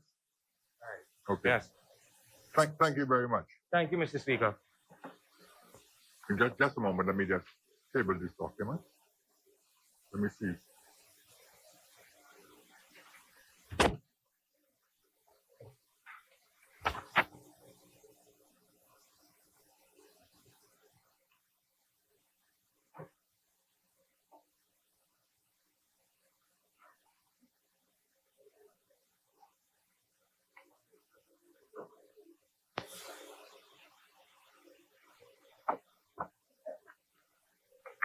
Order that the documents so lie on the table. Chair recognizes honorable member for Cat Island, Rumkey, and San Salvador.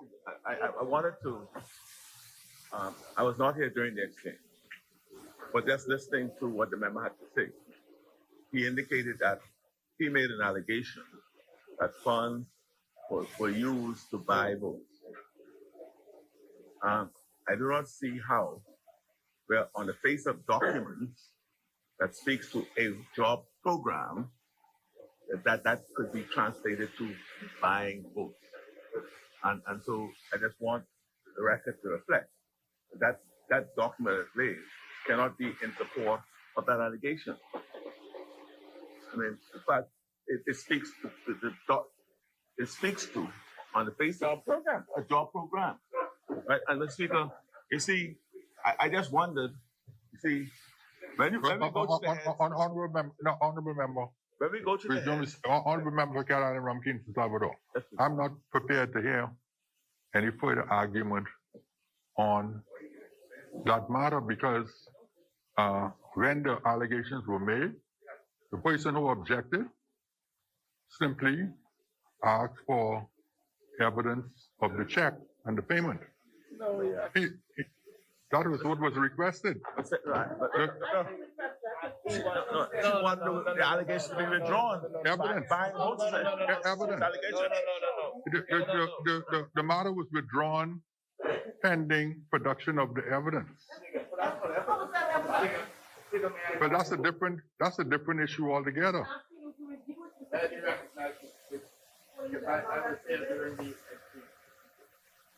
The chair recognizes the honorable member for the Exumas and Ragged Island. Speaker, the member for North Andros made an allegation that the PLP, the former administration, used funds to buy votes from BAMSI. The member for Angliston challenged him to produce evidence of funds from BAMSI being used to buy votes. Today, Mr. Speaker, the member indicated that he laid a check that indicated an employment program. Mr. Speaker, unless the member can demonstrate that the former administration used funds from BAMSI to buy votes, which is a very serious allegation, he ought to withdraw it, Mr. Speaker. These documents ought to be sent back because based on what he described, there's absolutely no evidence presented that the former administration used money from BAMSI, which is a criminal offense, by the way, to buy votes. We shall not take this lightly, Mr. Speaker. He ought to withdraw it forthwith.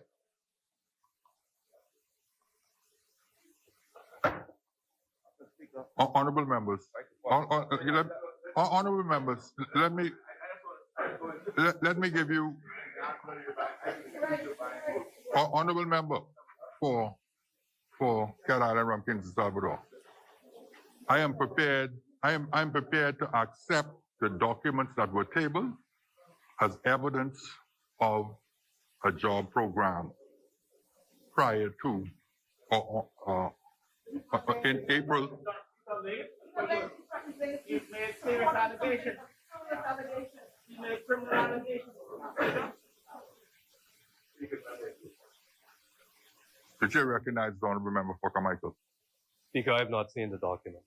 I don't know what they say. The member has made an allegation in this honorable place, and the member has now tabled those documents as he indicated he would. Surely, sir, now it is up to anybody who looks at those documents to draw whatever reasonable inferences that they may seek to draw from those documents, or they may wish to draw based on the evidence that we put before them. It would not be seemly in my respectful submission to you, sir, for anybody to draw any other inferences other than what they can reasonably draw based on them examining the documents personally. The member has made some allegations which are very serious. And he must have made those allegations for a reason. But why y'all don't leave me alone, man? Let me talk.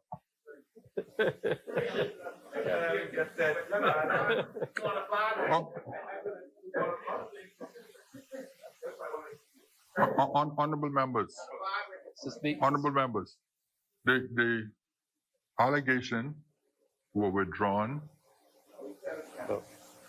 and the member produced some documents that the chair has indicated the chair is prepared not to accept them as allegations that they are evidence of vote buying, but as evidence of a job program. That is the ruling of the chair.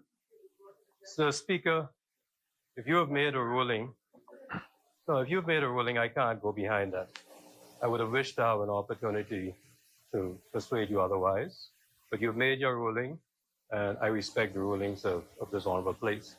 But I do know that once the documents have been tabled, the documents are open to any of us to examine them and to come to whatever inferences that are reasonable on the face of those documents that we would wish to do so, sir. Yes, honorable members, that is why I indicated that the conditions upon which I am prepared to accept the documents. I've been around long enough to know that you have to go through an entire court process to prove evidence of vote buying. We're not going to be able to achieve that in this house. And so, even in a court of law, that is a great challenge. And so I accepted the documents as evidence of a job program. We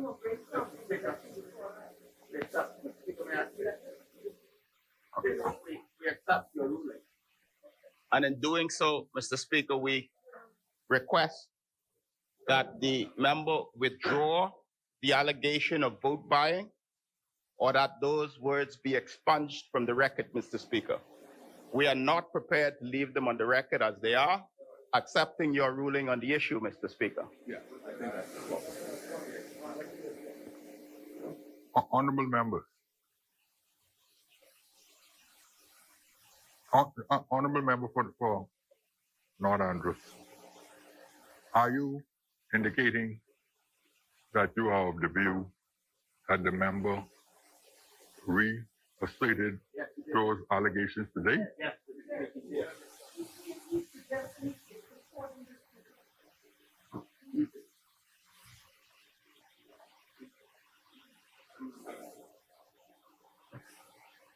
In the circumstances, the ruling of the chair is that any allegation that asserts that the check and the documents provided are evidence of vote buying is hereby expunged from the record.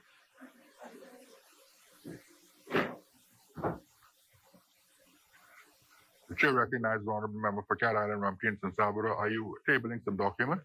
During my contribution, I had indicated I was laying our COVID task force plans that we have. Order that the document be brought up. I've signed them already, and then to determine how well we are doing, I lay COVID-19. Order that the document do lie on the table. COVID-19 performance as is Second document. Order that the document be brought up. as is assessed by the World Health Organization, and how we are doing compared to other Caribbean states. This document here is from the World Health Organization. See the Yeah. Order that the document do lie on the table. As many? The chair recognizes the honorable member for West Grand Bahama and Bimini. Thank you, Mr. Speaker. Mr. Speaker, I rise on behalf of my home and its people, West Grand Bahama and Bimini, to make this contribution to the 2021-2022 budget debate as Minister of State for Disaster Preparedness Management and Reconstruction, a portfolio which I have held for the past 3 months.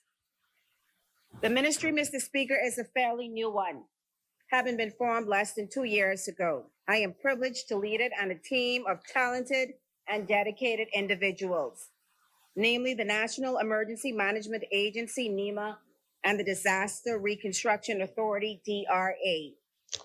The world is watching us, Mr. Speaker, and I have every confidence that this ministry will rise to the occasion. Mr. Speaker, we live in a hurricane zone. and our archipelago has experienced the effects of at least 22 Atlantic hurricanes or storms that were once tropical or subtropical cyclones, inclusive of 17 since the year 2000. Mr. Speaker, hurricanes are the major threat my ministry and its agencies are tasked with preparing for and responding to, though our mandate spans all disasters. Many are aware that Hurricane Dorian was recorded as having maximum sustained winds of 185 miles per hour, with wind gusts up to 220 miles per hour and storm surges of more than 20 feet. The strongest storm to hit the Bahamas and one of the strongest recorded in history on our planet. 3.4 billion in losses and damage here at home, and loss of life not seen in our country in modern times. It was devastating, Mr. Speaker. What Bahamians built over successive generations was blown and washed away in mere hours. Our homes, businesses, critical infrastructure, and support systems gone. This overwhelming experience generated by the power of Mother Nature, Mr. Speaker, subsequently caused the government of the Bahamas to launch an historic recovery and restoration effort, in addition to institutionalizing improvements to our preparedness and response structures that all future administrations should continue to add to. To date, Mr. Speaker, the Ministry of Disaster Preparedness, Management, and Reconstruction has taken the advice of a joint consultation by the United Nations Development Program, UNDP, and the University of the West Indies, UWI, to bolster our structural capacity when it comes to disaster preparedness, management, and response. My ministry, through the UNDP and the UWI consultancy, and in collaboration with disaster management partners, developed a national resilience policy, a recovery strategy, an implementation plan, and an organizational and institutional assessment report that were accepted by the cabinet. 5 goals were identified as focal points of the framework. They are safety and security, access to infrastructure and services, community engagement and partnership, livelihoods and economic development, and institutional and capacity development. Mr. Speaker, I am happy to report that the ministry has commenced implementation of the detailed recommendations outlined in the aforementioned reports. Dr. Emily Wilkinson and others who serve the Overseas Development Institute, ODI, a global think tank on development and humanitarian issues, Mr. Speaker, published a report in January 2018 entitled Building Back Better, a Resilient Caribbean After the 2017 Hurricanes. The authors noted that disasters represent both a crisis from which to learn and an opportunity to do things better. Mr. Speaker, understanding the historical dimensions of disaster risk in the Bahamas, as well as future threats, can help in identifying what needs to change. Building the Bahama Islands back better requires building resilience to multiple hazards, not just hurricanes. It also means integration across infrastructure, housing, economic and social development, and environmental sectors. Building back better after a disaster intuitively makes sense, but it is challenging and requires a deep understanding of the causes of a disaster, recovery processes, and future climate and other risks.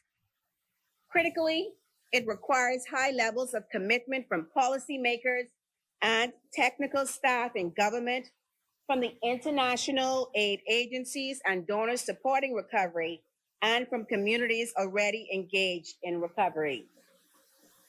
The Honorable Member of Kalani and the Cabinet of the Bahamas did the right thing in creating this ministry, Mr. Speaker.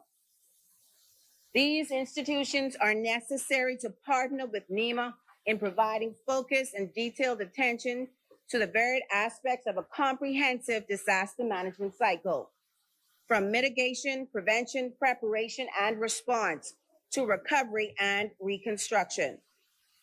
Mr. Speaker, the creation of the ministry and the DRA signaled a shifting from recovery being a reactive exercise to one that is proactive and strategic, with the mainstreaming of recovery in disaster risk management programming and resilience thinking. These institutions, properly structured and adequately staffed, provide for the processes and institutional arrangements for ex-ante driven interventions which facilitate the pathway from recovery to resilience. Mr. Speaker, the expansion of the government's disaster management and response apparatus must be met by an equally renewed focus on preparations by the public. Our theme for Disaster Preparedness Month in May, We Are All NEMA, Stronger Than Ever, captured the mindset we must all have. Bahamians and residents should be aware that the hurricane season began on June 1st and runs through November 30th. They must take action and adequately prepare for the season. The well-known researchers at Colorado State University in the United States predicted an above normal Atlantic hurricane season this year with 17 named storms, 8 hurricanes, and 4 major hurricanes. Bear in mind that it may only take one hurricane during a particular season to impact our archipelago and wreak havoc. We should all make personal preparations early by ensuring that our homes and businesses are in a state of readiness, while also keeping abreast of news and weather reports. As we saw from Hurricane Joaquin in 2015, Mr. Speaker, a tropical disturbance could turn to a deadly hurricane in a short period of time. Mr. Speaker, the total estimated 2021-2022 budget for the ministry and its agencies is $13,280,486. This is $2,456,100 less than the 2020-2021 budgetary allocation. Of the $13,280,486, the recurrent estimates accounts for $8,780,486, and the capital estimates accounts for $4.5 million, all of which is allocated to the DRA. The recurrent estimates are as follows, Mr. Speaker. The ministry has $536,100, NEMA $500,000, and the DRA $1,744,386. Mr. Speaker, the amounts that have been allocated in the 2021-2022 national budget estimates for my ministry and its agencies are modest, given the enormous task we have, and we can only appeal for a conscious decision to have more funding allocated as we move forward in this ministry. It is necessary. Nonetheless, Mr. Speaker, we are cognizant that there is a need for financial constraints, given the downturn in our economy resulting from the COVID-19 pandemic and the need to assist those who are more challenged at this time. We accept and support this administration's budget in the coming fiscal year and wish for its every success. Mr. Speaker, I wish to point out that while our ministry relies on the government, the funding of our national projects and programs for disaster risk management is substantially supported by our international partners, and we will continue to foster those relationships. For example, the United States government, through its agencies such as U.S. Northern Command, last year provided significant assistance we are grateful for, inclusive of 12 medical rescue boats costing $151,778 that have been deployed for use on our family islands. Emergency relief warehouse supplies valued at $45,000. Personal protection equipment valued at $45,000 for use while managing shelters. Batteries for the Motorola handheld radio valued at $51,000. funding in the amount of $71,000 to assist with repair of churches that have been named as hurricane shelters, and a mobile shelter facility valued at $3,116,470. Adding to that, Mr. Speaker, recently the U.S. Northern Command funded the upgrade to the National Emergency Operations Center at NEMA's headquarters to the tune of approximately $250,000. Mr. Speaker, another one of our partners is the Inter-American Development Bank, IDB.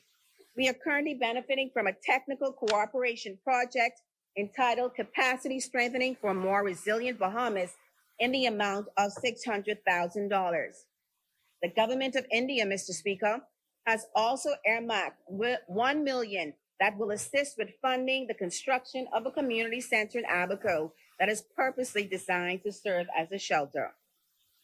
Mr. Speaker, NEMA, which is the agency that leads the government's disaster preparedness efforts and initial response, has already released its list of shelters across the country for this season, ready to assist Bahamians and residents if the need arises.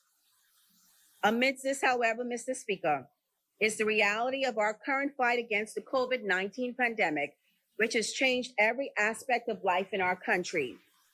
In preparing our shelters along with social services, again this year, we had to take the pandemic into consideration with our shelter policy. For those considering the use of such shelters, please know that all shelters will abide by the public health guidelines in terms of the number of people in each facility.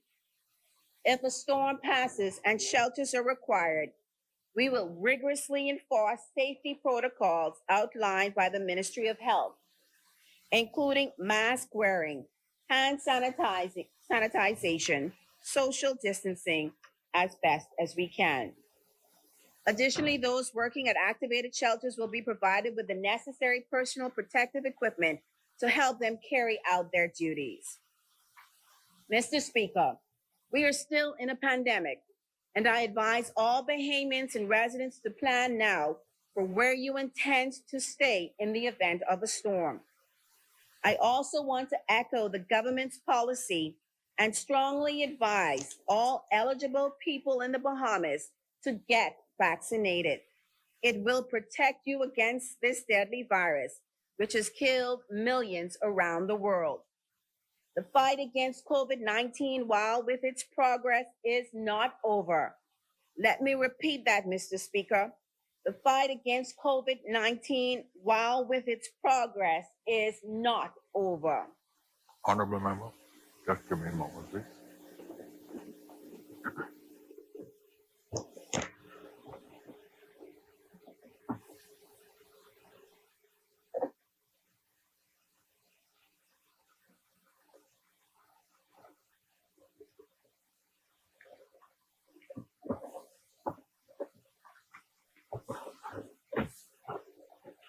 Chair, and again recognizes the member for West Grand Bahama and Bimini. Mr. Deputy Speaker, right now, as we try to combat the coronavirus here at home, more infectious variants are circulating and causing problems in other parts of the world. We cannot afford to let our guards down.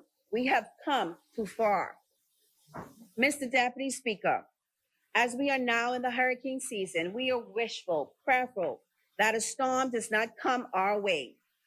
In the unfortunate circumstance that one does, we must be prepared, and preparation comes with readiness.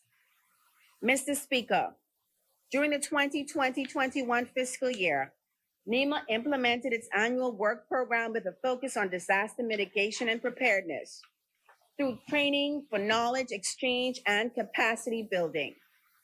Sessions held were in the core areas of shelter management, community emergency response team CERT training, emergency operations center management training, and orientation training in disaster management for new persons coming into the field of disaster management, such as family island administrators. This training was supported with a grant of $10,000 through the Caribbean Disaster Emergency Management Agency, SEDEMA, as a part of its country-directed fund project. NEMA, in collaboration with its international partners from the Pacific Disaster Center and the United States Northern Command, also conducted a review of the National Disaster Plan and conducted a tabletop simulation exercise dubbed Restore Island Keys. This exercise was designed to strengthen the Family Islands information gathering and sharing capabilities by utilizing the virtual platform and associate tools to test the national EOC's response to a major disaster and a review of the logistical arrangements for responding to a disaster. As noted previously, a significant investment was made in the technological upgrade of NEMA's National Emergency Operations Center. This has allowed the agency to better use the various social media and virtual platforms to enhance communications and data and information management. Mr. Deputy Speaker, the upgrades help facilitate information flows between the Family Islands, the Disaster Consultative Committees, the wider National Disaster Management Committee, and the general public. Effective and reliable information flows are essential to disaster management and response, and we continue to give keen focus to this area. Mr. Speaker, during this fiscal year, NEMA also made tremendous efforts in the area of warehouse inventory management training. In the aftermath of Hurricane Dorian, the agency had to manage tons of solicited and unsolicited goods dispersed between 13 warehouses in New Providence, Grand Bahama, and Abaco.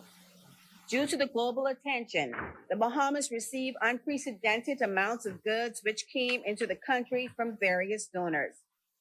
The training, which was provided by the Department of Transformation and Digitization and SEDEMA, helped standardize the management and inventory control systems among the warehouses.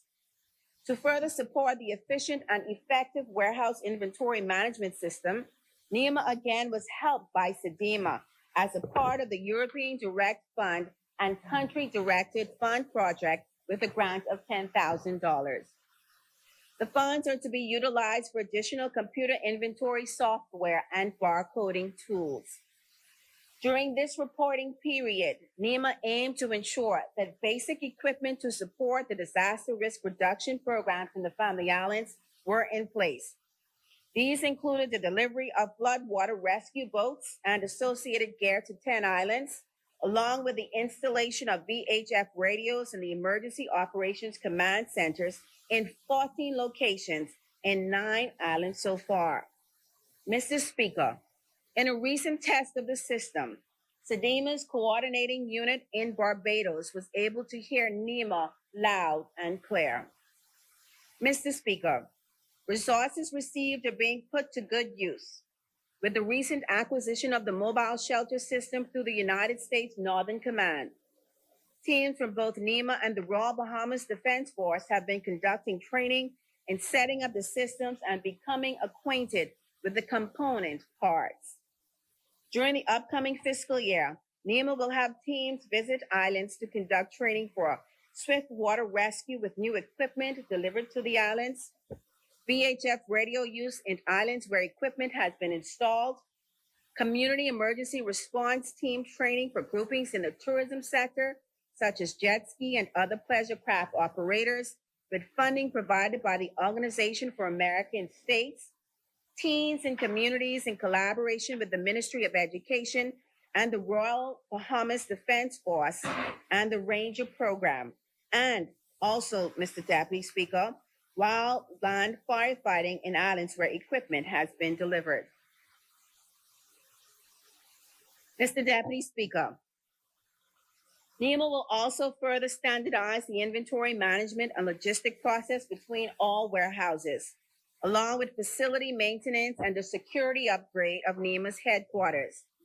This will be accompanied by continued maintenance of heavy-duty equipment and machinery at the warehouses. Mr. Speaker, we are in need of more people offering assistance in our fight against any disaster. And with that, a volunteer drive will continue throughout the Bahamas to support the shelter management program in particular. Our aim is to ensure that we consistently have a robust list of volunteers ready to assist when the need for shelter activation arises.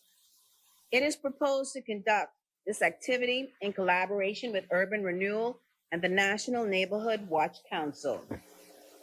Mr. Deputy Speaker, it is anticipated that the National Disaster Preparedness Baseline Assessment, which is being conducted in collaboration with the Pacific Disaster Center, will conclude the end of summer.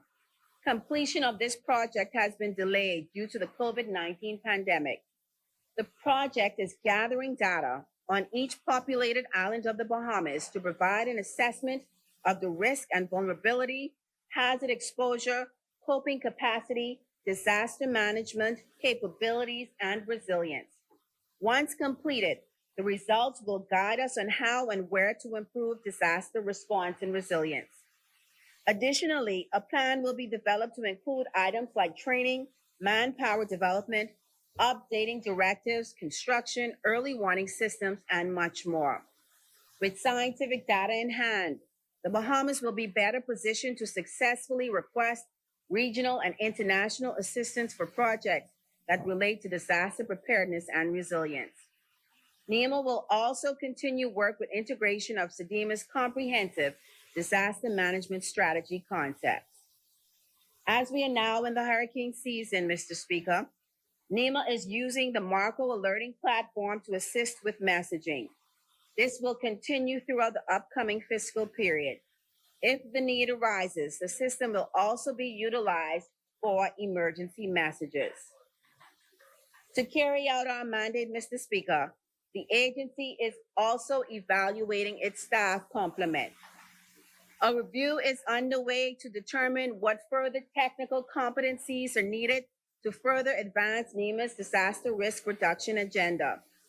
Due to the importance of this agency's work, we will ensure that we bring on the technical skill set determined by this review to ensure NEMA continues to be able to deliver on its responsibilities. Mr. Deputy Speaker, now that hurricane season has commenced, it is important that I remind Bahamians and residents that the Disaster Preparedness and Response Act was amended in 2019 to provide for the mandatory evacuation. This provision is designed to assist with saving lives. With the guidance of the Department of Meteorology and disaster preparedness experts, a mandatory evacuation could be ordered if it is determined that a storm poses a significant threat to a particular area. For example, the government would make a mandatory evacuation order if there were projections of catastrophic flooding in a low-lying or coastal area. It is important that residents comply with requests to evacuate from a particular area or areas.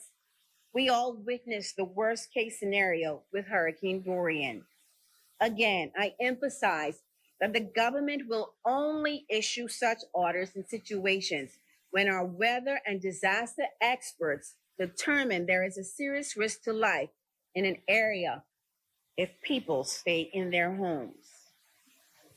Turning my attention, Mr. Speaker, to the Disaster Reconstruction Authority, which is the government's lead agency in disaster zone reconstruction and coordination, and was created in response to the aftermath of Hurricane Dorian. Its board was appointed in December 2019. Along with leading disaster zone reconstruction efforts, the DRA coordinates with other ministries and government agencies, the private sector, NGOs, and international partners. Since its inception and up to April 30, 2021, the DRA has spent $32.7 million on disaster zone recovery efforts. That figure is just for the DRA. It is not a whole of government total. Mr. Speaker, the DRA has incorporated in its operation a development office with the sole purpose to raise funds for reconstruction, having regard for the fact that government funds alone cannot satisfy all of our reconstruction efforts. To date, the DRA continues to work feverishly towards the construction of the Abaco Center in Central Pines, Solar Street Lights in East Grand Bahama, construction of houses in Central Pines, and the completion of modular homes in Sweetings Key. Mr. Speaker, the Development Office of the DRA is working on many other initiatives for and on behalf of the people of Abaco and Grand Bahama, with and alongside numerous ministries, state agencies, and departments who also have allocated resources toward the Hurricane Dorian response from day one to present. Mr. Speaker, we take this opportunity to thank BPL, Water and Sewage Corporation, BTC, Ministry of Environment and Housing, and Ministry of Health, to name a few, for the work that they have carried out, Mr. Speaker, in our recovery efforts. It has been par excellence.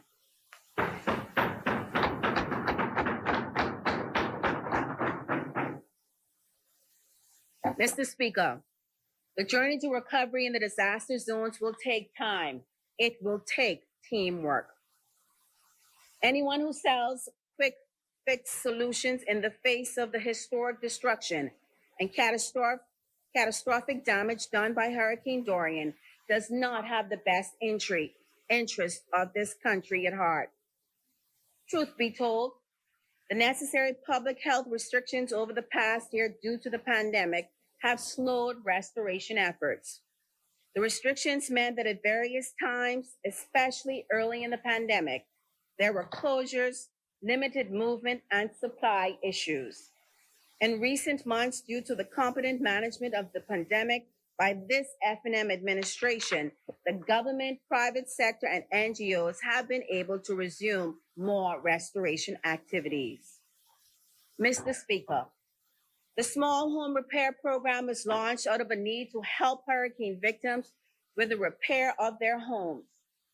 Grand Bahama on February 10th, 2020, Abaco on February 17th, and New Providence on February 24th were all with offices after the DRA visited the disaster zones and, realizing the extent of the damage across Abaco and Grand Bahama, knew that a structured approach to providing that assistance would be needed. The program makes up to $10,000 in purchase orders available to qualified homeowners for the purchase of materials and labor. I wish to note here, Mr. Speaker, that during its early days, DRA workers visited homes and manually recorded information.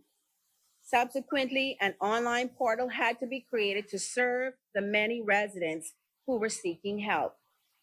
Mr. Deputy Speaker, Hurricane Dorian caused a range of impacts to homes from minor roof damage to destruction.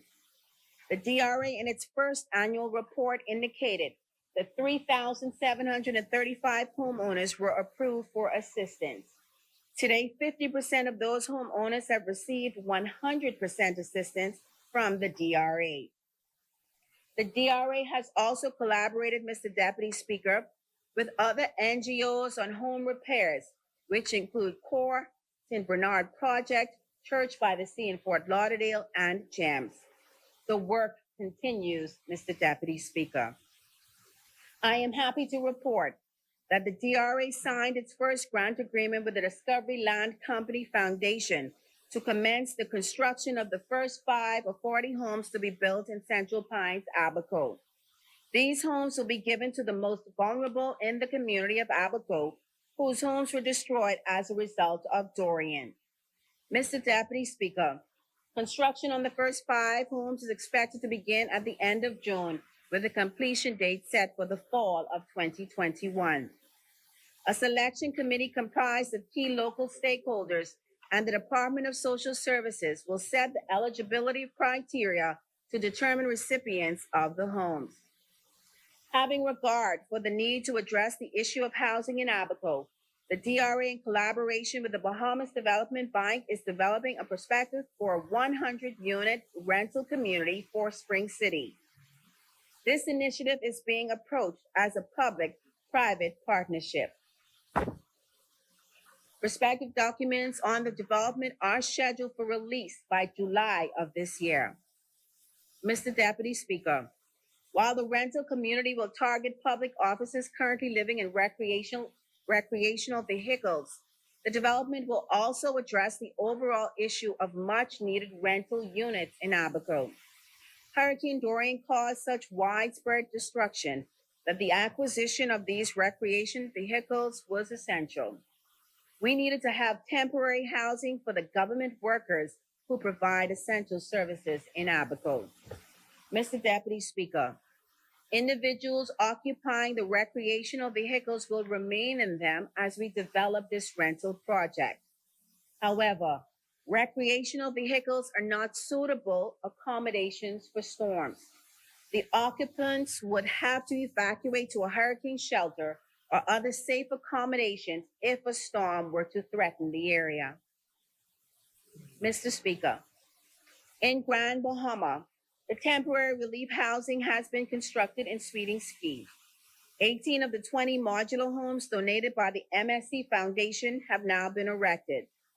The foundations are under construction this week, and we expect the units to be placed on the foundations next week with a completion of 3 weeks.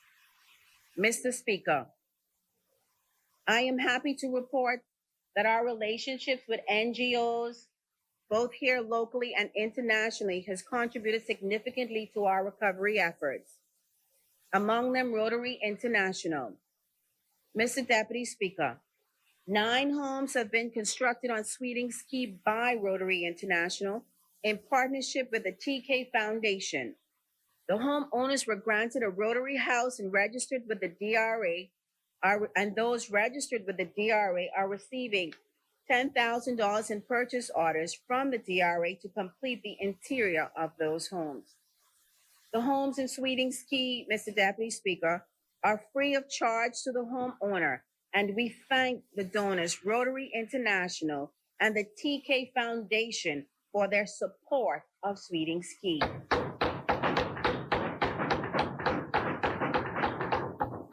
The DRA, Mr. Speaker, is forging ahead. For the upcoming fiscal period, there are 1,090 additional homeowners in need of assistance who qualify through the Small Home Repair Program but have not yet commenced. It is our goal that assistance to all homeowners in this program will be completed by the end of this fiscal year. Mr. Deputy Speaker, when Hurricane Dorian hit, it created an extraordinary amount of debris. Restoration could not happen properly without getting this issue under control first. More than 3.5 million cubic yards of debris were collected in the disaster zone since the cleanup program launched in February 2020. Over time, we have been able to get this challenging issue under control. There are currently contracts at the Spring City, Treasure Key, and Green Turtle management sites. The Green Turtle Key contract addresses legacy issues associated with municipal waste and hurricane debris. We will continue to plan for long-term solutions for the traditional municipal site at Snake Key and the development of a properly managed landfill site for Abaco. It is our plan this year to collaborate with local experts to determine better solutions for the handling of waste and other debris.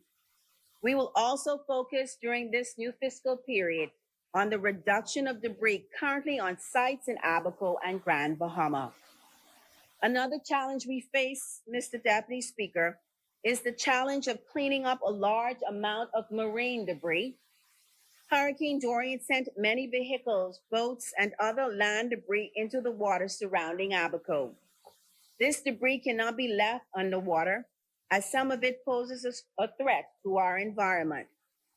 As you can imagine, the fuel and chemicals in these vehicles, boats, and other debris could contaminate sensitive marine ecosystems.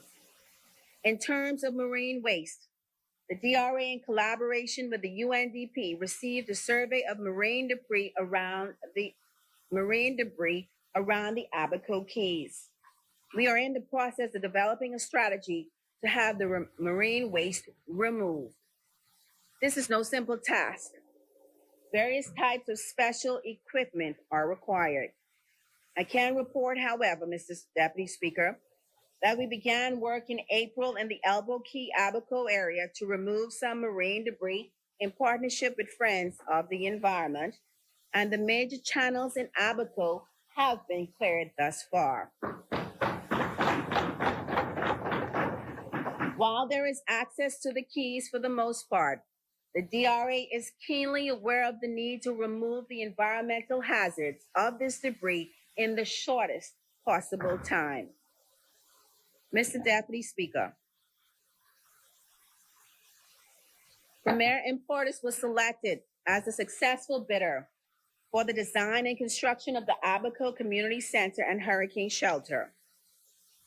The DRA held the groundbreaking ceremony for the Abaco Center on December 14, 2020 in Marsh Harbor and has been successful in raising the majority of the funds for this project through commitments from the Government of India, the Bahamas Hope Foundation, One Bahamas Soul Relief, and Ernst & Young, totaling $2.3 million. Due to the increases in materials worldwide, however, the DRA continues to raise additional funds for this project.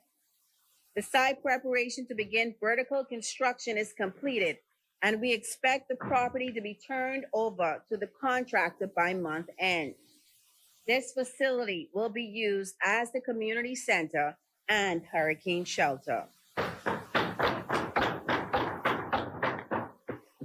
Mr. Speaker, the DRA is in discussions with stakeholders at the Abaco Port for medium and long-term solutions to the port operations. The medium-term solution is the full restoration of port administration services for the Customs and Immigration Departments and port administrators. The long-term solution, Mr. Deputy Speaker, will require broader consultation with local stakeholders for the redevelopment of the entire port area. There must be widespread consultation and a bold and creative plan created as the Marsh Harbor port area serves as a main commercial and logistical hub for the entire mainland of Abaco. Mr. Deputy Speaker, works continue at the Leonard M. Thompson International Airport in Abaco.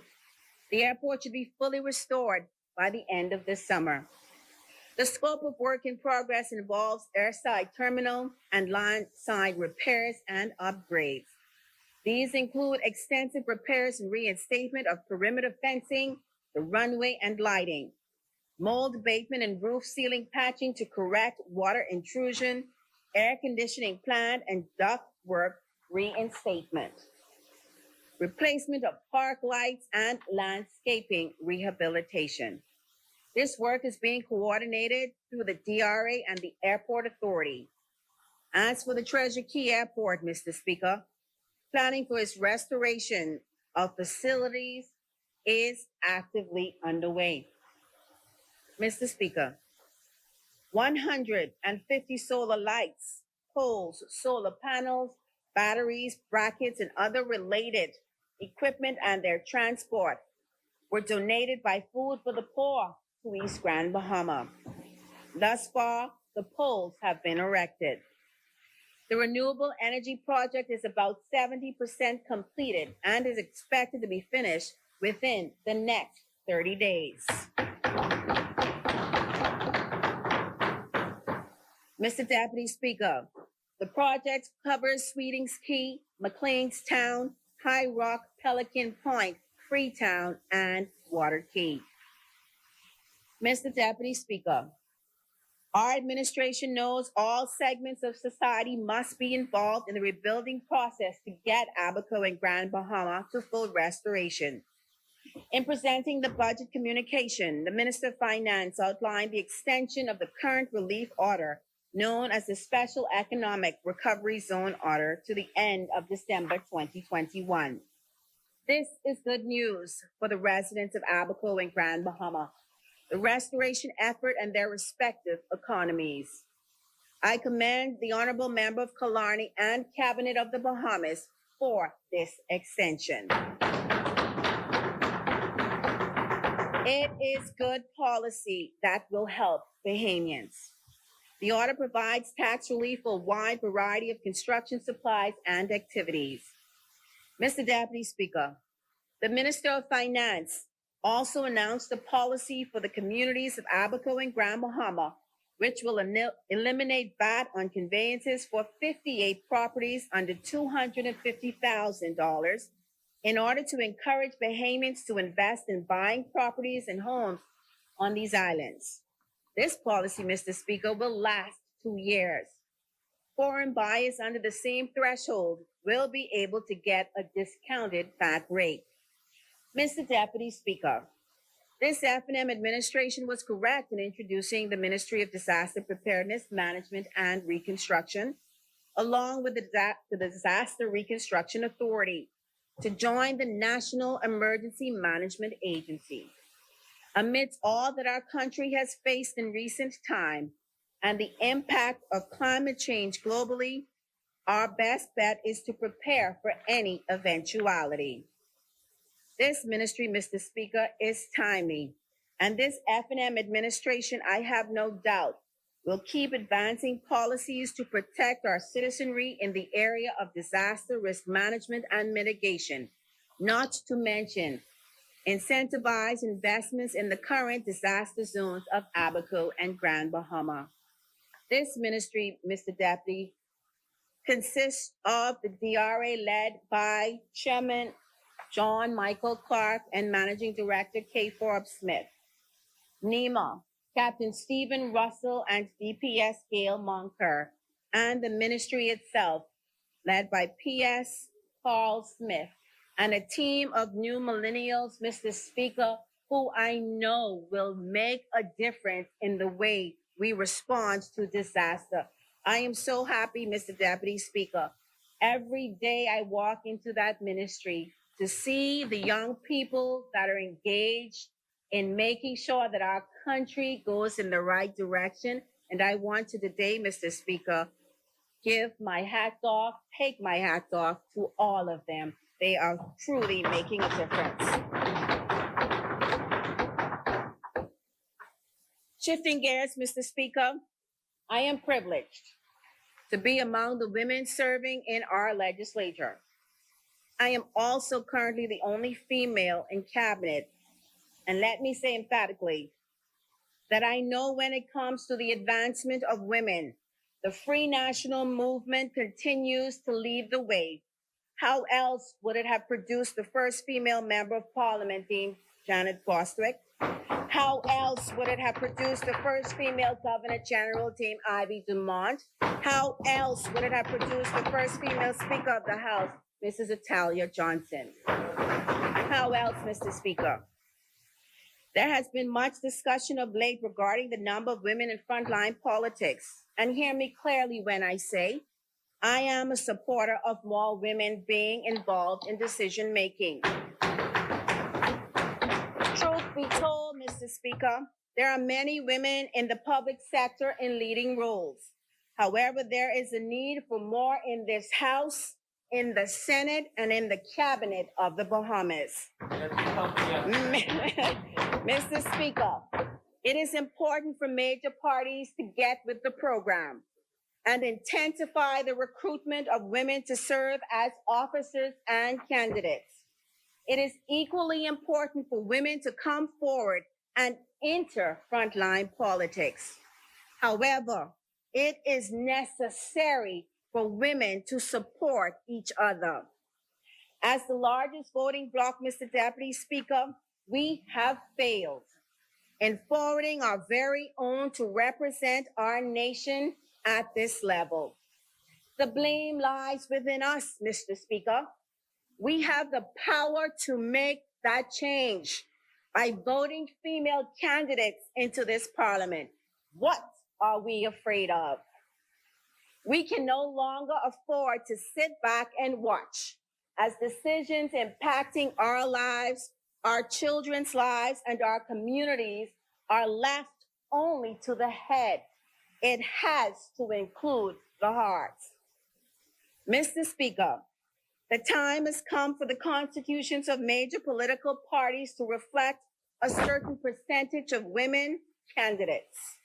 Otherwise, what is the use of coming forward when your chances of movement could possibly be stagnated?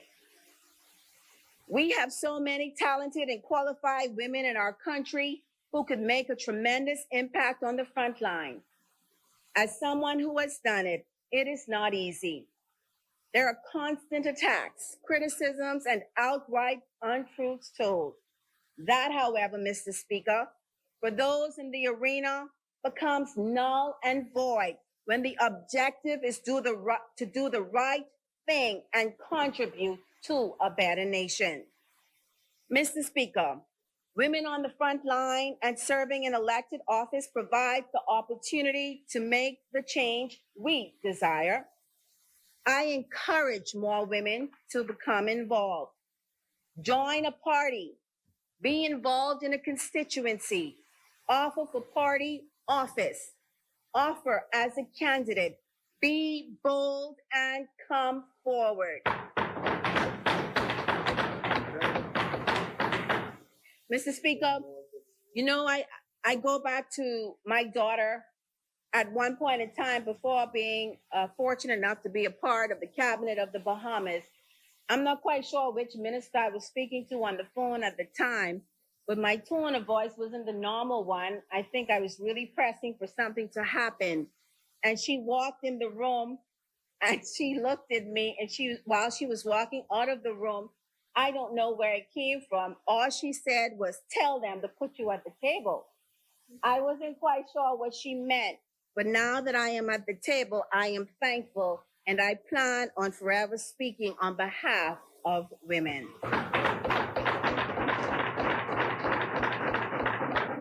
Mr. Deputy Speaker, to my wonderful constituents of West Grand Bahama and Bimini, we have been through much together. In 2012, Mr. Deputy Speaker, I came to West Grand Bahama and Bimini as a journalist, having served as a radio and television news reporter and anchor at this country's premier broadcasting company, the Broadcasting Corporation of the Bahamas. My bid for our great constituency of West Grand Bahama and Bimini was unsuccessful at that time, but West Grand Bahama and Bimini stuck with me. And in 2017, we made history. God and you, the community of West Grand Bahama and Bimini, sent me to this honorable house as the first female representative for our area. 4 years later, I remain grateful to each and every one of you for your support and confidence expressed in me. My aim is today, as it was when I started, to represent my constituency, which is also my home, and my country with diplomacy, distinction, determination, and dedication when it comes to serving Bahamians and those that call this Commonwealth their home. The piece for Desmond. Mr. Speaker, I pride myself in referring to myself as the MP for all of West Grand Bahama and Bimini, not just some. Don't get me wrong, Mr. Deputy Speaker. I am here as a red member. Red being the premier color of my party of choice, the Free National Movement, an organization which I am proud to represent and be a part of. But red as I am Black, aquamarine, and gold first and foremost, Mr. Deputy Speaker.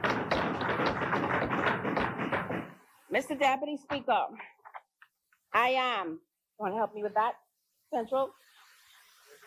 I am a wife, that's it, and a mother of two.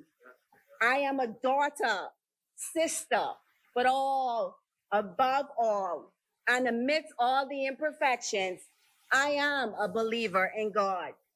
And I believe in the people of West Grand Bahama and Bimini and what they bring to the success of our nation. My faith, Mr. Deputy Speaker, is beyond measure. And my soul is on fire. Fire for my people. You know what's so interesting, Mr. Speaker? You know what is so interesting? I sat there and I heard the member opposite speak about this government. It's always interesting to me, and I am sure to the Bahamian populace, Mr. Speaker, when the member opposite says this government has no plan, when his only plan is to oppose. When you get past the nonsensical statements to oppose just for opposing's sake, right-thinking Bahamians can see that it is, in fact, he and his party that has no plan, Mr. Deputy Speaker. They didn't have one when they were ousted 4 years ago, and they don't have one today. It's all about deflection, Mr. Speaker, a mirage. No solutions to provide better governance for this country. Mr. Deputy Speaker, this is our plan, and my colleagues have gone through this, and they have given details as to what the accelerated Bahamas recovery plan entails. And this is a plan for growth, Mr. Deputy Speaker. You know what, Mr. Deputy Speaker? The PLP has no solutions to provide for better governance for this country. And the so-called economic plan should have come 4 years ago. Perhaps they would still be in office. Mr. Deputy Speaker. Mr. Deputy Speaker. One of the first things I did when I came to office in 2017, I harassed the member for Carmichael. And I called him and I said to him, I think you have some money for the Sunset Village. I remember sitting with the former Minister of Works, Nico Grant, and signing off on a contract to improve Sunset Village in 8 Mile Rock, Jonestown for the people of West Grand Bahama, Mr. Deputy Speaker. Contract was signed, work about to begin. But guess what happened, Mr. Deputy Speaker? The contract never came to fruition. Do you want to guess why? And the Progressive Liberal Party pulled it from the people of West Grand Bahama and Bimini. Does that sound like a government that cares? Not for my community, Mr. Deputy Speaker. Not for my community. So today, Mr. Deputy Speaker, we have to start all over again because what we started, they could not finish, Mr. Deputy Speaker. You know what, Mr. Deputy Speaker? Former U.S. President Richard M. Nixon coined it perfectly. The finest steel has to go through the hottest fire. And this Free National Movement administration has gone through the hottest fire. A previous administration that left us fiscally challenged, downgrades in coming to office, hurricanes to address, COVID-19 and more. Our challenges have been many as a country, Mr. Deputy Speaker. West Grand Bahama and Bimini has experienced the end result of those challenges. But amidst it all, Prime Minister, the Most Honorable Dr. Hubert Minnis, has had steady hands at the wheel, supported by ministers and MPs that continue to go above and beyond the call of duty for the love of country, Mr. Deputy Speaker. What do you do, Mr. Deputy Speaker, when you are dealt a hand that is less than favorable? That is what the PLP left in 2017, an unfavorable hand, Mr. Deputy Speaker. Instead of handing us all of that gold and that glitter that they claim to have, the baton that they passed was rusted, Mr. Deputy Speaker. What do we do when we've been given an unfavorable hand, Mr. Deputy Speaker? We still give it our best. This F&M administration has managed this country well, Mr. Deputy Speaker, And that is what it is all about. Many can govern, Mr. Deputy Speaker, but how you govern is another thing. The former administration seemingly used taxpayer dollars in a frivolous manner, spending left, right, and center when there would be little to no returns. They didn't care, Mr. Speaker. They governed for the moment. But this F&M administration governs for the future, Mr. Deputy Speaker. The former administration, Mr. Deputy Speaker, chose to allocate funds that would have been better served in one area to the next that did not require it. The former administration, Mr. Deputy Speaker, is bad for business and worse for the governance and management of this country. We simply can't afford them, and our children must ignore them. Mr. Deputy Speaker, 4 years, 6,000 plus constituents or more. The communities of Hannah Hill, Pinedale, Martin and Russelltown, Jonestown, Seagrave, Pine Forest, Holmes Rock, Dedmontree, Poodle Bay, West End, Allistown, Baileytown, and Porgy Bay, and thousands of frequent flyer miles between Nassau, Grand Bahama, and Bimini. Mr. Deputy Speaker, West Grand Bahama and Bimini is no way exhausted. In fact, we are geared up for the next 5.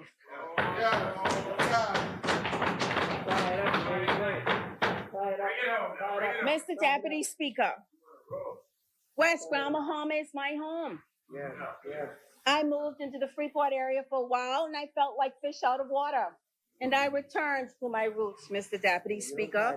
There is no place like home. I'm going to be very frank and honest. I am a little bit disheartened that more was not accomplished in 4 years, but optimistic about what is to come. I am thankful for my team across my constituency, consisting of FNMs and PLPs, Mr. Deputy Speaker, that are calling and that are working on behalf of West Grand Bahama and Bimini. You see, Mr. Speaker, there's no division when we're building a community. And I am grateful for all of those who continue to trust in my leadership. And I am saying here today, Mr. Deputy Speaker, that we will get it together and our community will rise.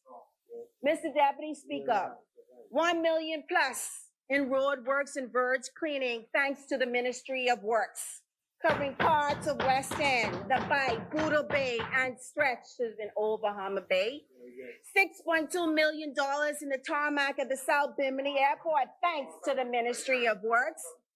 School repairs over the last 4 years amounting to some 800,000 plus at 8 Maracay, West End Primary, Bimini Primary, Louise McDonald High School, Martintown, and Holmes Rock Primary. Mr. Deputy Speaker, we are progressing slowly, but we are progressing surely.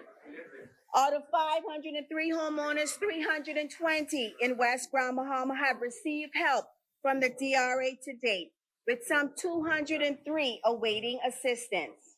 Mr. Deputy Speaker, we are progressing. At this very moment, we have 92 students engaged in BTVI in several cohorts in areas of nail technology, barbering, office procedures, and intro to computers. Mr. Deputy Speaker, this latest cohort comes on the heel of the NCCER cohort several weeks back, in which 96 students registered, with 56 ultimately being active. 20 have completed all the modules successfully and are currently enrolled in the Construction Workforce Readiness Program, while another 7 will come on stream shortly. Education, Mr. Deputy Speaker, that is what we are promoting in West Grand Bahama and Bimini. Mr. Deputy Speaker, Mama may have and Papa may have, but God bless the child that has its own. We have engaged, Mr. Deputy Speaker, in numerous Bahama Host programs which have taken place, resulting in more than 250 plus residents of West Grandma and Bimini, thanks to the Ministry of Tourism. We have expressed, Mr. Speaker, that we are going to continue to do for ourselves, and we know that the government will definitely catch up even further.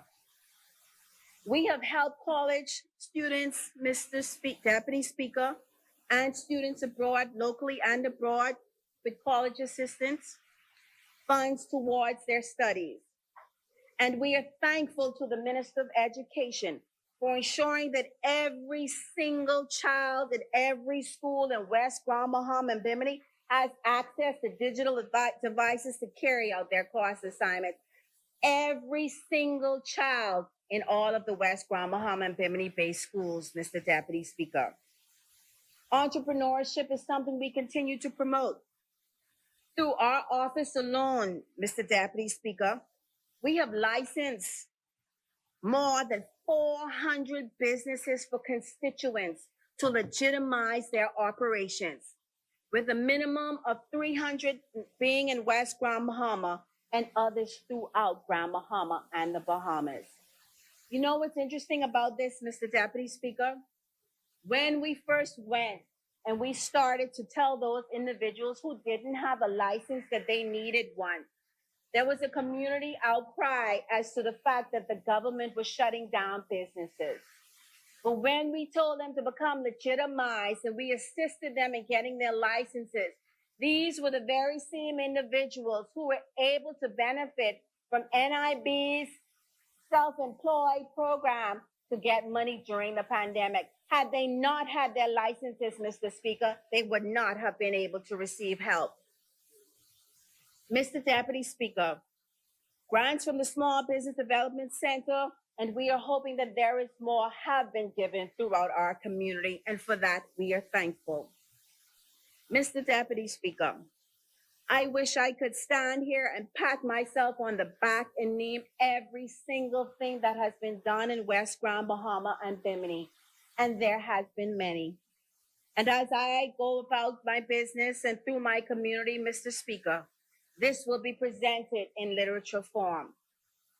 Every success of West Grand Bahama and Bimini belongs to its constituents, who, in spite of our lack, after 4 years, continue to press.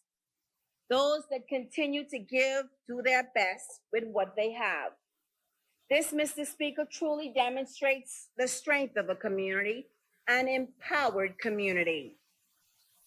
As the representative for the area, I want my constituents to know that I am fighting for you. Every one of my colleagues know that internally your voice regarding your community is heard loudly through minds. I am not satisfied at where we are and what we have received after 4 years. I am disheartened by the fact that we have a junior high school that has yet to be opened, 2 administrative complexes that are yet to be completed. This member wanted more for her community. This member agitated for it, but here we are. Does that mean that this member is going to abandon her team or throw in the towel? Not today. This member will fight for West Grand Bahama and Bimini, and this member will fight for the free national movement.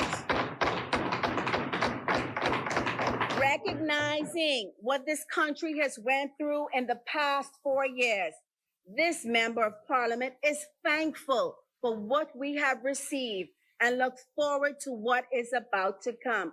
Thankful to each and every ministry, each and every minister that has assisted us, whether it was little or it was much. We are grateful. Hope will be kept alive in West Grand Bahama and Bimini, and faith and works will take place. Faith is the key that opens doors, Mr. Deputy Speaker. It is our way of life. It is who we are. We are blessed, Mr. Speaker. I will speak life into my constituents in our community, no matter what may come our way. Mr. Deputy Speaker, while we call on this government to help us along the way, we will move in spite of its delay. A delay we understand because this is bigger than West Grand Bahama and Bimini. This is about saving lives and saving our country's economy, that our children may have better lives, better health, better education, and better opportunities. This administration, Mr. Deputy Speaker, led by Prime Minister, the Most Honorable Dr. Hubert Minnis, has moved this country in the right direction. We must not interrupt that now, Mr. Deputy Speaker. I believe in this government, and I know in my heart that this government believes in West Grand Bahama. We will rise, West Grand Bahama. We will take advantage of all that this budget has to offer, and we will be our brother's keeper. Mr. Deputy Speaker, the time is now for Bahamians to realize that in moving forward, we must move with the Free National Movement and this administration. There is no other choice, Mr. Deputy Speaker. The Free National Movement administration has done much for this country. We will continue to do even more. We have the future of our children and our country at stake. It's about your future, and your future is bright with this Minnis-led administration, the Cabinet of the Bahamas, members of Parliament under the Free National Movement. We support this budget, West Grand Bahama and Bimini rests.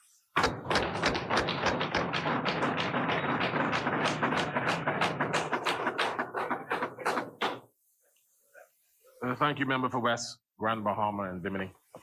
That's many. Chair recognizes the good member for Carmichael. Chair now recognizes the member for Southern Shores. Thank you very much, Mr. Deputy. I now move that the business of the House suspends until 10 a.m. tomorrow morning, Wednesday, June 16th, 2021. It's been moved and seconded that the business of this House suspends to the 16th of June, 2021 at 10 a.m. As many members that are in favor of being seated, those opposing will rise. The business of this honorable House is suspended until the 16th, the day of June, 2021 at 10 a.m.